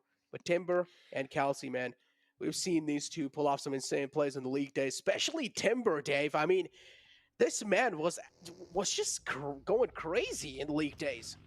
Yeah, Timber, looking back at the league days, definitely one of the star players, kind of similar to Frozen, right, from Next Rio, one of those players and there's nothing wrong with that. You got a star player, you got a player that is just on point. Make sure they have the room to move around and do what they got to do. And let's see, though, Timber, let's see, can we get this? I don't like the place where he stopped, please. Oh, this is making me anxious, not gonna lie. And still, he's going for the fight. Gotta give this man. Man's got some nerves of steel, without a doubt, but finally gets taken out from the back. That's a huge split from H2G as well. It's 3-1 split. 3 players kind of like a little bit of separated out, sensible split coming out from their side. But 4 rivals, 1 man being sacrificed just like that. He was trying his best to scout it out, but got a little too close to danger. Yeah, not sure about that. 4 rivals, we saw last game, they were able to clutch it out and have 1 squad mate alive with 2 HP. And now this game, you got one of your teammates playing the Spider-Man update, crawling up hills. Not sure what this scouting was about here. S2G definitely coming out on top, a little more grouped up together, a little more well-prepared to take that fight. So those shots, they did ring out, and they did alert Stalwart right behind them. You see the Pico with the snipes with the bolty, maybe looking for a nice little shot, little one-tap dirt nap. So hopefully S2G are going to be aware that they can't get ultra aggressive right here and get too thirsty. The reason I'm saying that is because they are pretty much dead center here. So you have to assume there's going to be teams looking at third party you. Oh man, Pico's just going for those quick shots. We had Timber with the first blood as well. Now, as you mentioned, Timber, one of these star players coming inside H2G. H2G as well doing quite decent, I would say, but still I was expecting a little bit more better performance out of H2G. They're on 11th place right now. And if you talk about games being important, I feel like even for the middle stage, the middle teams that are in the middle of the overall rankings, this game is going to be really important for them. And then the final game, of course, is going to be without a doubt really important. But overall, this game of Miramar, this has to be kind of like things where they will try their best to stabilize. This is how I look at it. All right, I'm looking at it from a region's perspective. You got 3 teams from Turkey in this lobby. You're guaranteed with those odds at least one of your teams from your region gets the top 5, right? To really show what's up with Turkey. And Next Rio, they are that team right now, definitely carrying that flag into this lobby. So we'll see what S2G and even, Pmgc, yes, they are down there at the bottom. I'm looking at my telescope. Yeah, I can see them. But with that, to me, they're playing with nothing to lose right now. So it's kind of opposite to like the first place team with 133 points. That pressure relieved. And talking about him, Jimmy out here, this is a Team Nova, first place. But at the bottom, I feel like there's not that much pressure either because you need so many points that it's, I don't want to say impossible, but I feel like you should just come in here, play the game that got you here in the first place. Because you have to remember, Necro, oh man, the kill feed. These are the best teams in the world in PUBG Mobile. So they made it here for a reason. They got the skills. Yeah. It's just the nerves, man. Sometimes they get to you. Sometimes you do crack under the pressure. But yeah, Fenerbahce, one of those teams, it seems like they are definitely cracking under pressure. And we did see something in kill feed as well. A man from Infinity. Seems like he accidentally slipped off her. I don't exactly know what happened with that, man. But yeah, as you mentioned, you have to be one of the best to be over here. These are the top 16 teams in the world, Dave. And we've already made a statement coming up till this high, this late in the stage. All they need to do is just try and hold their nerves with the gun. Talking about holding the nerves, look like Touchguard right on the opposite end of this hill. I believe is going to be Jimmy. Pressed pretty far ahead. Here comes King pulling up for that backline support. And then Order, of course, as a nice little advantage point too. Should be able to spot them if they crest over that hill. But Godlike, okay, doing a little bit of scouting, a little intel gathering. Looks like they might be setting up for a play here. Godlike, Replay. yeah, as you mentioned. They also do have high ground to work with. See And, ya. well, Gotta wear a seatbelt. Gotta wear a seatbelt. So unfortunate. That's so unlucky. I feel kind of bad for Tony right there. But yeah. Shout out Godlike, to the as you observers, by the way. Shout out to them, right? They're the real Dude. MVPs. They are just absolutely savage. They're not going to let any kind of mistake slip by. So teams, they need to be a little bit more careful. It's kind of like a little bit of added pressure as well, right, Dave? Yeah. Any slip up will be caught and will be replayed at least 4 times. Now, on a positive note, they were able to pick them up, so the whole team doing fine. Everybody's up and at them, feeling good. So no need to stress with that. So looks like Nova Esports, they did pull back a little bit towards this church position in the graveyard. S2G on that west side, and it looks like at the same time, Godlike, they were able to acquire. Whoa, we're straight chilling right there. Godlike, they were able to acquire that position that they were scouting out a little earlier on. So Godlike in a solid spot here when I'm looking at the zone and when I'm looking at placement points. As you mentioned, yeah, Godlike definitely are chilling, but the problem is, if any other team who decides to go against Godlike, that's where we do see Godlike kind of struggling. And I do want to see Godlike, I do want Godlike to defend the place they've got themselves in. But again, this is where Godlike is actually struggling as well. Maybe this time they're going to be able to get over that struggle and actually reply back to the teams. But yeah, the next circle shifts all the way on the right side. There are already a lot of teams inside the circle. It's pretty much like a team-packed circle. And the rest of the teams that are going to be moving inside the circle, it's going to be a huge wave of vehicles. Oh, can we get the revive? Where are we getting shot from? Right there on the outskirts. I believe we're getting shot from the Infinity all the way out there to the west. So, yeah. So, Godlike, very interesting. The reason I'm following them is because I did like that position they were able to acquire just a moment ago. But with this new circle shift, it looks like they don't like it. And they're actually splitting up a little bit and trying to send it a little more center. Any thoughts about that? A little 2-2 split as well. Yeah, it's pretty interesting. I feel like we made a point over here about scouting. And I feel like the first 2 players they sent in the front, they were like, all right, guys, just make sure if the compounds are clear or not. The first 2 players just went in, secured the compound. The rest 2 players now are slowly and steadily moving in. Yeah, we'll keep pace with that. And I'm bringing that up because their last spot was pretty secure, in my opinion. But talking about being secure, Big Malo just driving right through Pmgc, the Duke machine, missing a couple shots here. Talk about the BM. If you could drive a buggy right through your compound, right through your little town that you're holding down and still walk out unscathed, I don't know what that says. But next Rhea on the outskirts, looking to make a play. Oh, man. The trifecta of death, if you call it. And now Pmgc. I mean, Furious Gaming in the front. Pmgc will need to try and take care of Furious Gaming, but it seems like next Rhea, they're just not interested in fighting at all. So they're just going to be passing by. Furious Gaming, on the other hand, they want all the smoke in the world, and they're going to get some. And this time it's Poppy Potro who strikes. No, scratch that, actually. It was Big Malo from the back who gets that kill. And Furious Gaming now looking to take down the final man, looking to put the final nail in the coffin. Pmgc, they need to be extra careful. There comes the nade, but he's able to move back to safety in the nick of time. But Rebellion now, he has to take care of a lot of things. Yeah. Knox bomb in a buggy all the way down there in the south is like, okay, you guys got this. And he's like, oh, no, you guys don't got this. I'm just going to chill back here and go for placement points. I think that's going to be the strat here of this game on Miramar. Kind of play the edge as a solo, keep your vehicle alive, and just play it nice, slow, and steady. Try to get these placement points. Enigma Galaxy as well. Talk about placement points, another one of those teams. They're kind of like this placement specialists this point in the game. All the way on 4th position, looking really good. And this game as well. Intentions are pretty clear. Try and play things as safe as possible. Rauf in the distance, knocked out. He should be confirmed in no time. Infinity are looking to steal the kill away. 628. Looking to confirm it. But Hamoudi, quite close. Did he connect that? No, he didn't. No, he didn't. Oh, that was close, though. Little update, though. Next Rio, we did see them rotate just a couple moments.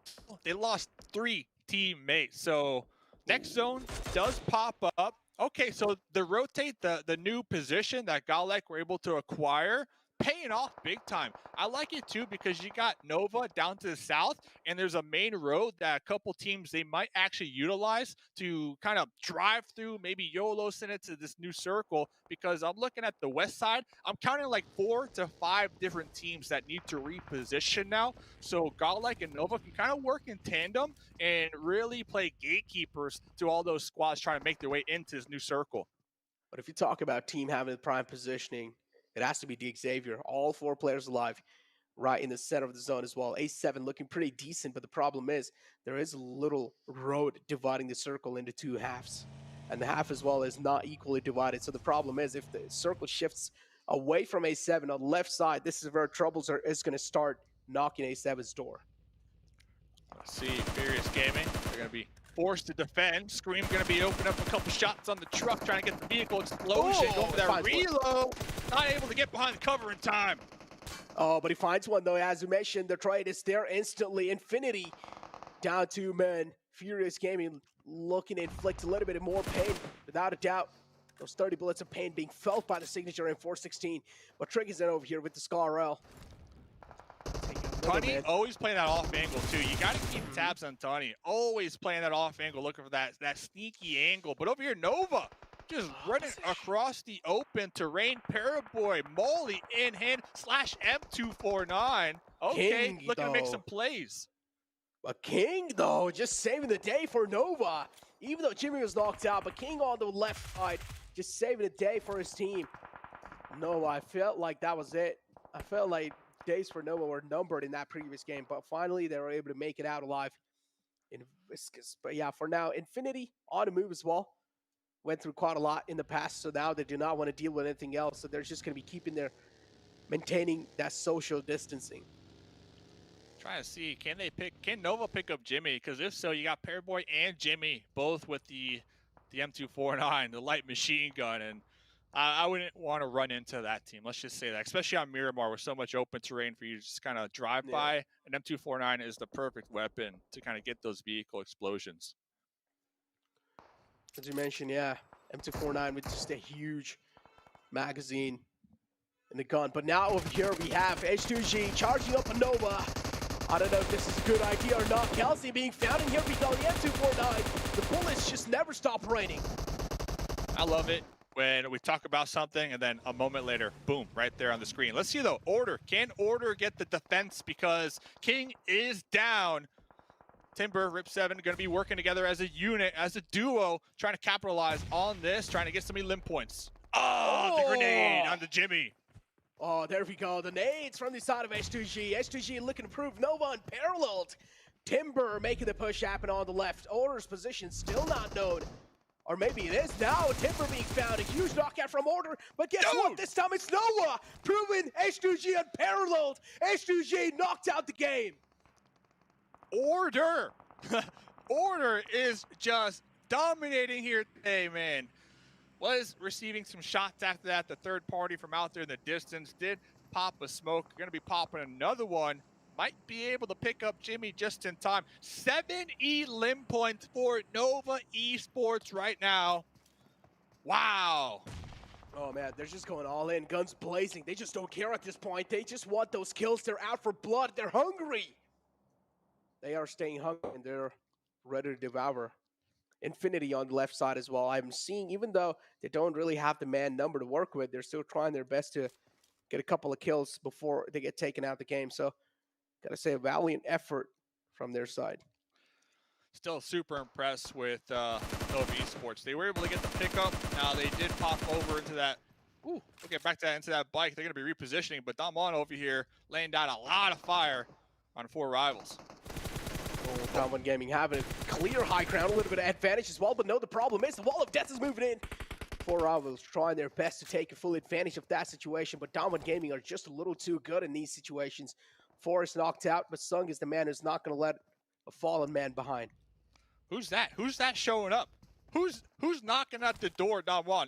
It's Nova, Jimmy and Order showing up once again. This team, although they only have a duo, they are not afraid to get involved, and I love it. Show a little head, show a little head. Just a little glimmer. No. And then Jimmy holding down Don Wall with the M249 on the opposite end right here. Man. Nade. This might just be $1 million nade if it connects. If it does, but not enough damage to take out a man. Sung in the front trying to take out the man, but no. Instead, it's the huge clip size of M249. Just the bullets don't stop raining. But Diamond Gaming able to try things out and able to take out Jimmy. This leaves Order all by his lonesome. And Order as well now trying to play things a little safe. Instead, going for those placement points. I feel like Order was possibly sent into that shack where they knew there was going to be an enemy there. Driving right past it. Now Don Wall going to be popping up, trying to get these grenades. That little window. Kudor popping out with the UMP, saying, "This is my shack." Done. Oh, they didn't get the push in. Kudor next Rio still alive. Xavier saving the day for next Ruya. Oh my God. He doesn't realize how lucky he is right now. Kudor, barely survives that. But yeah, still gotta give props to that man. Even though he was a solo survivor, he was doing a great job holding that shack down, making sure he wasn't really being taken out that easily. Na'Vi though, looking to take the fallen man back up, looking to give the fallen man a hand, but is that going to be a possibility? That's the question. Na'Vi all the way on the edge of the zone. They have a lot of pressure. They do. And Kudor not lucky enough though. That shack no longer in play with the new circle shift. So that push that we saw from Order, it paid off big time because Order was able to pick up a nice little spot right there on the edge. So we got a couple solos here, then a couple teams with 4 up. One of those teams with 4 up, in particular, Alpha 7, 5 elim points so far. Is this the Alpha 7 game that we've been waiting for?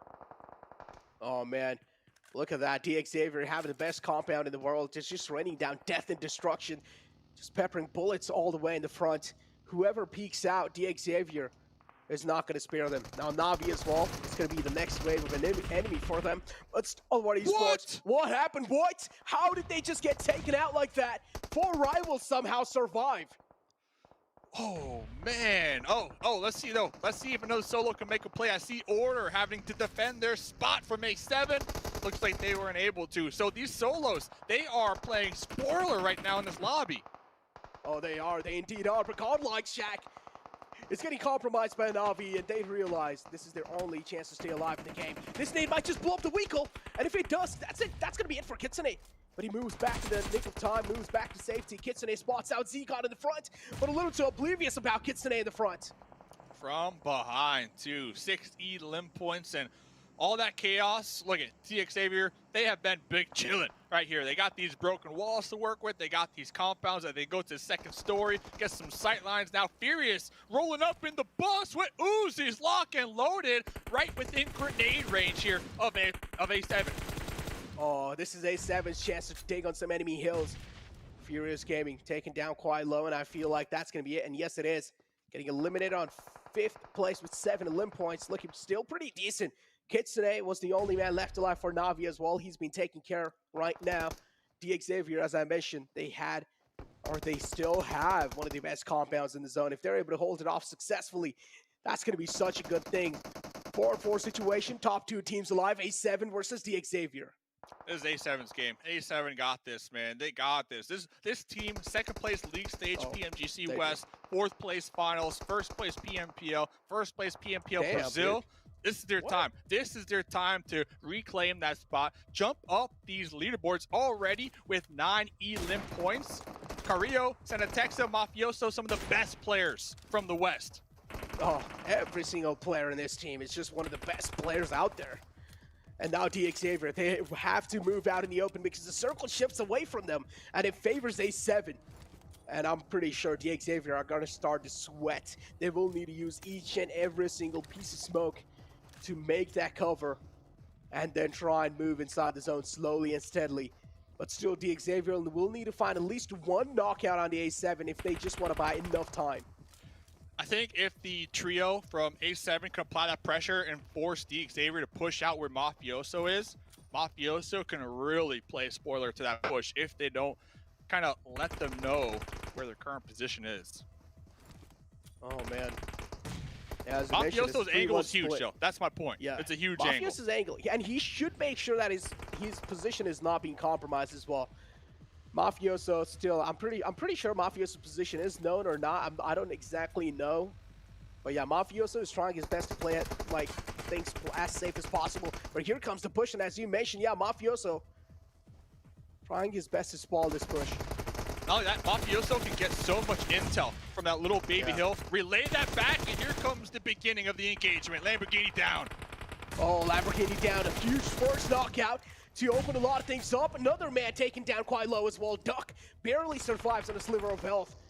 And he's prone down. He's a little snake in the map of Miramar. Deserty snake. But yeah, he's 7. They're just playing this so safe, and they're playing this perfectly. They have this Rich to work with. They have the zone favoring them as well. The Xavier, they're hurt. Exactly. A7 playing this one nice and slow. They have the zone to work with. They can taste the chicken dinner. It's within their grasp. They don't want to let this one, they don't want to throw it. D Xavier, they have this bus to work with. That cover, looks like a Molly going to get tossed out. Revo, though, was knocked out. Oh, no. D Xavier, we're burning alive over here. We are burning to a crisp. Oh, here we go. Man falls on top of the flames. Now it's all down to Frankie. He's taking a lot of bullets. It's just complete destruction being rained down onto Frankie. So many bullets to handle. And now Duck trying his best to work as a meat shield for Frankie, but not enough. Frankie barely survives, though, still on a sliver of health. Has this little dip to work with. But again, his position's compromised. All these sides of A7 are locked onto Frankie. There's no way he's going to be able to make it out alive, but still he finds one. Frankie is just putting in the work right now. Senatexa going for a reset, revive. Revo popping his boost. Frankie, it's up to you. Can Frankie clutch it out? Oh, no. No. Out in the open, taking a lot of shots. And he up A7. They just clean it up and proving D Xavier unparalleled. Hats off to Frankie, though. I'm not gonna lie. Frankie was putting in some work. Frankie was getting these knocks. Alpha 7, they had the numbers advantage towards the end, but they kept getting traded back and forth. But Alpha 7, let's go! Pmgc West representing Brazil, getting their first winner chicken dinner here of the Grand Finals. 13 elim points. So not only did they get the 15 points for the chicken, but almost enough elim points to make it count as 2 chickens. So this one game in particular, it is going to just shoot them up the overall leaderboard. This is great for them. So ladies and gentlemen, that was Miramar. One more game to go. Don't go anywhere because we got the analysts hitting you with some knowledge. Well, I will tell you this, we're not going to hit you with it because that can be illegal and we could be sued, but we're going to drop some knowledge bombs on you, which is also probably illegal if we drop bombs on you. But either way, Alpha 7, let's talk about them. I don't know where I'm going with this, but I don't have to know where I'm going with this because I have these 2 lovely gentlemen to my side with Maximum and the 7 Rules Gaming, as we're going to be talking. You know what? I'll take it. Okay. Yeah, Max, let's just let 7 talk about this for the next 5 minutes. Go ahead, 7. Hold on, I'm waiting for the shot. Alpha 7, baby. Alpha 7. We've been talking about it. We were talking about Carrillo. He was scouting way too far away from his team, and I felt like they were a lot more compact, and this out works a lot more perfect for them. It's getting choked up. I was getting really emotional. I was just so excited for them. I was just so excited. Although one thing I didn't like is I didn't like that ending. I feel like Mafioso should have been able to at least knock a lot more players. They put themselves in a situation where I'm not used to out of them. They're usually a little bit more dominant, and I didn't get a chance to see that out of them. Now, another thing, I feel like I'm flipping the script here because usually I talk about this with Navi, but I would like to see a little bit more consistency in regards to momentum carrying. Alpha 7 is usually really good. Yesterday, they weren't able to carry the momentum from their win. I think they got the win, and they ended up with the 10th place. So hopefully today, it'll be a different story for Alpha 7. Yeah. I'm super happy to see actually D Xavier taking up that 2nd place in terms of overall points. He get himself a total of 18. They had the strongest compound in that position. Could have potentially got himself that chicken dinner. Frankie had a very nice attempt, but the only 2 teams that really could have been a threat to the position of D Xavier, in my opinion, were Damwon and Nova. They were trying to come in from La Bandita, but because they were so intertwined on top of each other, that was not an opportunity. But as you go there, talking about Frankie being up there with the stats, 3 eliminations apiece for his team and 40% team contribution. Really impressive stuff from from him. A clutch, that would have been insane if he could get it, Yeah. but not quite enough at the end. He almost did, and with Frankie now, this is the second time we kind of see him clutching up in regards to getting some extra elims for his team, right? Yeah. Earlier, we saw him in a match. I think he ended up with 5 elims, and we've been talking about how much DX needs those elims. This is one of those teams that, in regards to comparison to some of the other teams that were closer to them, They were lacking. They were lacking big time. Exactly. So they're able to jump up on that a little bit, and the overall rankings is going to be able to switch up. And Nova still remaining in that first place with one single chicken dinner, but they're starting to create a big point lead right now. And with Alpha 7, I think this is a major story. Alpha 7, I think before that last game, they were in 10th place. For them to be able to jump up to 4th place is going to be huge, and it's going to be a bigger confidence boost for this team. This is a team that I know they can affect their mentality when it comes to not being able to do certain things. With this win, hopefully, this is the confidence boost that they need. Thing is, there's still quite a gap though between them and first place. Nova with the 11 eliminations in that last match, I think it was. 7 eliminations, but 10th position, which is still insane. Backwards. 10 eliminations. 10 eliminations, but 7th numbers, position. you know. But the fact is, we saw Order and Jimmy. My boy Jim, that's a 2-man squad pushing out. Like we saw the M249, they were able to do some serious damage to multiple teams there. And we just kind of show again and reinforce the idea that Paraboy isn't the linchpin of the team. Everyone can be extremely strong. We saw Jim do it there. We saw Order do it as well. This is such a dominating team, and they're only lengthening that lead even further against the second place. Yeah, I think Jimmy is the one. I have to call him Jim. I wish I could call him Jim. But I think Jimmy is the one that I was missing out on seeing go for these aggressive plays, right? With the M249, he had a really good attempt at some point in time. It got a little bit tricky towards the end, but now we're seeing everyone at some point in time performing this tournament for the side of Nova. And we said it, I even talked to Octay earlier, and they said, we want to keep the trophy home maybe. It's nice and hot, it's cozy, okay, let's leave it where it is. Yep. And they want to try and take the back-to-back trophy here. With Nova, I have seen them be a little bit more aggressive. I mean, earlier in Sandhawk, we saw a completely different playing style from them. They were playing more of the edge circle. I think this is a Nova I'm actually enjoying. They're being a lot more aggressive. It doesn't matter which team it is. It doesn't matter what stage of the map we're on. They want to get those elims, and they want to get any points that they can. I mean, it seems like that's the change from day 1 to day 2. They were really quiet in day 1, but day 2, they're being very loud. They're looking for fights. They're looking for those opportunities. And I mean, when you're picking up this many eliminations, when there's only 2 of you left alive, like this is the true dominance of what Nova has to show us. Yeah, just shows the overall availabilities of their playstyle. They can go passive, they can play central, they can play edge, any type of playstyle. If they just train enough for it, they'll make it work at some point. Let's go back to Alpha 7 though. Because that's you.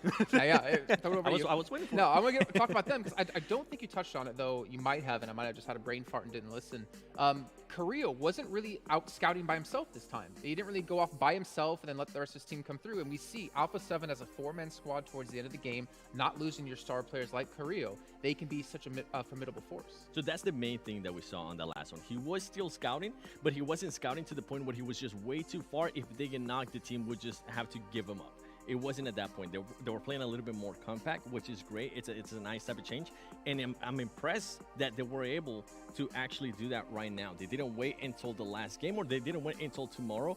And the reason why I was happy to see them there in 4th place, even though there is a big difference in points, is because now from 10th place to 4th place, you're going to put yourself in a much better situation in regards to trying to hunt down that first place team. Yeah, but I have an issue with Alpha 7, okay, that I'm going to be having to mention at some point, is that he knows where you're sleeping. Okay, right next door to you. Actually, I love Alpha 7. They're the best team. But Alpha 7, sometimes there's very high highs and low lows. That's the issue. Like that last game on the Wrangle, the one before that, they went for some scouting in position that you know the team is going to be there, and they lose career for no reason. Here, the scouting was done perfectly. Chef's kiss, as Blank and John did earlier. And he's just scouting maybe 100, 150 meters away, which is like the perfect Goldilocks zone for a scout to be, where you can easily pick it up if you wanted. That's a very complicated term I used there. But this is the type of scouting that I want to see done from Alpha 7, because you want to keep this big fragging team together as much as possible. And this is the type of game they can do if they stick together and stay close quarter. I 100% agree with you in regards to them just being way too inconsistent, way too up and down. And that's kind of what I was hinting at earlier, right? We saw the win yesterday. We saw what they were able to do. They weren't able to follow up the momentum that I'm used to seeing that they're able to do in the West. I'm hoping that this is a completely different story going into that last Aaron go. I feel like, though, in this last match, we had a lot of teams scrambling for positions. Thinking in particular, like Damwon, they were down to 2 players. They kind of sent it into a shack where I think his last member of Nextria sitting inside.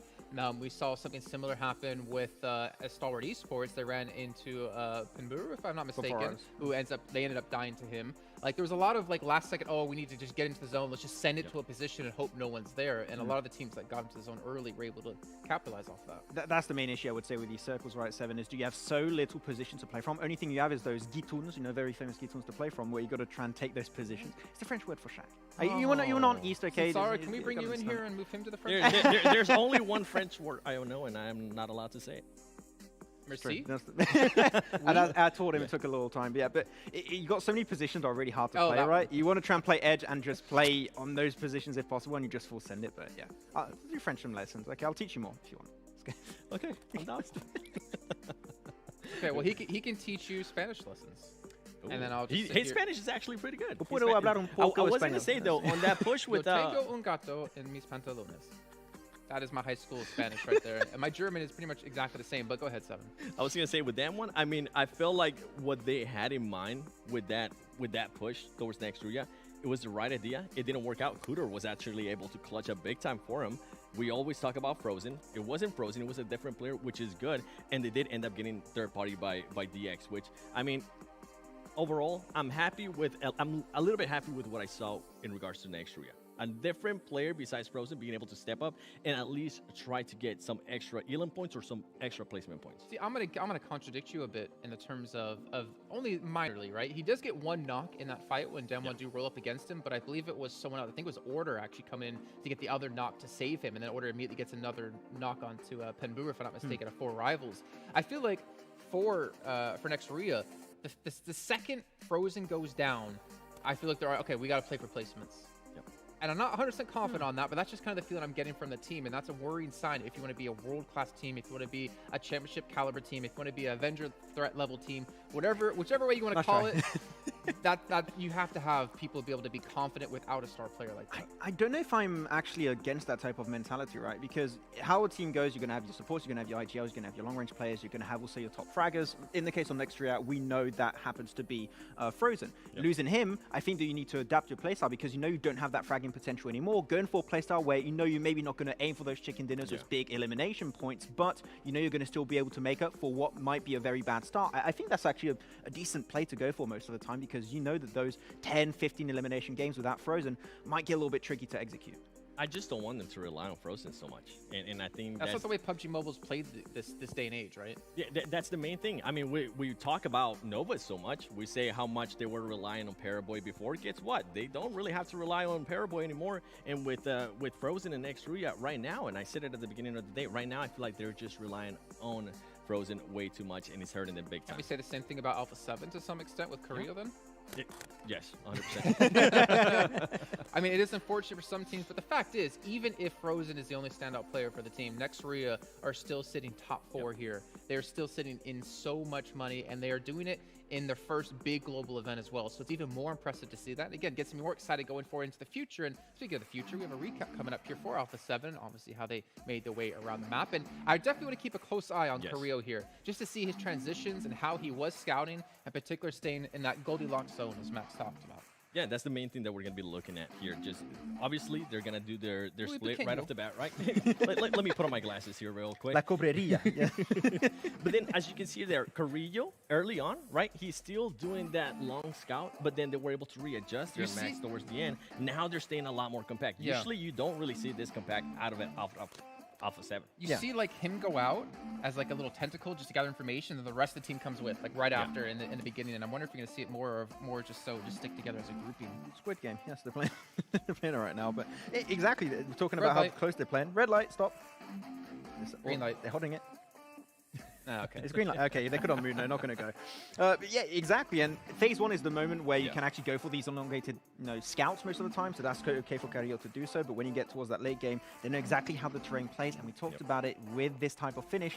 It's all you play in the strong compound, which Xavier had the only strong compound remaining. Or you play edge, which is what was happening for, I believe, Furious Gaming. And that's also what was happening for the side of Alpha 7 when they decided to try and cross that road. Because your play for them in their mind is we want to eliminate as many players as possible that are going to be in the center circle before going and making that cross happen, because if you do make those numbers go down, that cross is going to be so much easier, 7. And right here, look at this rotation. They're all together. This is the Alpha 7 that I'm used to seeing. With not Korea being too far away, everybody just pushing together, everybody working together. I mean, for the longest time, we talk about S2E, how well they work together. Well, guess what? Right now, that kind of playing style has worked for Alpha 7. And here, you don't see them getting too separated. On the, I was going to contradict you a little bit there on the early stages. I feel like it has backfired to them. Sending out Carrillo early on, especially in the last Erangel, it backfired with Navi.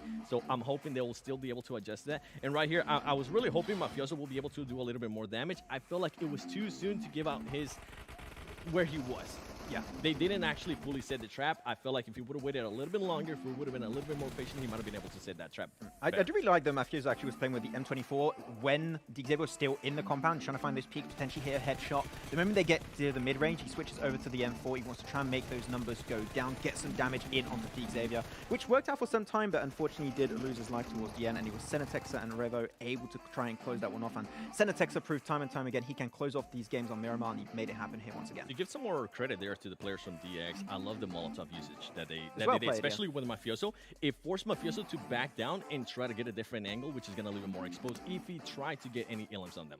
You know what I'm a little bit sad though about, and I mentioned this before, about missing seeing Carrillo be as dominant as he was back in loops, but I'm also missing that, all right, we knocked one player, it's full send into him kind of style.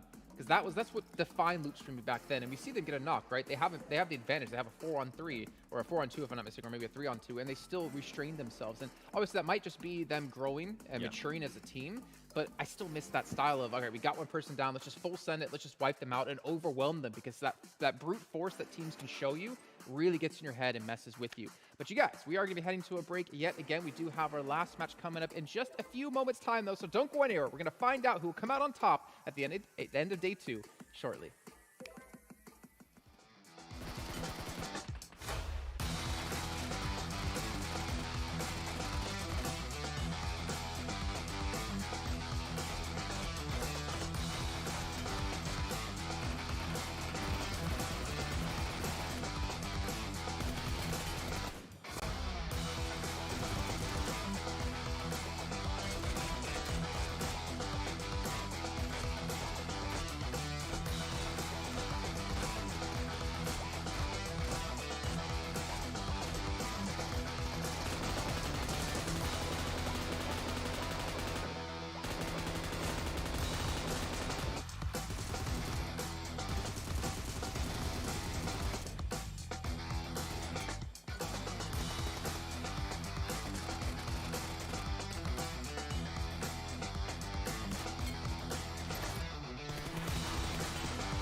I saw the first light, the first steps. Now I see much more. I capture Earth in all its beauty. I see action, I see drama, and I see it in the finest detail.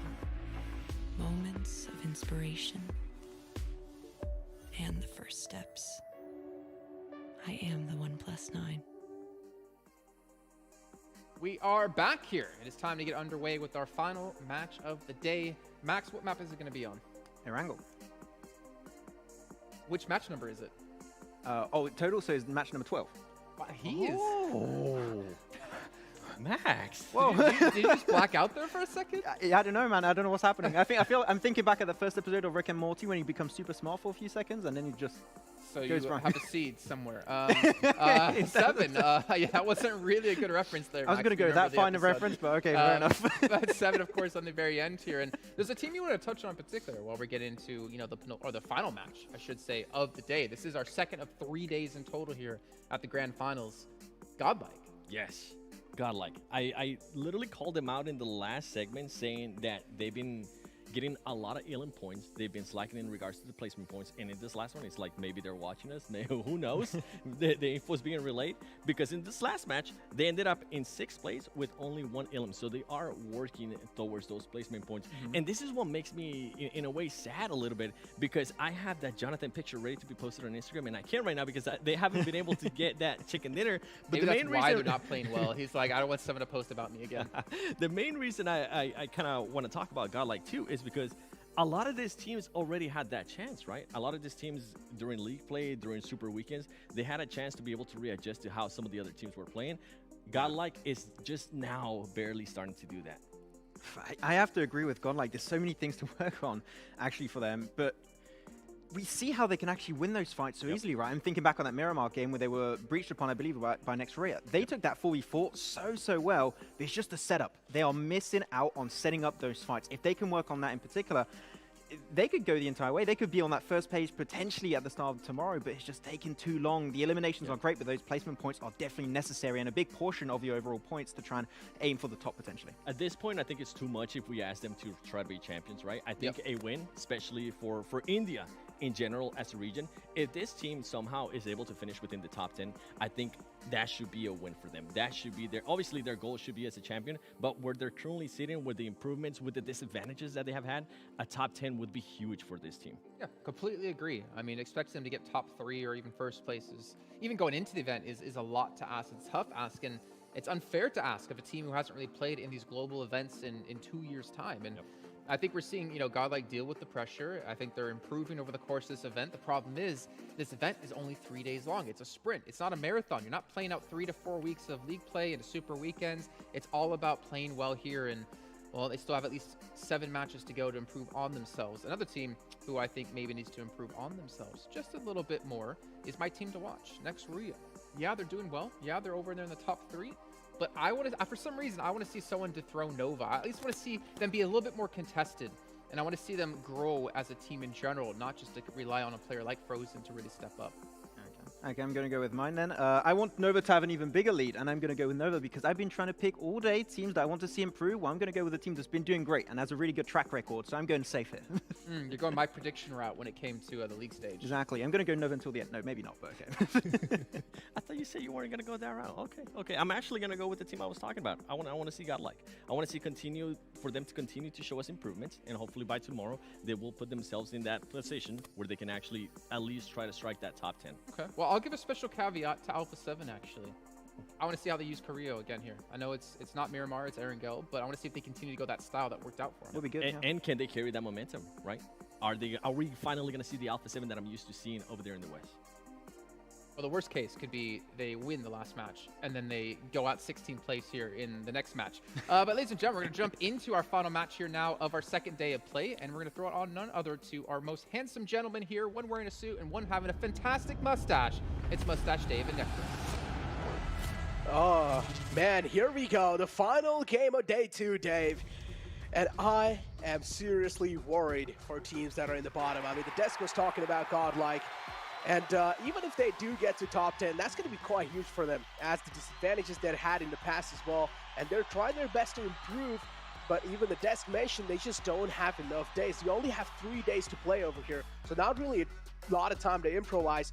But going inside the final game, Dave, which is the team that are you going to be looking out for?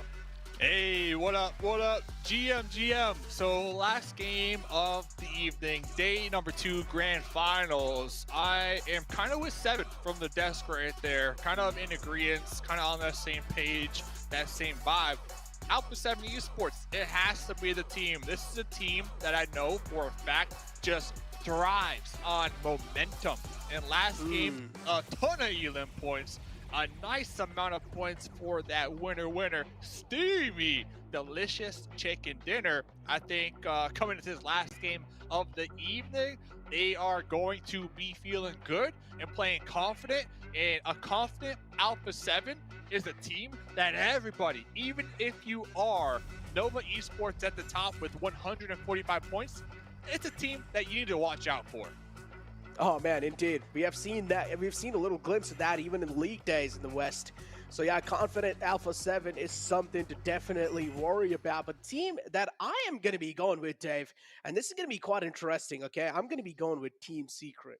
I don't know why. I just have a little feeling, man. I just have a little itch in my mind. I just feel it that maybe Team Secret are actually going to win this game. Hopefully they don't get wiped off the bat, though. Dude, you said Team Secret. S2G, S2G. Please. They're about to take out one of your squad mates out here, man. We haven't really had a caster curse here so far. Not that I believe. So okay, Necro, I just gotta say, this might be the first caster curse of the tournament, and it goes to you. Hey, might be, okay? There's still a might there, okay? Definitely it's not confirmed yet. But I'm gonna hold on to my words. I'm gonna hold on to my words because Godlike.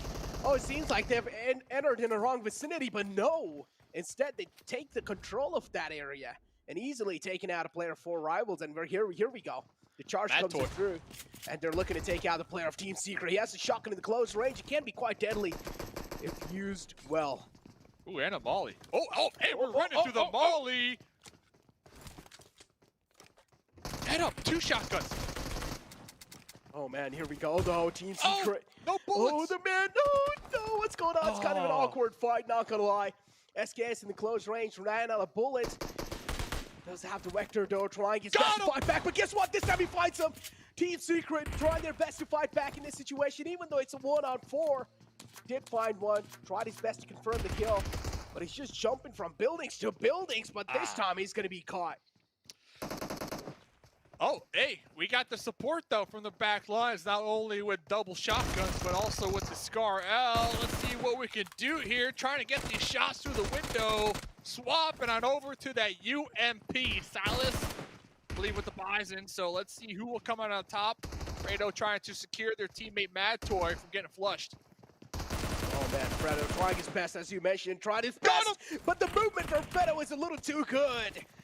Back and forth. The jiggle movement comes in through, and Fredo able to take out the man. He's able to connect those crucial shots on the head. And guess what? Team Secret, they successfully wipe him out. And that's a flawless squad wipe. And this time it seems like Nigma Galaxy as well. They're ripping Noah apart. Wow. Actually, just got 1 kill. Cast a curse, not confirmed. If anything, the opposite right there. So Necro is the dude. If you want your team to win next game, hey, slide into them DMs and talking about them DMs to the GMs. Pmgc Scar L skin only in the Pmgc premium crate. Go get it now. Get them laser pew pew effects right there. So going back to that fight real quick in Severny, Matoy, I think this was what happened. Matoy held down the enemies, gave them all the jukes, all the jives, used a lot of their time, right? They were all tunnel vision on, let's take out Matoy. Let's take out this one player with the double shotguns. Let's get him. And they lost track of the fact that the dude's got teammates. So that whole time that Matoy was juking them, was jumping through all the buildings, jumping all through the windows. Team Secret, the other 3 teammates, they were approaching from the outskirts of Severny, trying to react as quick as possible to provide that support to Matoy. So Matoy did a great job at really being that that distraction for S2G and holding their attention for just the perfect amount of time for his teammates to come and support him. Exactly. He played that beautifully, kept all those 4 players engaged, fighting him. And again, a little bit of rookie mistake from the side of S2G, got completely tunnel vision on Matoy. and they should not have done that. Instead, they should have had at least one player checking the backs, looking at the backs, but no, instead all 4 players were on the aggressive page against that man, and Team Secret got an easy opening for them. And with that squad wipe, they're also going to be getting a lot of confidence boost. Yeah, S2G, none of them were looking around. They were so thirsty for Mad Toy, man. They're so thirsty. And, hey, you can't be that thirsty, you know. Man, that's good job. I mean, good job. You picked them. So let's see what they can do here. They are going to be able to loot up Severny for some time, not too far from the next circle. That was still a pretty exciting fight, and hopefully that will kind of put that spark underneath Team Secret, you know, to kind of pick up the pace here a little bit, because we do see them 12th place so far on the overall leaderboard. So maybe that one fight, I know I was talking about Alpha 7 and their confidence from last game. Maybe that was the fight that Team Secret needed to gain their confidence here. Oh, man. After that, I'm hoping that Team Secret is on fire, without a doubt. Continuing the momentum inside the game. But yeah, as you mentioned, Alpha 7 as well is going to be one of those teams to watch out from. And personally, Na'Vi. Now, another one of those teams that is on top of the leaderboards in the 2nd place, and they need to make sure that they're ending the day on a good note, including Nova. I'm not so worried about Nova. They're already on like 145 points. The team I'm really worried about is going to be Na'Vi and Nextria. They both are tied up. So either one of those teams, they will have to have a huge game to secure that 2nd place. And just real quick, looking at the leaderboard, just blink at me. Yeah, I agree with you. Nova Esports at the top. They're 32 points ahead of 2nd and 3rd place. So 32 points is pretty much 2 chicken dinners, almost, right? So no, a little more than it, actually. Quick math. Still, Na'Vi, Nextria, 2nd, 3rd.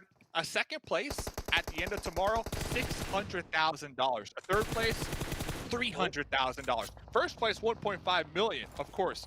But there's just a ton of money going around it. Oh, talking about this game in particular, Godlike, they have been getting into these skirmishes really early on, and they're looking to get some kills here, Necro. Makes sense. It seems like Godlike has finally woken up, and they're realized that it's pretty much a do or die moment, and they're going for the push. They find one knockout, and here comes the full send it moment. Jonathan as well right in the front, but no, unfortunately, Z got a little bit too aggressive, gets caught with that nade. A beautiful place nade from their side. Jonathan needs to be a little safe with the position that he's found himself. Not really one of the best positions out there, but Appy, a misplaced Molotov, and Jonathan with that jump shot. And then Neo trying to get the wraparound on the off angle from behind. I don't think 4 Rivals, I don't think they're going to see this one. And then here comes Neo with the pull up from behind. Godlike just getting that pinch. Godlike coming out on top of here. Finally showing up. They got the initial knock, and instead of playing passive, instead of playing scared, no, they full sent it. And this is the Godlike that I can recall from BGIS. They're here. Is this their moment to shine? It is. It is. Just play free. Just have no pressure on your back. And this is Godlike. At this point, Godlike has the mentality of like, all right, no matter what, we either go it, we either, you know, try to at least get a lot of kills, a lot of points, or we either just go out heads without getting anything in our hands. So Godlike, I do like the shift in the mentality they're showing over here. Overall, able to get one successful squad wipe, and this should boost up their confidence by quite a lot. I know people are like, yo, Godlike, yeah, 4 points. Those 4 points, they count a lot because they are at the bottom, and a lot of people have been talking about Godlike and their confidence, right? Their momentum. They haven't been getting involved like a lot of people expect them to be. So I think with that push, like you said, that shift in that mentality of playing passive, hey, we got a knock, well, let's just ride it out. Now they're getting a knock, and they're still just full sending it, trying to close the gap, trying to get those elim points. If they can continue to do that throughout the rest of the tournament, they could be climbing up these leaderboards. So that's a good start. And I want to see that same type of mentality, that same type of gameplay from Furious and Fenerbahce. That's who I want to see it from now.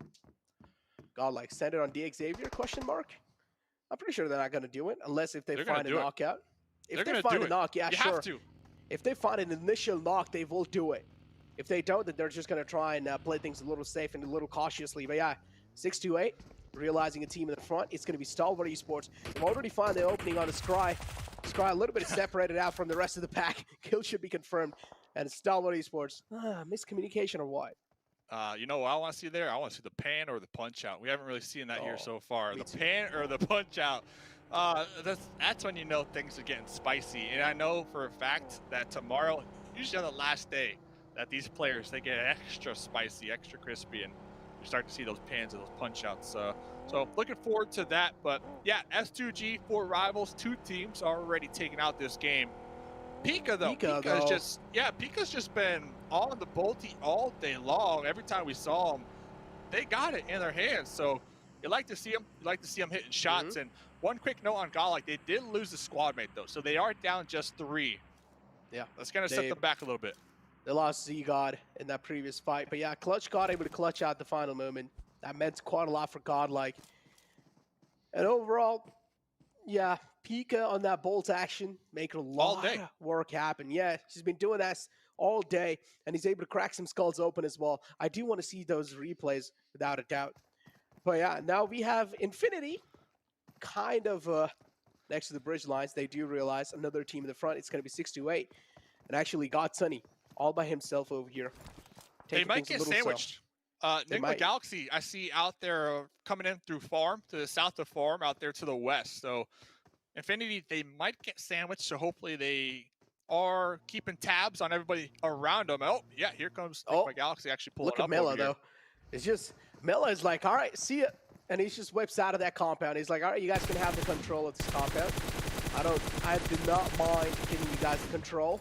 But still the spray from Freak, though, is scaring them quite a bit. I do want to see where the next circle shift's going to be, because it's going to be deciding quite a lot of teams' fate. Because you can see on the north side near prison, so many teams stacked up next to each other. Circle shifts right in the center next to you found themselves in luck. I've never seen anybody pop an Adacia quicker and just haul on out of there in my life. So Nigma Galaxy, so they have a couple options to work with. Looks like they're going to be pulling back, playing that west edge here. Very smart play. Oh, but over here next, Rhea. Okay, let's see though. Can they successfully defend this push? Oh, can they? That's the question as well. That's what I'm wondering. Kador, though, takes 2 and instead gets traded out instantly. Sung, the only man left alive in the front, actually scratched out. He's the only man left alive for the team. Has a lot of burden on his shoulder, and he needs to carry his team. At least get a decent amount of placement points in that one. Vector in the close range is definitely going to be shred, and they need to play this one out a little safe. But instead, the push from Nextria is just a little too difficult to handle, and he falls down. Yeah, numbers advantage at the end of the day after that push. Looks like Nextria, they are going to be dead center with that compound now. Down the hill, right above them is going to be Nova Esports, #1 team in the lobby as of right now. A lot of teams looking for a compound in the center. Stalwart Esports, D Xavier, even Godlike up there towards the north. But then on the opposite end, you got some squads playing the edge. Alpha 7, they were in Milta Power. They were forced to push out with this new circle shift. And now it looks like they might be clashing with Furious. Just maybe down there in the south. It might be. A7, yeah, A7 as well, gotta say. The amount of distance they've traveled. Dropped in Northern Georgia Pool, rotated all the way from north, and now all the way from right side, and they're over here down south next to Furious Gaming. That's quite a lot of distance, Dave. Yeah, no luck, right? No luck with these circle shifts after that wide rotate, that play, that call. And on the opposite end of this circle, Navi, all the way up there towards the north, trying to flex out and really catch their zone dominance up here and scout it out, get the intel. Navi's been playing this one nice and slow. I'm also witnessing a little bit of split coming in from the side of Godale. Now, you have Clutch God all by himself, and the rest of your teammates are a little bit separated out. A 2-1 split, but the problem is Navi is really close to Clutch God. Now, Godlike, they should try and retreat back to Clutch God. If they're not going to do so, then Clutch God's going to be having a lot of pressure. Yeah, if Tixie recognizes that Clutch God might be alone, all it takes is Matic and Tixie to kind of push up a little bit and take them out. But we'll see. Next circle is going to pop here. So I believe Clutch God just kind of holding that spot down just in case the next circle does pop on them. Their teammates have somewhere that they know for a fact is safe. strategy that we've seen played here a lot from a lot of these top teams, especially early game. But next zone goes up. So Alpha 7, they didn't catch any luck last zone, but now in a prime position to gatekeep Furious Gaming. Oh, in a prime positioning for sure. But again, as you mentioned, only the gatekeep Furious Gaming. They don't have the prime positioning inside the game. Now, Alpha 7, again, from what I've seen in the West League, Alpha 7 is one of those teams, even if the zone doesn't really favor them, they just start cleaning up teams left and right. So they can try doing so right now over here as well, considering that they already got the chicken dinner in the previous game, and their morals are going to be all-time high. 6-8 in the front. I'm going to hold on to my words for now. 6-8 against Stalwart Esports. Quite close to each other. Action spotting out of man, and that's quite a questionable rotation out in the open like that, crossing the road. Oh, I don't know what he was thinking. Another and Yuyak follows it. What? Oh, yeah. Another hard rip. Uh-oh. Action. Action knows there's a player in here. Action's going to be cooking this grenade. Can we toss it into the window? Close. Almost. But now Action, I'm assuming, is going to get the intel from top that there's going to be a team pulling up from behind them. But Action, we're talking about tunnel vision. Action wants to get this kill. Oh, he wants it. He's just lobbing in nades. He's being the grenadier right now. Action looking to lob another nade in. He did realize the man from 628 has already moved out, but it's done. 2 out. And guess what? 628, they're just exposing their backs. They're just gifting these kills away to Stalwart Esports. Yeah, Action and Top, in my opinion, two of the best players when it comes to teamwork and working in tandem, working as a unit. So really curious to see how Action is going to pull back now, because the Infinity kind of rolling right past them.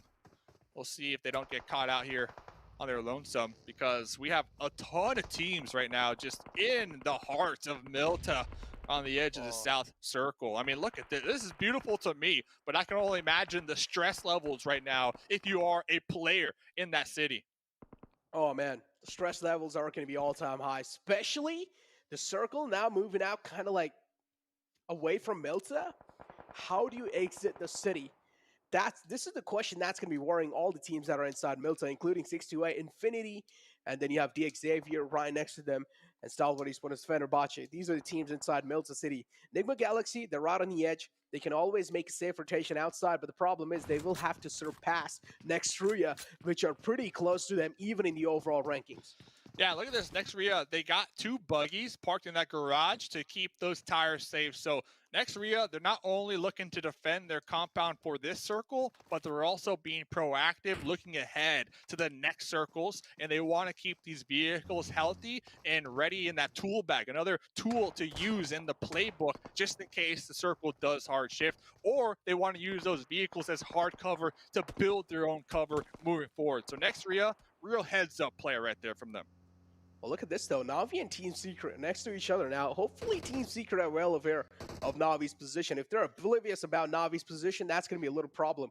But the Circle moves on left side, and this is where Nova and Nextria gets favored. And this is huge. Even Enigma Galaxy are barely making it inside the zone on the edge of the circle. Yeah, Nova have been big chilling. They've been big chilling up in that spot for some time now. I don't think they necessarily need to move or will move. They might have some angles, though, on Godlike and Team Secret. You have to assume Na'Vi, they're going to look to make a play here. So Nova might be able to catch a whiff of that and possibly get some shots at third party. Here we go. The clutch card finds one from Na'Vi. Takes it taken care of, but instantly gets ran over by Meku. Oh, rubbing salt on the injuries. And Na'Vi, oh no. Meku, though, still got Matic with the TP, uncomfortable. Though. Yeah, but he's in such an uncomfortable spot. Matic trying his best to support his teammate, and he is able to do so. Finds a knockout. That's going to be buying so much time for Meku to comfort himself. And then Nitsume. So you got 2 DP just looking right into your guard tower. Jonathan, good luck defending this. Oh, no, but Jonathan is one of the best players out of India. Pretty sure he does need all the good lucks right now, at least. Matic taken down quite low with that nade. And for now, Matic, it seems like this time he's going to get third-partied by Nova. Yep. Guess what? Nova joining the fray as well. Maybe Jonathan getting a little help from Nova. As expected, look at that. Nova from behind, third party in this fight, making this push from Na'Vi even more challenging. So if Jonathan can clutch it out, Jonathan Let's see. Oh man, 6-2-8, pretty close. Xavier right underneath Infinity. Infinity as well, quite hurt. Xavier have only Frankie left alive. One man being knocked out is pretty much gone case at this point, and yes, he is. Xavier having only Frankie left to work with now. And Team Secret as well, I've saw in the kill feed, one player from Team Secret got taken out, and A7 are quite close to the other player of Team Secret. They're trying to close the distance, and they're also grabbing a care package. That's huge. Wow. Yeah, Rebo going to be able to get whatever weapon is in there in that level 3 gear. Looks like they're going to be pushing uphill towards the north. Team Secret, they've been up playing this zone for some time. Matoy, though, spotted him out with the M4, getting connected on, traded on in return. Rebo looking for the confirm here, and A7, we talked about the confidence and the momentum from last game's chicken dinner. This is the A7 that I'm used to seeing as Carrillo is making the pull-up over here. Oh, here we go. Team Secret is getting jumped on by A7, but instead it's Noah as well joining the fray. Noah from the back trying their best to help out Team Secret, but it's not going to be enough. A7 able to successfully wipe the existence of Team Secret, but Noah's third party able to take care of A7. Wow, what a spot up there for Nova Esports. Their ability to control the north from their position and third party everything. 8 limb points this game. Shout out to Alpha 7 though. That was a pretty aggressive pull up there with the time clock ticking down. Navi, we recall, Navi was able to get taken out from a grenade. So Navi trying to group up, collect their thoughts before making a push. And another team making a push out of their compound because it's no longer favored in the zone. Nova. Oh man, making it inside the next circle is going to be such a difficult task for all these teams. Circles out in the open. We do see a couple of teams inside, including Xavier and Infinity, barely on the edge of the zone. But again, for Nova, nobody's in the middle. Edge. Everyone's on even edge. if you go in the middle, you're probably going to be the center of attraction. So you never should go inside middle in these kind of zones. Galaxy, they've been chilling on the opposite side of that hill. Down, use that hill cover to press over and take as many shots as possible. They're doing a great job. Ward right there with the huge grenade and absolutely around that south end. But over here, next Rhea laying down the shots onto Navi, trying to make their way on in. They got a little smoke wall over here. It's going to keep them alive for the time being, but it's going to come down to hitting your shots. And Manic is letting it rip. Oh man, Navi, they just don't have any of their choice rather than move out in the open. They're trying their best to stay alive. They're trying their best to inflict as much damage as possible on the next Rhea. But it seems pretty impossible, at least for now. Frozen caught quite a lot of bullets. Kitsune taken down quite low, barely alive on a sliver of health. And here comes the run for the life. Matic trying his best to stay alive. He's making the run for the life. He's in the front. He finds one, but is he going to be able to find the second one? But no, instead next Rhea, they're replying back in style. They're giving fire to fire. And what was so impressive there from Navi is they were using that little slight tree as a cover sightline from those windows when they made that push. But Enigma Galaxy breaching the compound over here of Infinity and taking them down, claiming a spot over there in the south to their own. Popping on over to Order though. 8 limb points once again on Order, looking to get that clutch. Oh man, as you mentioned, there we go. There we go. Nova just able to breach inside the circle. No matter which team you are, if you're going to try to gatekeep Nova, this is what's going to happen to you. But now, on the other hand, next Rhea, a little separation coming out from their side, and that's why the separated man got taken out. And if you talk about Enigma Galaxy, they're looking so good. But the circle shifts out in the open in Nomad's land. Each and every single team will need to make out in the open. And how are they going to be doing so? Because they've already burned through a lot of utilities, to be honest. Yeah, Enigma Galaxy 2, the only squad with 4 up here. So looks like they're going to continue to sweep the south here. Looks like they're going to be pushing through 6-2-8, trying to take them out before moving forward. And that's exactly what they need to do down here in the south. Man, 8 elim points for Enigma Galaxy. They are playing this one smooth, calculated, working together as a unit. They got that knock, and now they're all pushing across that field, but with a smoke, like, they are on point here with their utility. Oh, Enigma Galaxy, yeah. They're taking that calculated risk every single time. Lord confirming the kill with the nade, and now here comes the push in from Noah. Slowly and steadily. Want to make his mark inside the zone, but it's going to be quite tough. Take a look at that. So many bullets. So many bullets being rained down on that little Dacia. Yeah, Order very fortunate that Enigma Galaxy currently focusing on flushing out this compound down here towards the south. Order, you said pushing from Nova. That's a push from Order right now. 9 elim points. They got that little buggy. Oh, he's popping in the Dacia once again to continue pushing into zone. Order is unstoppable, but Nikita right above him trying to apply that pressure. Oh, Yeekta as well. There's there's someone on the left, and he's also taking a lot of damage from the wall of death. Yeekta wants to make it inside, but Order, there we go, spots out a little glimpse, and that's gonna be enough. Order takes care of the man in the back, and now it's Order versus Enigma Galaxy.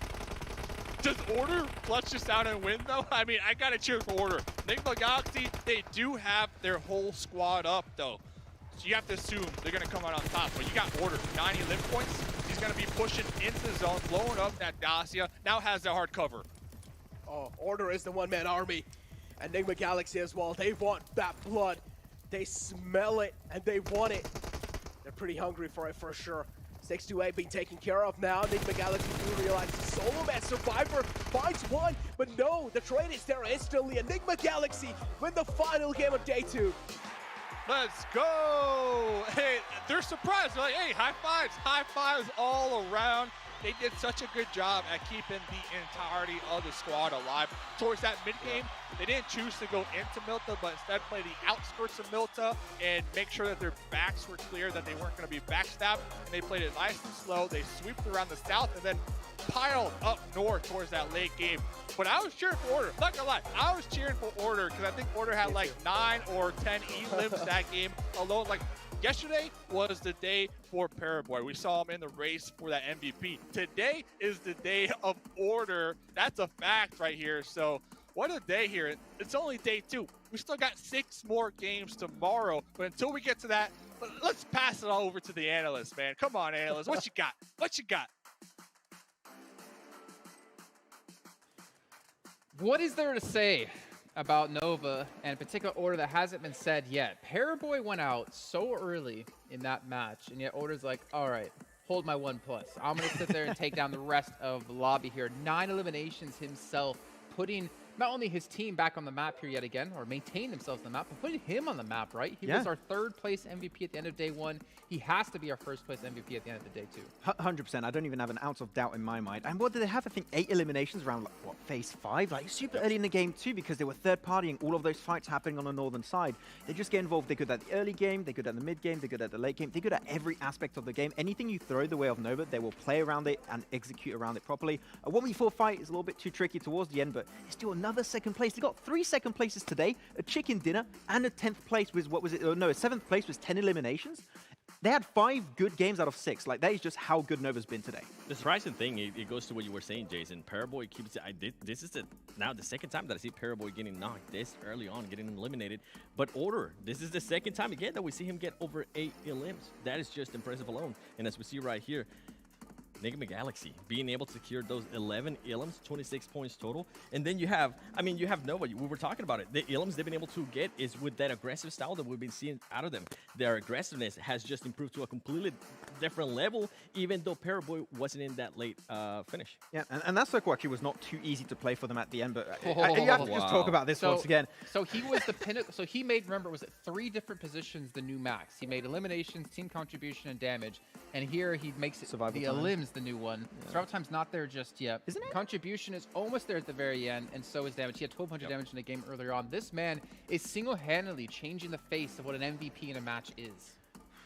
Can we say yes? New superstar? Oh. Yes. No. Yeah. Let's make it. I say yes. I say yes too. He's been the MVP of the whole event so far, for me, to be honest. Yep. I'd say new superstar for sure. I mean, this is a player that a lot more people are going to be keeping an eye on him. And then, I mean, we have Nusi from Infinity. Finally, I know you guys have been wanting to talk about him for a minute. Over 1,000 damage. What is that, Max? That's a friend. I just did that. The weird thing is, right, is that ever since Max has started to wear glasses on broadcast, Order's been pumping numbers. Coincidence? I think not.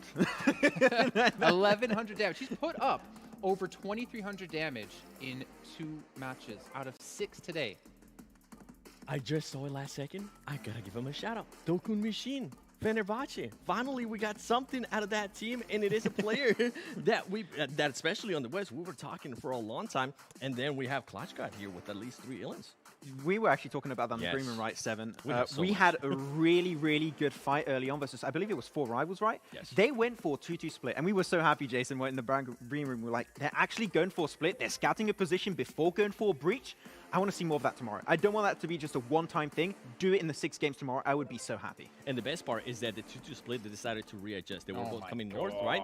One of the other players decided to move down south. So it was a great... We'll talk about it a little bit more. But yeah, I know what you guys are looking 45 at. 45 points in the lead. They can have 2 0-point games and basically still be ahead of Next Rio. That was really quick math, Jason. Yeah, numbers I was are... waiting for him to do it. But then again, look at the race everywhere else, right? Second place, 1 point difference between second and third.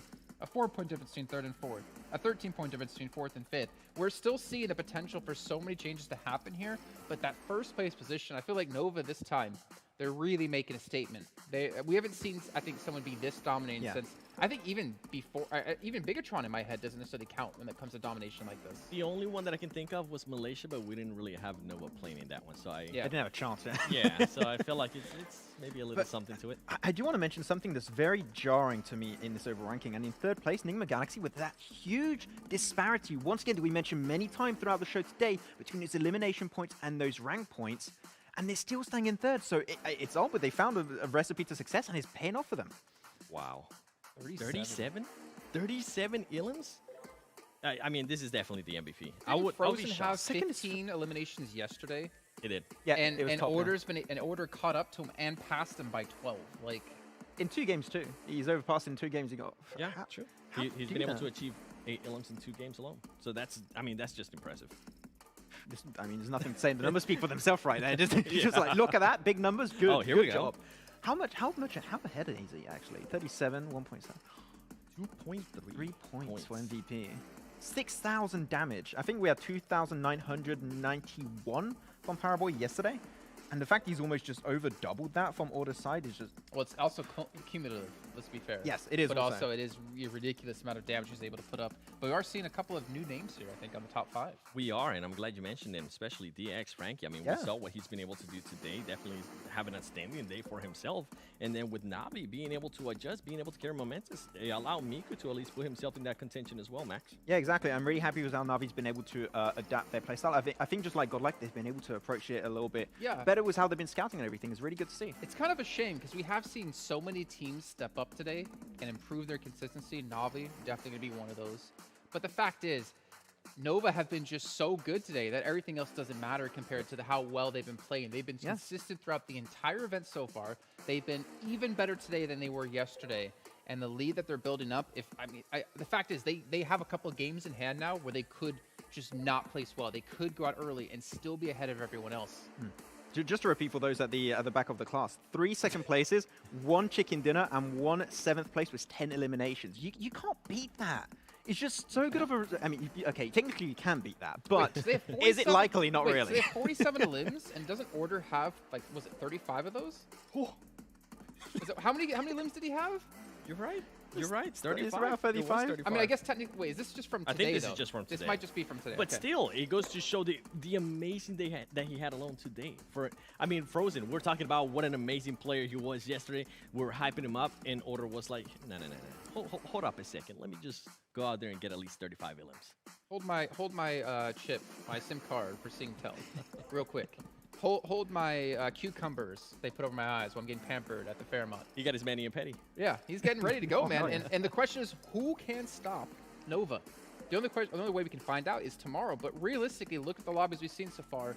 Who in your head, Max, could take Nova down? Can anyone take Nova down at this rate? I don't think so, because the teams right below Nova, the thing that we're seeing, right, is that disparity between, and I'm bringing up once again, that disparity between eliminations and ranks, compared to Nova that has that really good 50-50 split almost, because they're consistently in those top 3 podium finishes, consistently getting those eliminations, especially from Order. If you want to take away that first place, you need to get and improve all your rank placement points if you're missing out on them, or your elimination points. And so far, the teams in 2nd, 3rd, 4th, 5th, they're all missing out on that kind of 50-50 split, and that is the main reason why no one can really contest Nova right now. That, and I don't see any other team being able to have the roster that Noah has right now. What I mean by that is, I mean, we just mentioned it, Paraboy not being able to perform. Well, guess what? Order is going to step up, and he's going to step up in a big way. I was going to say next, Ruya, we've been talking about who else is going to step up from besides Frozen. I really haven't seen any with Enigma Galaxy. I mean, there's not a player or a team that I can think of right now that can pass Nova, and I feel like Nova's just going to get even better and better. What we were talking about yesterday, Nova's just going to get better and better as they collect more data. Yeah, even looking maybe towards Navi. Like, yeah, we know Tixie can play well, but I don't know if anyone Navi can play that well, that consistently in a day. But let's take a quick little recap here of Enigma Galaxy. Obviously, they did take home the victory here. And, I mean, there is potential for some of these teams to catch up, but for me, this is what's kind of not a good sign. Thinking back to the East League Finals, Max, Enigma Galaxy, I mean, they had their ups and downs, but I don't think I've ever seen them have as dominant of a day, or even remotely close to as dominant of a day as we saw Nova have here. Yeah, it's just not been that strong when it comes to especially eliminations, right? That is where they're currently lacking. I want to see them get a little bit more involved if possible. Though, I really want to bring a positive aspect of this game that I